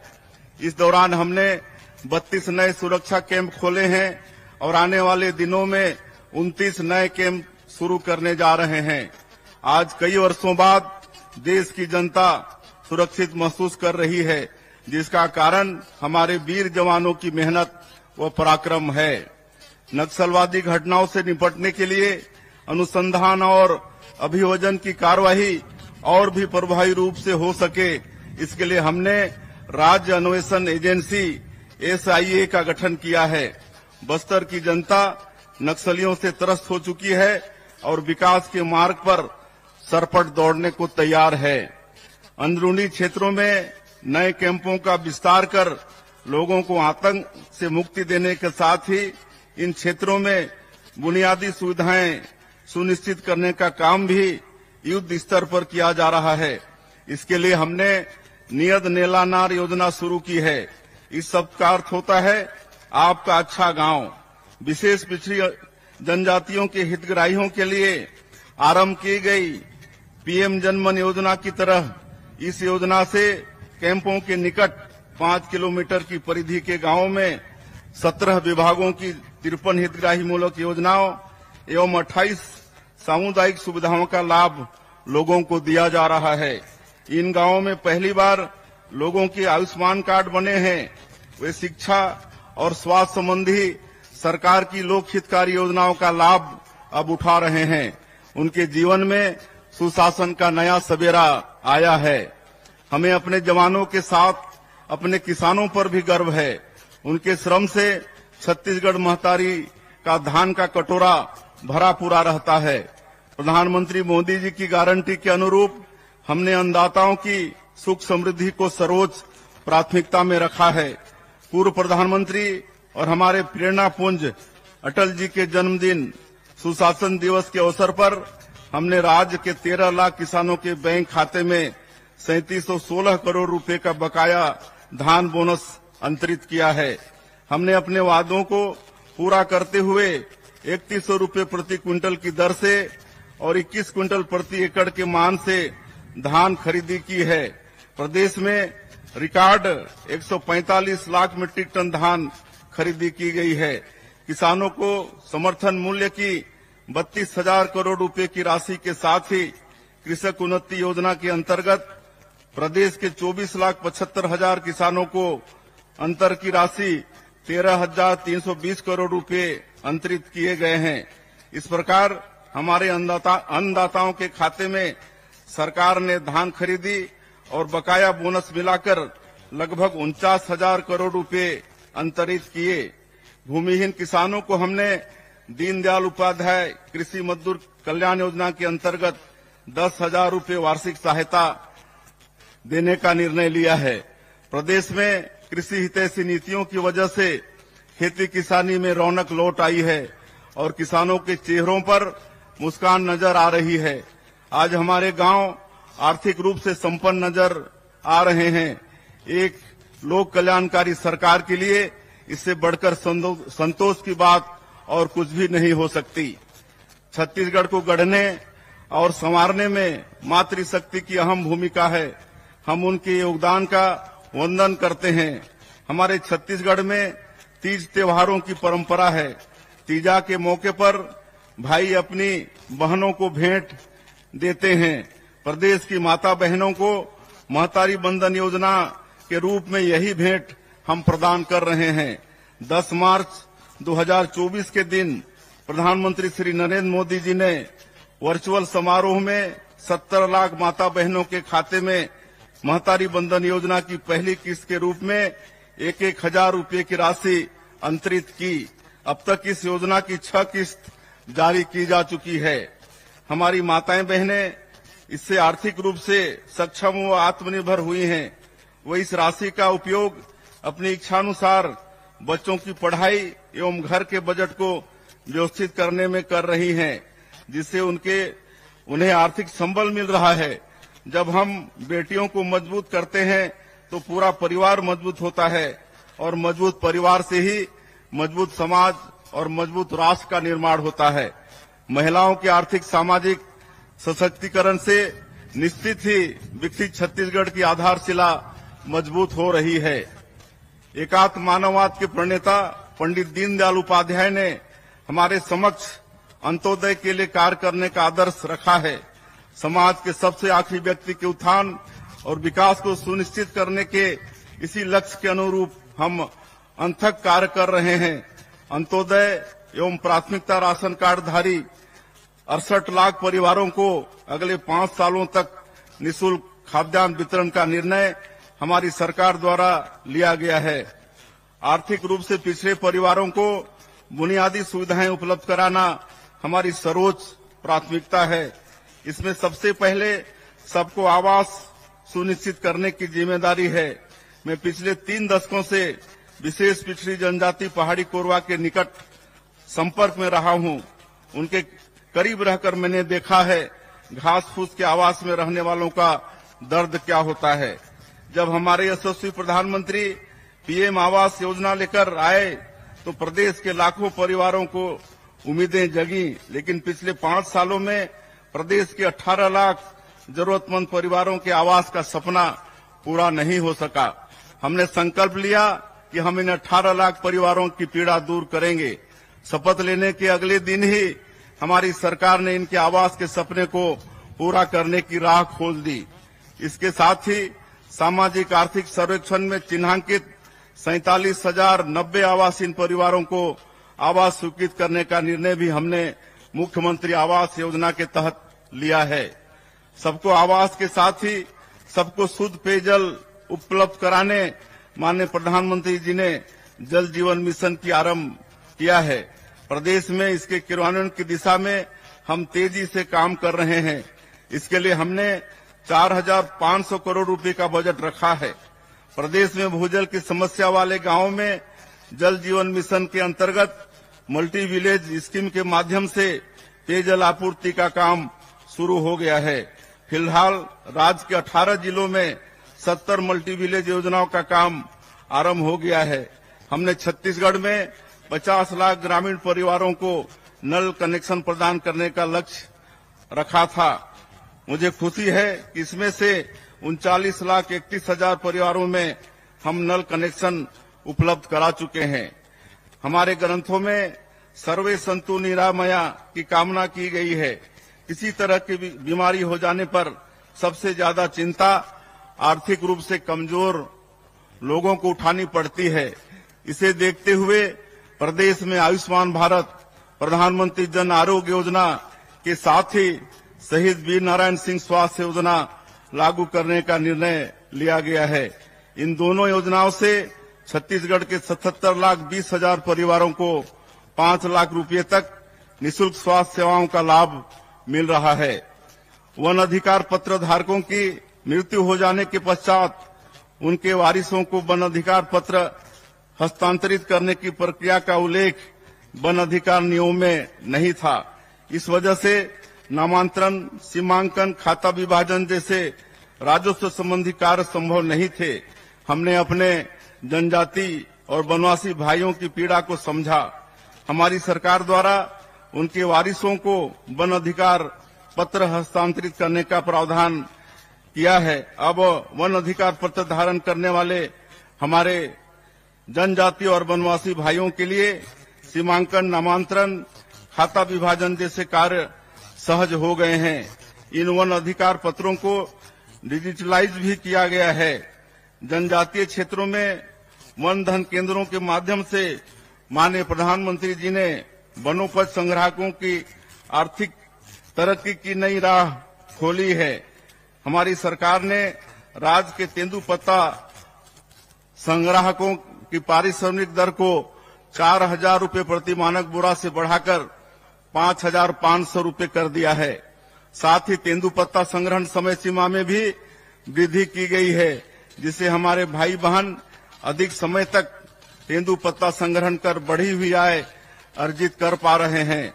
इस साल 13,05,000 तेंदुपत्ता संग्राहकों को कुल 855 करोड़ 80 लाख रुपए का भुगतान किया गया है। इनकी संख्या पिछले वर्ष की तुलना में 1,72,000 अधिक है। युवा हमारे भविष्य हैं। युवाओं को रोजगार के बेहतर अवसर मिले, उनकी उद्यमशीलता को बढ़ावा देने के लिए उपयुक्त वातावरण हो, इसके लिए हम प्राथमिकता से कार्य कर रहे हैं। हमारी सरकार यह मानती है कि भर्ती प्रक्रियाओं में की गई अनियमितताएं होनहार युवकों को रोजगार के अवसरों से वंचित तो करती ही है, साथ ही इससे सिविल सेवा की गुणवत्ता पर भी दुष्प्रभाव पड़ता है। हमारी सरकार द्वारा राज्य सिविल सेवा परीक्षा 2021 में हुई अनियमितता की जांच सीबीआई से कराने का निर्णय लिया है। हम युवाओं के लिए समान अवसर और पारदर्शी परीक्षा प्रणाली प्रदान करने के लिए कृत संकल्पित हैं। यूपीएससी जैसी परीक्षाओं में हमारे युवाओं की सफलता दर बढ़े, इसके लिए आदिम जाति एवं अनुसूचित जाति विभाग द्वारा नई दिल्ली में संचालित यूथ हॉस्टल में यूपीएससी की तैयारी के लिए अभ्यर्थियों के लिए सीटों की संख्या 50 से बढ़ाकर हमने 185 कर दी है। अब सिविल सेवाओं की तैयारी के लिए अनुसूचित जनजाति, अनुसूचित जाति एवं पिछड़ा वर्ग के चयनित युवा पूर्णतः निःशुल्क कोचिंग प्राप्त कर सकेंगे एवं दिल्ली में कहीं भी निवास करने पर उनको निर्धारित स्टाइपेंड भी प्राप्त होगा, जिससे उन्हें किराए के लिए भी प्रतिपूर्ति प्राप्त होती रहेगी। हमने शासकीय सेवाओं हेतु आयोजित परीक्षा में सम्मिलित होने की अधिकतम आयु सीमा में 5 वर्ष की छूट प्रदान की है। इससे प्रदेश के लाखों युवाओं को प्रतियोगी परीक्षा में सम्मिलित होने का अवसर प्राप्त हुआ है। राजधानी के नालंदा परिसर की तरह ही 13 और नगरीय निकायों में सर्व सुविधायुक्त लाइब्रेरी भी तैयार की जाएगी। युवाओं के लिए खेल की सर्वोत्तम अधोसंरचना तैयार करने की दिशा में हमारी सरकार द्वारा गहन प्रयास किया जा रहा है। साथ ही प्रदेश के पारंपरिक खेलों को बढ़ावा देने के लिए हमने छत्तीसगढ़ क्रीड़ा प्रोत्साहन योजना आरंभ करने का निर्णय लिया है। रायगढ़ जिले में इंडोर स्टेडियम कॉम्प्लेक्स, हॉकी स्टोटर मैदान एवं synthetic athletic track 31 crore 50 lakh रुपए की लागत से बनाया जाएगा। वहीं बलौदाबाजार जिले में 14 करोड़ रुपए की लागत से इंडोर स्टेडियम कॉम्प्लेक्स का निर्माण किया जाएगा। जसपुर जिले के कुनकुरी में 33 करोड़ 60 लाख रुपए की लागत से आधुनिक खेल स्टेडियम का निर्माण किया जाएगा। निश्चित रूप से हमारी सरकार युवाओं को उन्नति के लिए हर अवसर प्रदान करेगी, यह हमारा संकल्प है। रोजगार के बेहतर अवसर अच्छी शिक्षा से उत्पन्न होते हैं। प्रदेश की शिक्षा व्यवस्था की नींव को ठोस करने का काम हमने शुरू कर दिया है।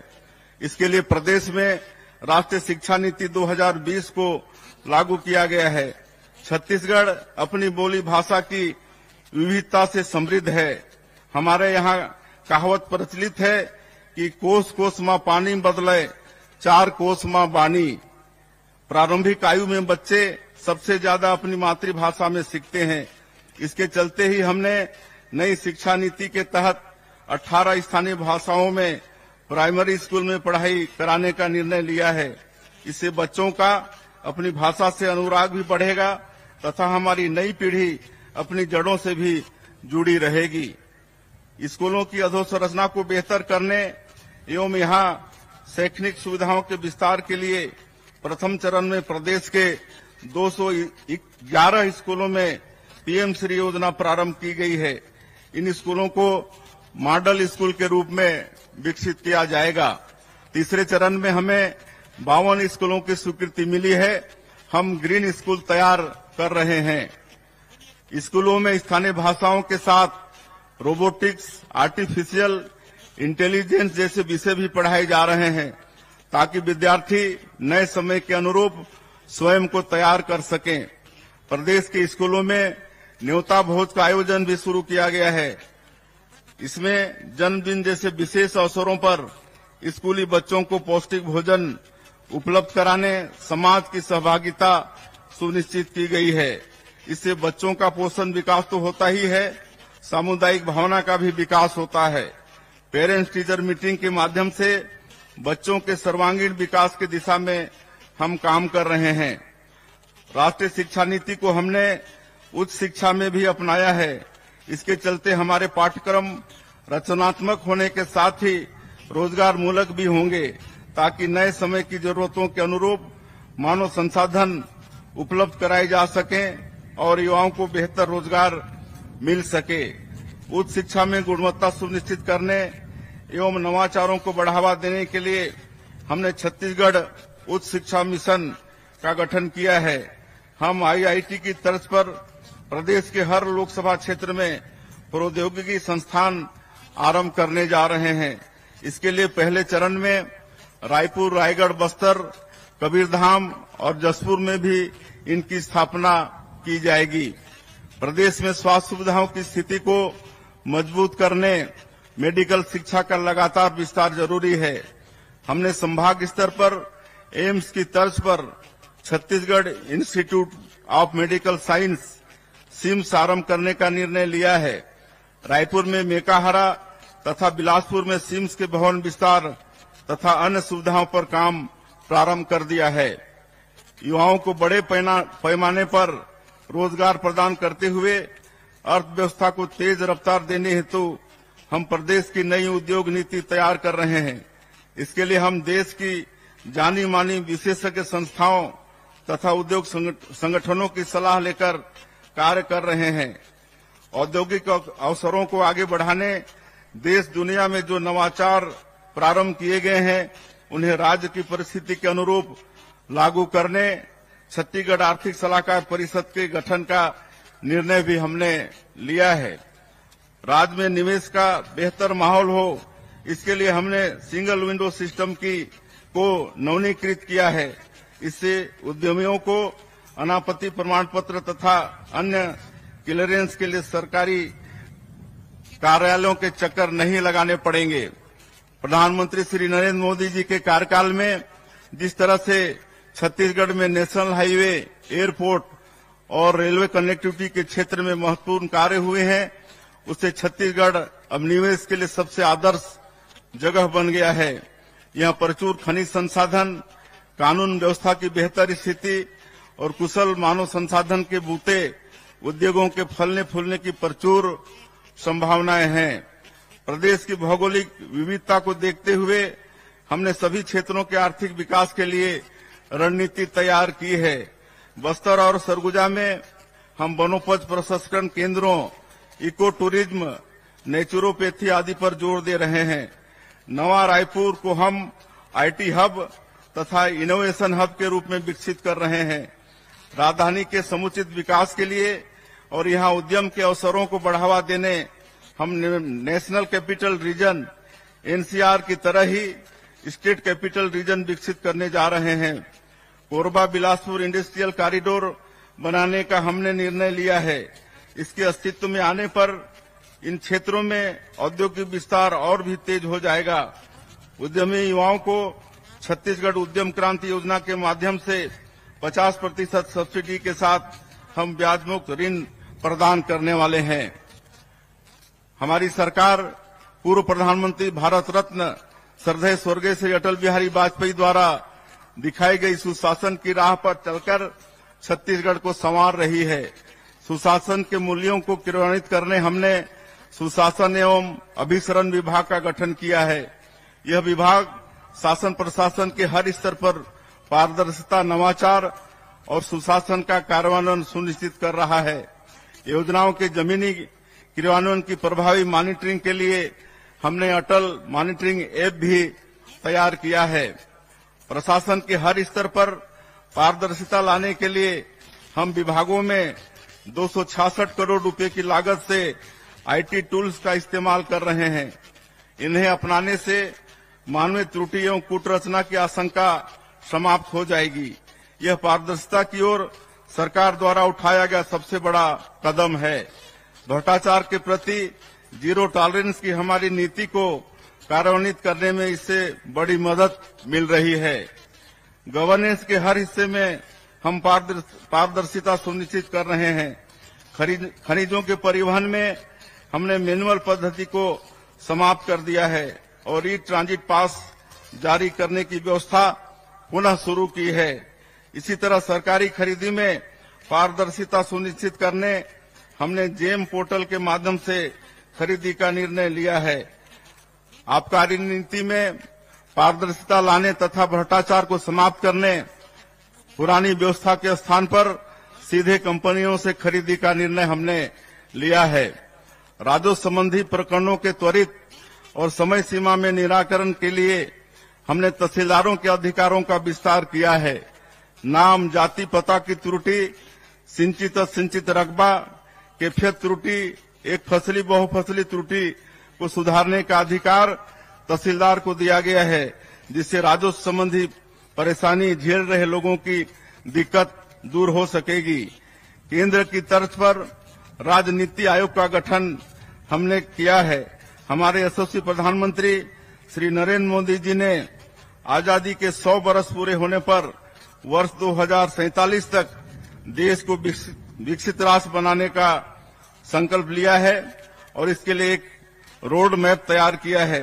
हमारी सरकार भी इससे कदम ताल करते हुए विकसित छत्तीसगढ़ का संकल्प लेकर आगे बढ़ रही है। इसके लिए राजनीति आयोग द्वारा अमृतकाल विजन 2047 तैयार किया जा रहा है। हमारी दिशा स्पष्ट है, नियत साफ है और हौसला पर्वत जैसा है। निश्चित ही सभी की भागीदारी के साथ अमृतकाल विजन 2047 पर काम कर हम विकसित छत्तीसगढ़, विकसित भारत के निर्माण का संकल्प पूरा करेंगे। छत्तीसगढ़िया लोगों की पहचान देश दुनिया में सहज सरल लोगों के रूप में है। यह हमारी सबसे बड़ी शक्ति है। हम मेहनतकश लोग हैं, ईमानदारी से काम करते हैं। यह हमारे सांस्कृतिक मूल्य हैं। इन्हें सहेज कर रखना हमारी बड़ी जिम्मेदारी है। अपनी बोली भाषा, तीज त्योहार, खान पान को सहेजते हुए आने वाली पीढ़ी को इनसे परिचित कराते हुए हमें निरंतर आगे बढ़ना है। जलवायु परिवर्तन के संकट को देखते हुए हम सबका कर्तव्य है कि पर्यावरण को बेहतर बनाने में अपनी भागीदारी दें। माननीय प्रधानमंत्री श्री नरेंद्र मोदी जी ने एक पेड़ मां के नाम अभियान आरंभ किया है। मैंने अपने गृहग्राम बगिया में इस अभियान के अंतर्गत रुद्राक्ष का पौधा लगाया है। रायपुर में भी मुख्यमंत्री निवास में मैंने दहिमन का पौधा लगाया है। आप भी एक पौधा जरूर लगाएं, यह आप सभी से हमारा आग्रह है। यह हमारी पुण्य भूमि का परम सौभाग्य है कि श्री राम हमारे भांजे हैं और उनकी कर्म भूमि भी छत्तीसगढ़ है। मनेन्द्रगढ़, चिरमिरी, भरतपुर जिले के सीतामढ़ी, हरका चौरा से लेकर सुकमा के इंजरम तक कण कण भगवान श्री राम के वनवास काल का साक्षी है। हमारी धरती माता सबरी की पुण्य भूमि है। पवित्र सूर्यनारायण धाम में उन्होंने अपनी अगाध श्रद्धा से जूठे बेर प्रभु को खिलाए थे। वनवास के दौरान बिताए गए 14 वर्षों में से 10 वर्ष प्रभु श्री राम ने हमारे छत्तीसगढ़ में बिताए हैं। रामायण के प्रसंग जनजातीय लोगों से प्रभु श्री राम के अद्भुत स्नेह तथा प्रभु श्री राम के जनजातीय लोगों के प्रति गहन अनुराग और समर्पण से भरे पड़े हैं। हम जब भी इन प्रसंगों को सुनते हैं भाव विभोर हो जाते हैं।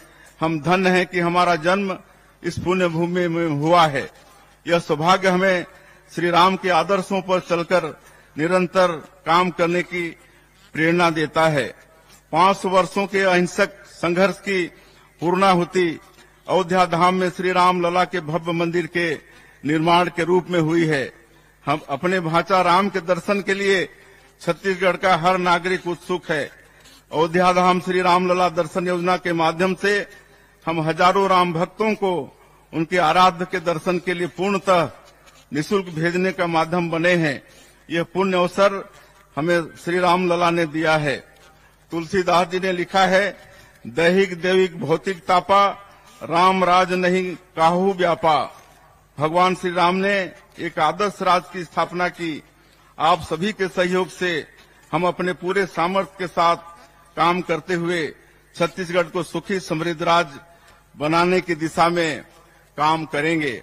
बहनों एवं भाइयों, लोकतंत्र में भरोसे का संकट सबसे बड़ा संकट होता है।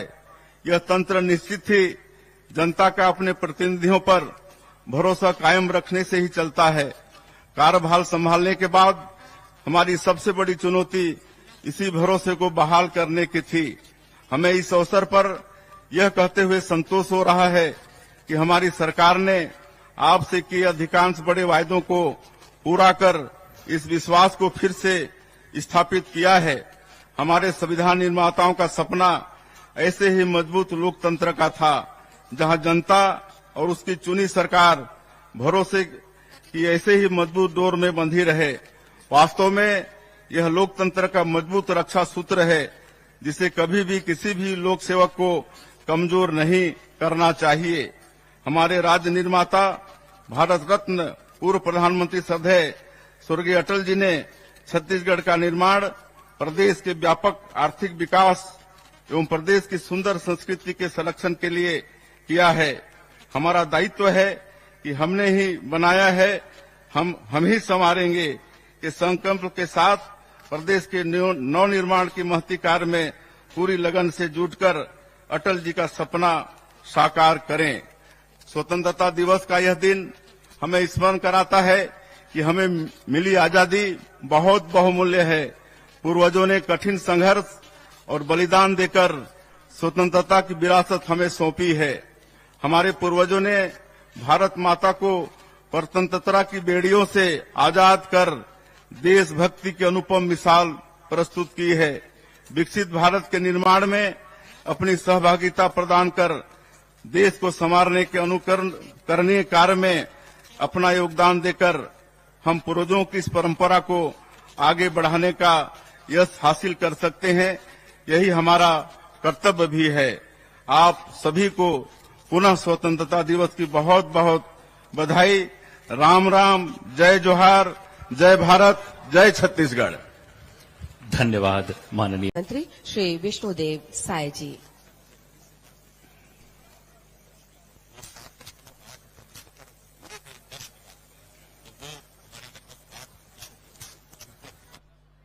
देश के 78वें स्वतंत्रता दिवस पर सभी छत्तीसगढ़ वासियों को हार्दिक बधाई।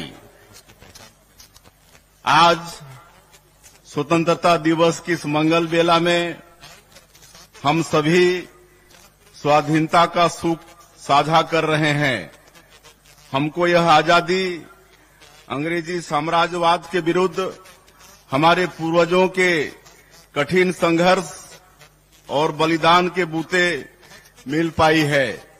यह आजादी हमें देन है शहीद गेंद सिंह, शहीद ध्रुवा राव, शहीद यादव राव, शहीद वेंकटराव, वीर गुंडाधुर, शहीद डेबरीधुर, शहीद आयतू महारा, शहीद वीर नारायण सिंह जैसे हमारे अनेक ऐतिहासिक नायकों की, जिन्होंने अदम्य साहस का परिचय देते हुए जनमानस में स्वाधीनता की अलख जगाई।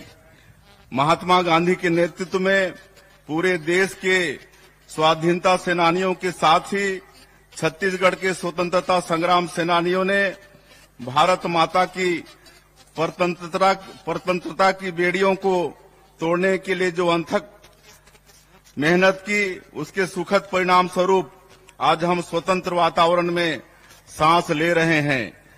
स्वाधीनता के साथ ही बाबा साहेब डॉक्टर भीमराव अंबेडकर के नेतृत्व में संविधान निर्माण का काम संपन्न हुआ, जो आज प्रकाश सिस्टम की तरह देश के लोकतंत्र को निरंतर आगे बढ़ने की राह दिखा रहा है। वर्षों पहले बाबा गुरु घासीदास जी ने समता मूलक समाज का आदर्श हम सबके सामने रखा था, जो बाबा साहेब द्वारा निर्मित संविधान में फलीभूत हुआ। उनके संविधान में कबीर की वाणी का सार भी है, जो भारत के नागरिकों को अभिव्यक्ति की स्वतंत्रता के साथ साथ समानता प्रदान करती है। आज के दिन हम उन पूर्वजों के प्रति भी कृतज्ञता व्यक्त करते हैं, जिन्होंने आपातकाल के कठिन दौर में संविधान की मशाल को बुझने नहीं दिया। देश भर में हजारों लोकतंत्र सेनानियों ने इमरजेंसी का विरोध किया और इसके प्रतिरोध में जेल की सजा और अन्य यातनाएं भुगती। अगले वर्ष 25 जून को इमरजेंसी के 50 बरस पूरे हो जाएंगे।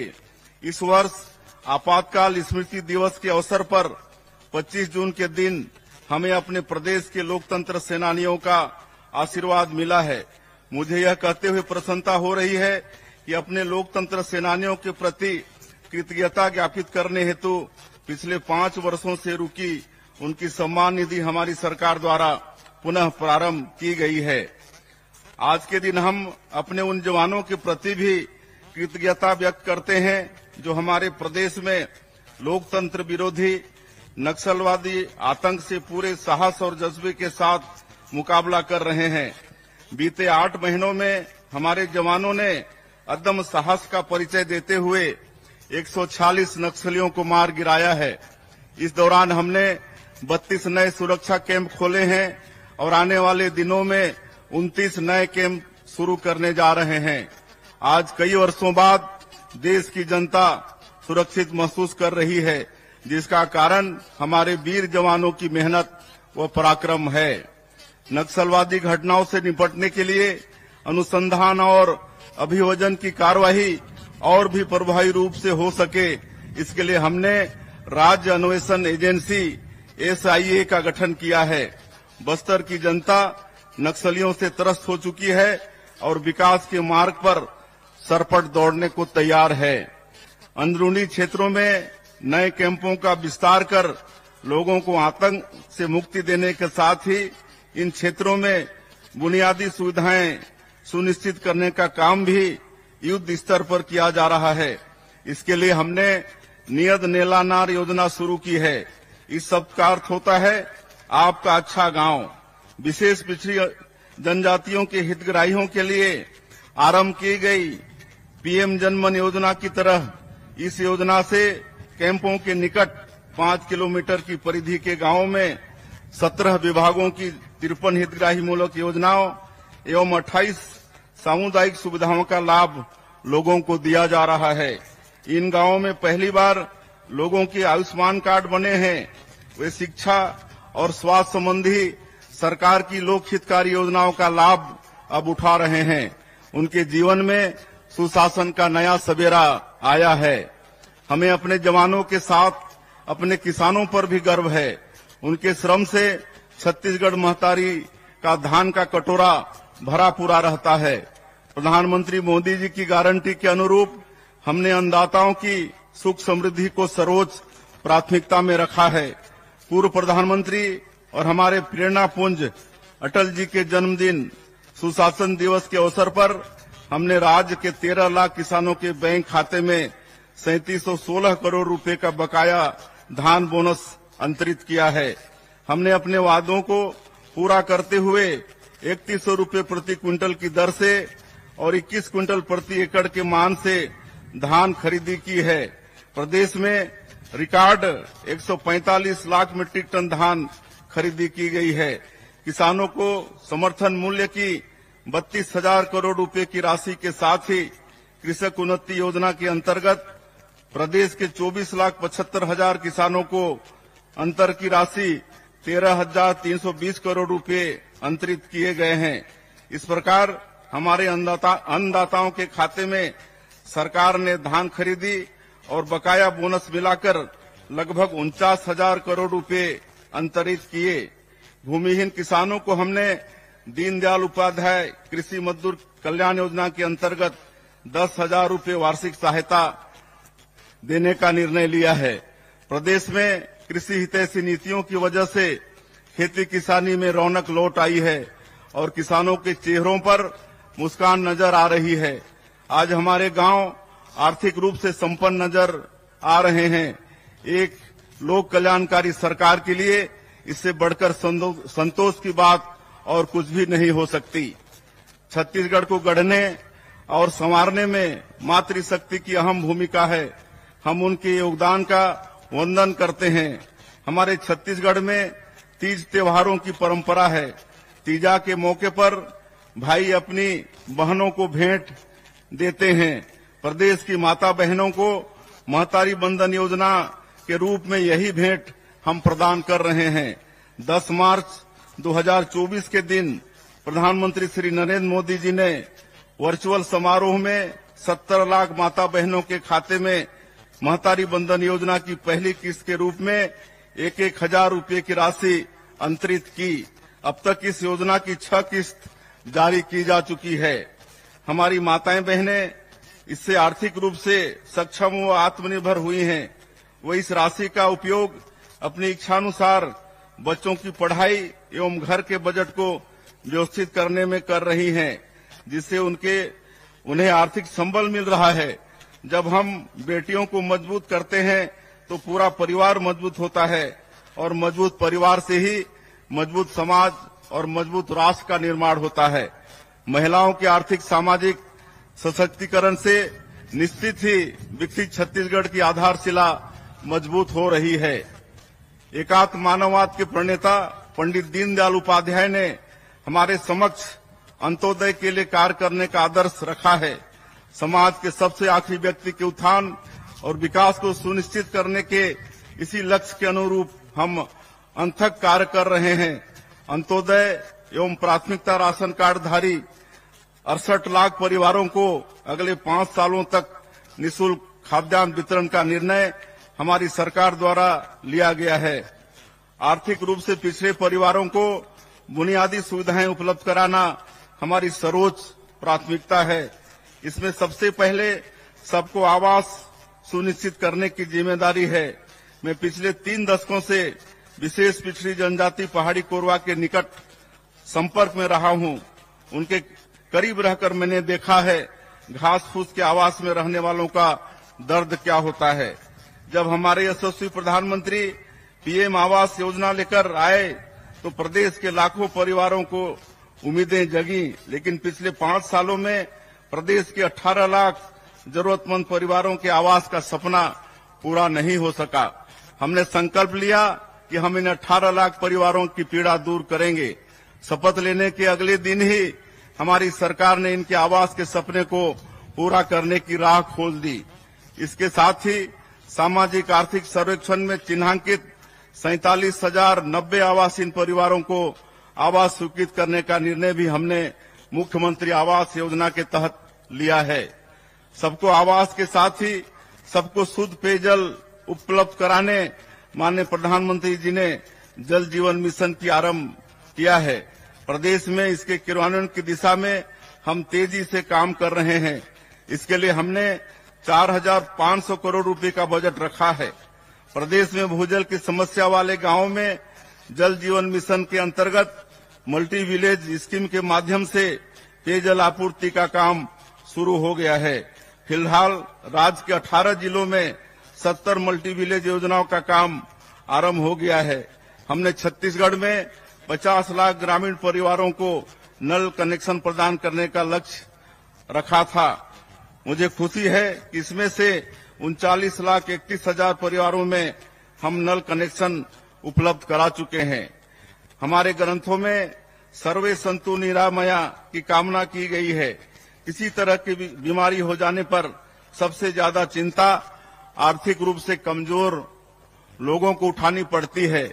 इसे देखते हुए प्रदेश में आयुष्मान भारत, प्रधानमंत्री जन आरोग्य योजना के साथ ही शहीद वीर नारायण सिंह स्वास्थ्य योजना लागू करने का निर्णय लिया गया है।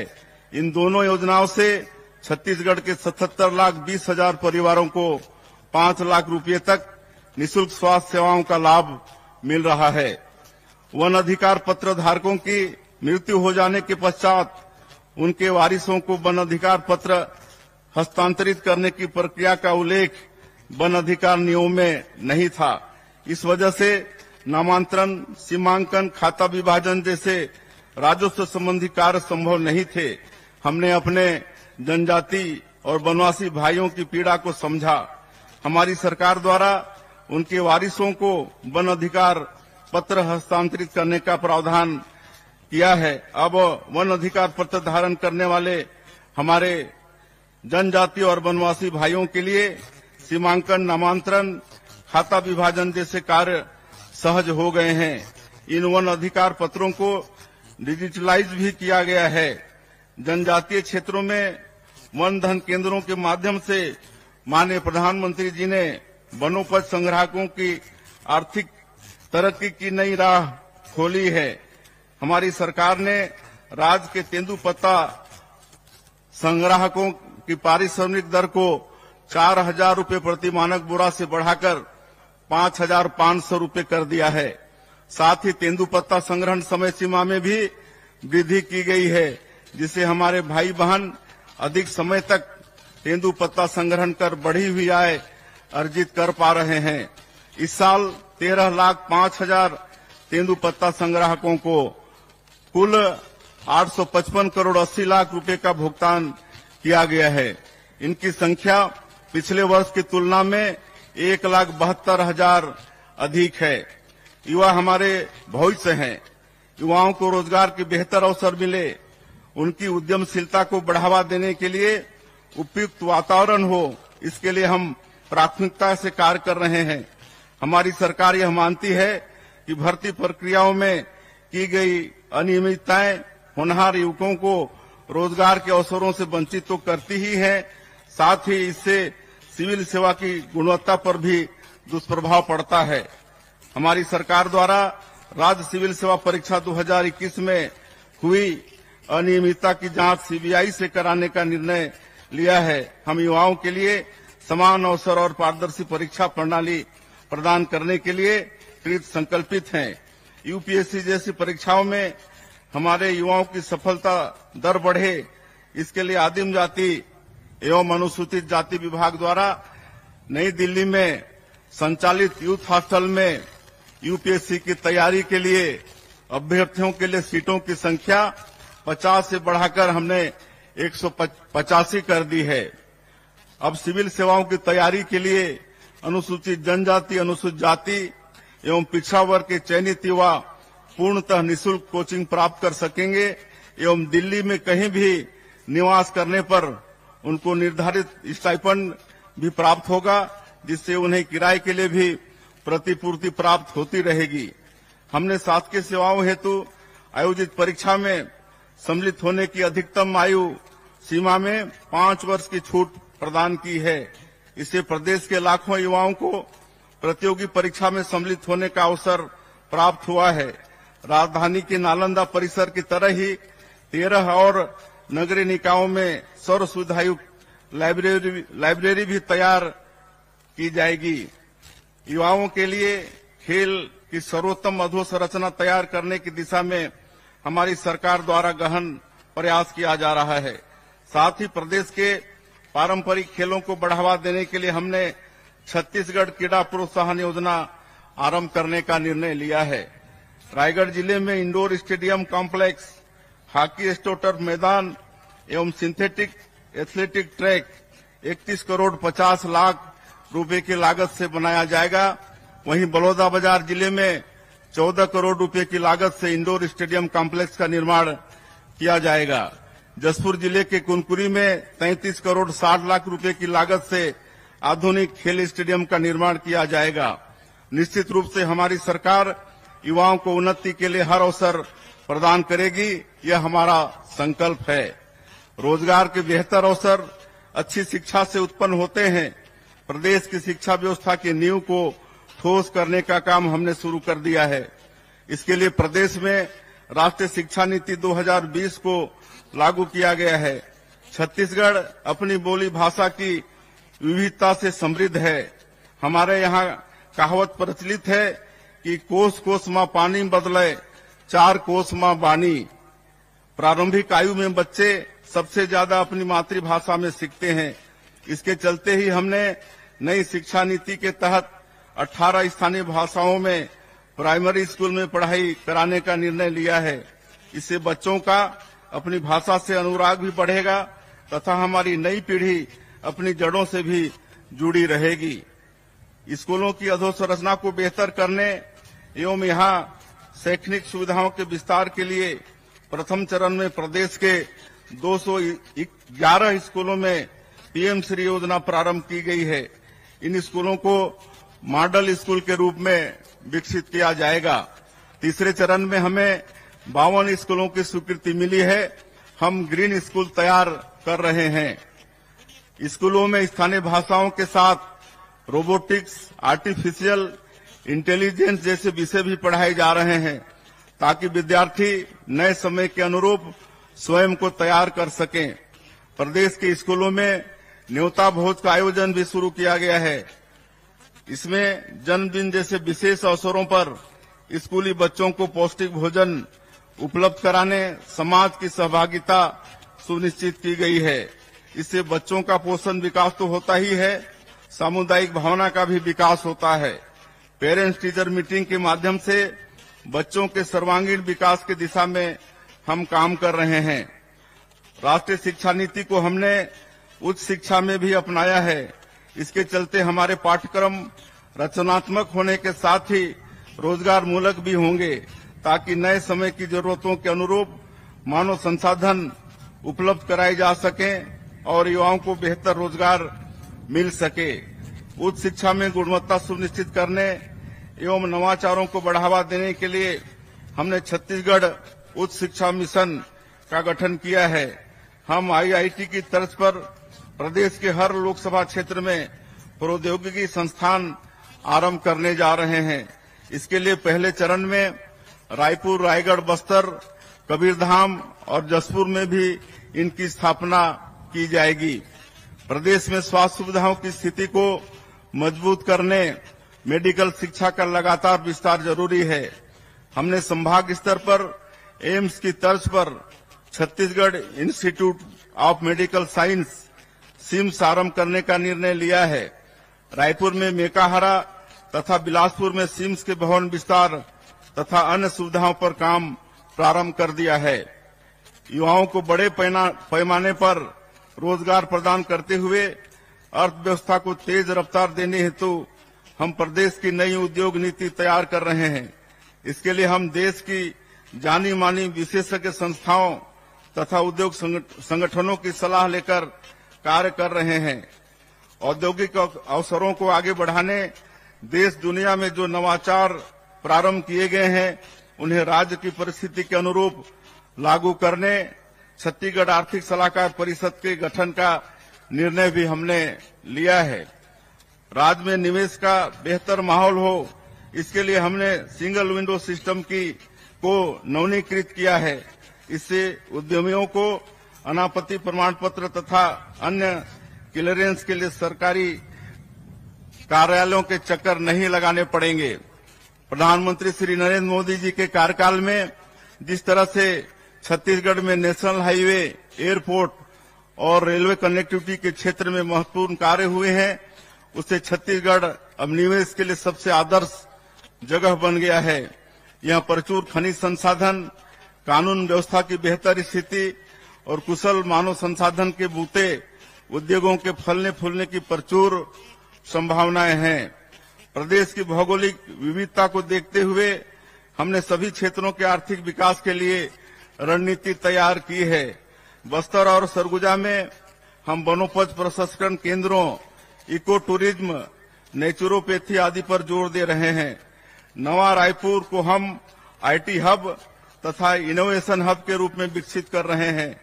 राजधानी के समुचित विकास के लिए और यहाँ उद्यम के अवसरों को बढ़ावा देने हम नेशनल कैपिटल रीजन एनसीआर की तरह ही स्टेट कैपिटल रीजन विकसित करने जा रहे हैं। कोरबा बिलासपुर इंडस्ट्रियल कॉरिडोर बनाने का हमने निर्णय लिया है। इसके अस्तित्व में आने पर इन क्षेत्रों में औद्योगिक विस्तार और भी तेज हो जाएगा। उद्यमी युवाओं को छत्तीसगढ़ उद्यम क्रांति योजना के माध्यम से 50% सब्सिडी के साथ हम ब्याज मुक्त ऋण प्रदान करने वाले हैं। हमारी सरकार पूर्व प्रधानमंत्री भारत रत्न श्रद्धेय स्वर्गीय श्री अटल बिहारी वाजपेयी द्वारा दिखाई गई सुशासन की राह पर चलकर छत्तीसगढ़ को संवार रही है। सुशासन के मूल्यों को क्रियान्वित करने हमने सुशासन एवं अभिसरण विभाग का गठन किया है। यह विभाग शासन प्रशासन के हर स्तर पर पारदर्शिता, नवाचार और सुशासन का कार्यान्वयन सुनिश्चित कर रहा है। योजनाओं के जमीनी क्रियान्वयन की प्रभावी मॉनिटरिंग के लिए हमने अटल मॉनिटरिंग ऐप भी तैयार किया है। प्रशासन के हर स्तर पर पारदर्शिता लाने के लिए हम विभागों में 266 करोड़ रुपए की लागत से आईटी टूल्स का इस्तेमाल कर रहे हैं। इन्हें अपनाने से मानवीय त्रुटि एवं कूटरचना की आशंका समाप्त हो जाएगी। यह पारदर्शिता की ओर सरकार द्वारा उठाया गया सबसे बड़ा कदम है। भ्रष्टाचार के प्रति जीरो टॉलरेंस की हमारी नीति को कार्यान्वित करने में इससे बड़ी मदद मिल रही है। गवर्नेंस के हर हिस्से में हम पारदर्शिता सुनिश्चित कर रहे हैं। खनिजों के परिवहन में हमने मैनुअल पद्धति को समाप्त कर दिया है और ई ट्रांजिट पास जारी करने की व्यवस्था पुनः शुरू की है। इसी तरह सरकारी खरीदी में पारदर्शिता सुनिश्चित करने हमने जेम पोर्टल के माध्यम से खरीदी का निर्णय लिया है। आबकारी नीति में पारदर्शिता लाने तथा भ्रष्टाचार को समाप्त करने पुरानी व्यवस्था के स्थान पर सीधे कंपनियों से खरीदी का निर्णय हमने लिया है। राजस्व संबंधी प्रकरणों के त्वरित और समय सीमा में निराकरण के लिए हमने तहसीलदारों के अधिकारों का विस्तार किया है। नाम, जाति, पता की त्रुटि, सिंचित रकबा, कैफियत त्रुटि, एक फसली बहुफसली त्रुटि को सुधारने का अधिकार तहसीलदार को दिया गया है, जिससे राजस्व संबंधी परेशानी झेल रहे लोगों की दिक्कत दूर हो सकेगी।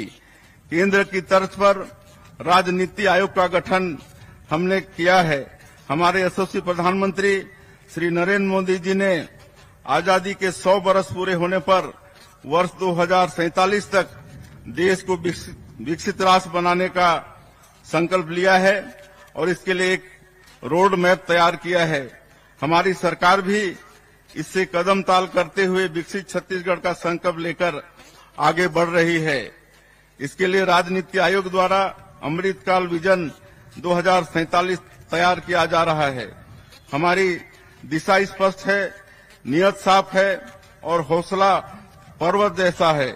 निश्चित ही सभी की भागीदारी के साथ अमृतकाल विजन 2047 पर काम कर हम विकसित छत्तीसगढ़, विकसित भारत के निर्माण का संकल्प पूरा करेंगे। छत्तीसगढ़िया लोगों की पहचान देश दुनिया में सहज सरल लोगों के रूप में है। यह हमारी सबसे बड़ी शक्ति है। हम मेहनतकश लोग हैं, ईमानदारी से काम करते हैं। यह हमारे सांस्कृतिक मूल्य हैं।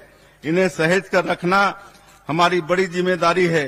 अपनी बोली भाषा, तीज त्योहार, खान पान को सहेजते हुए आने वाली पीढ़ी को इनसे परिचित कराते हुए हमें निरंतर आगे बढ़ना है। जलवायु परिवर्तन के संकट को देखते हुए हम सबका कर्तव्य है कि पर्यावरण को बेहतर बनाने में अपनी भागीदारी दें। माननीय प्रधानमंत्री श्री नरेंद्र मोदी जी ने एक पेड़ मां के नाम अभियान आरंभ किया है। मैंने अपने गृहग्राम बगिया में इस अभियान के अंतर्गत रुद्राक्ष का पौधा लगाया है। रायपुर में भी मुख्यमंत्री निवास में मैंने दहीमन का पौधा लगाया है। आप भी एक पौधा जरूर लगाएं, यह आप सभी से हमारा आग्रह है। यह हमारी पुण्य भूमि का परम सौभाग्य है कि श्री राम हमारे भांजे हैं और उनकी कर्म भूमि भी छत्तीसगढ़ है। मनेन्द्रगढ़, चिरमिरी, भरतपुर जिले के सीतामढ़ी, हरका चौरा से लेकर सुकमा के इंजरम तक कण कण भगवान श्री राम के वनवास काल का साक्षी है। हमारी धरती माता सबरी की पुण्य भूमि है। पवित्र सूर्यनारायण धाम में उन्होंने अपनी अगाध श्रद्धा से जूठे बेर प्रभु को खिलाए थे। वनवास के दौरान बिताए गए 14 वर्षों में से 10 वर्ष प्रभु श्री राम ने हमारे छत्तीसगढ़ में बिताए हैं। रामायण के प्रसंग, जनजातीय लोगों से प्रभु श्री राम के अद्भुत स्नेह तथा प्रभु श्री राम के जनजातीय लोगों के प्रति गहन अनुराग और समर्पण से भरे पड़े हैं। हम जब भी इन प्रसंगों को सुनते हैं भाव विभोर हो जाते हैं।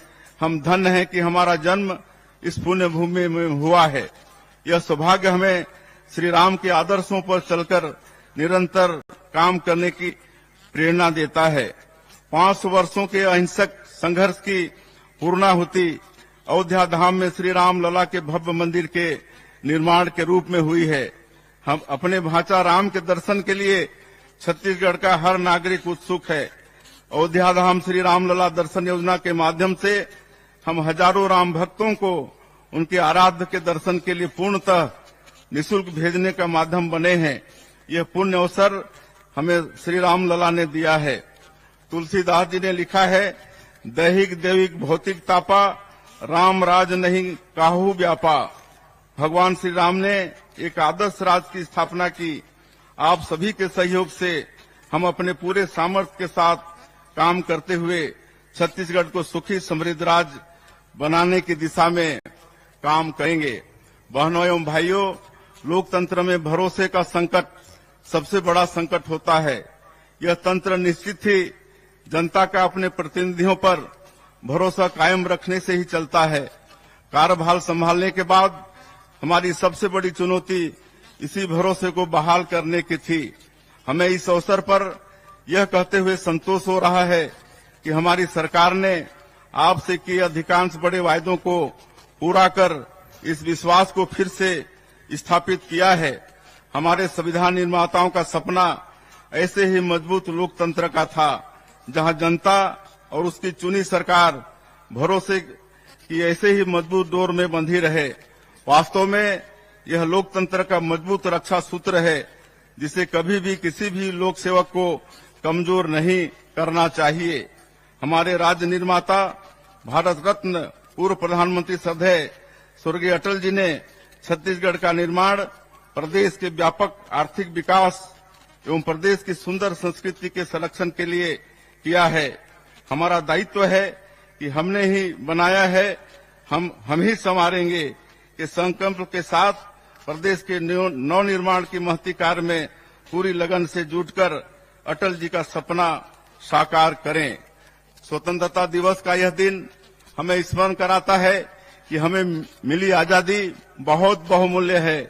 पूर्वजों ने कठिन संघर्ष और बलिदान देकर स्वतंत्रता की विरासत हमें सौंपी है।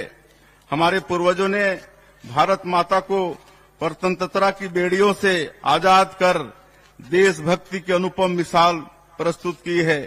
विकसित भारत के निर्माण में अपनी सहभागिता प्रदान कर देश को संवारने के अनुकरणीय कार्य में अपना योगदान देकर हम पूर्वजों की इस परंपरा को आगे बढ़ाने का यश हासिल कर सकते हैं।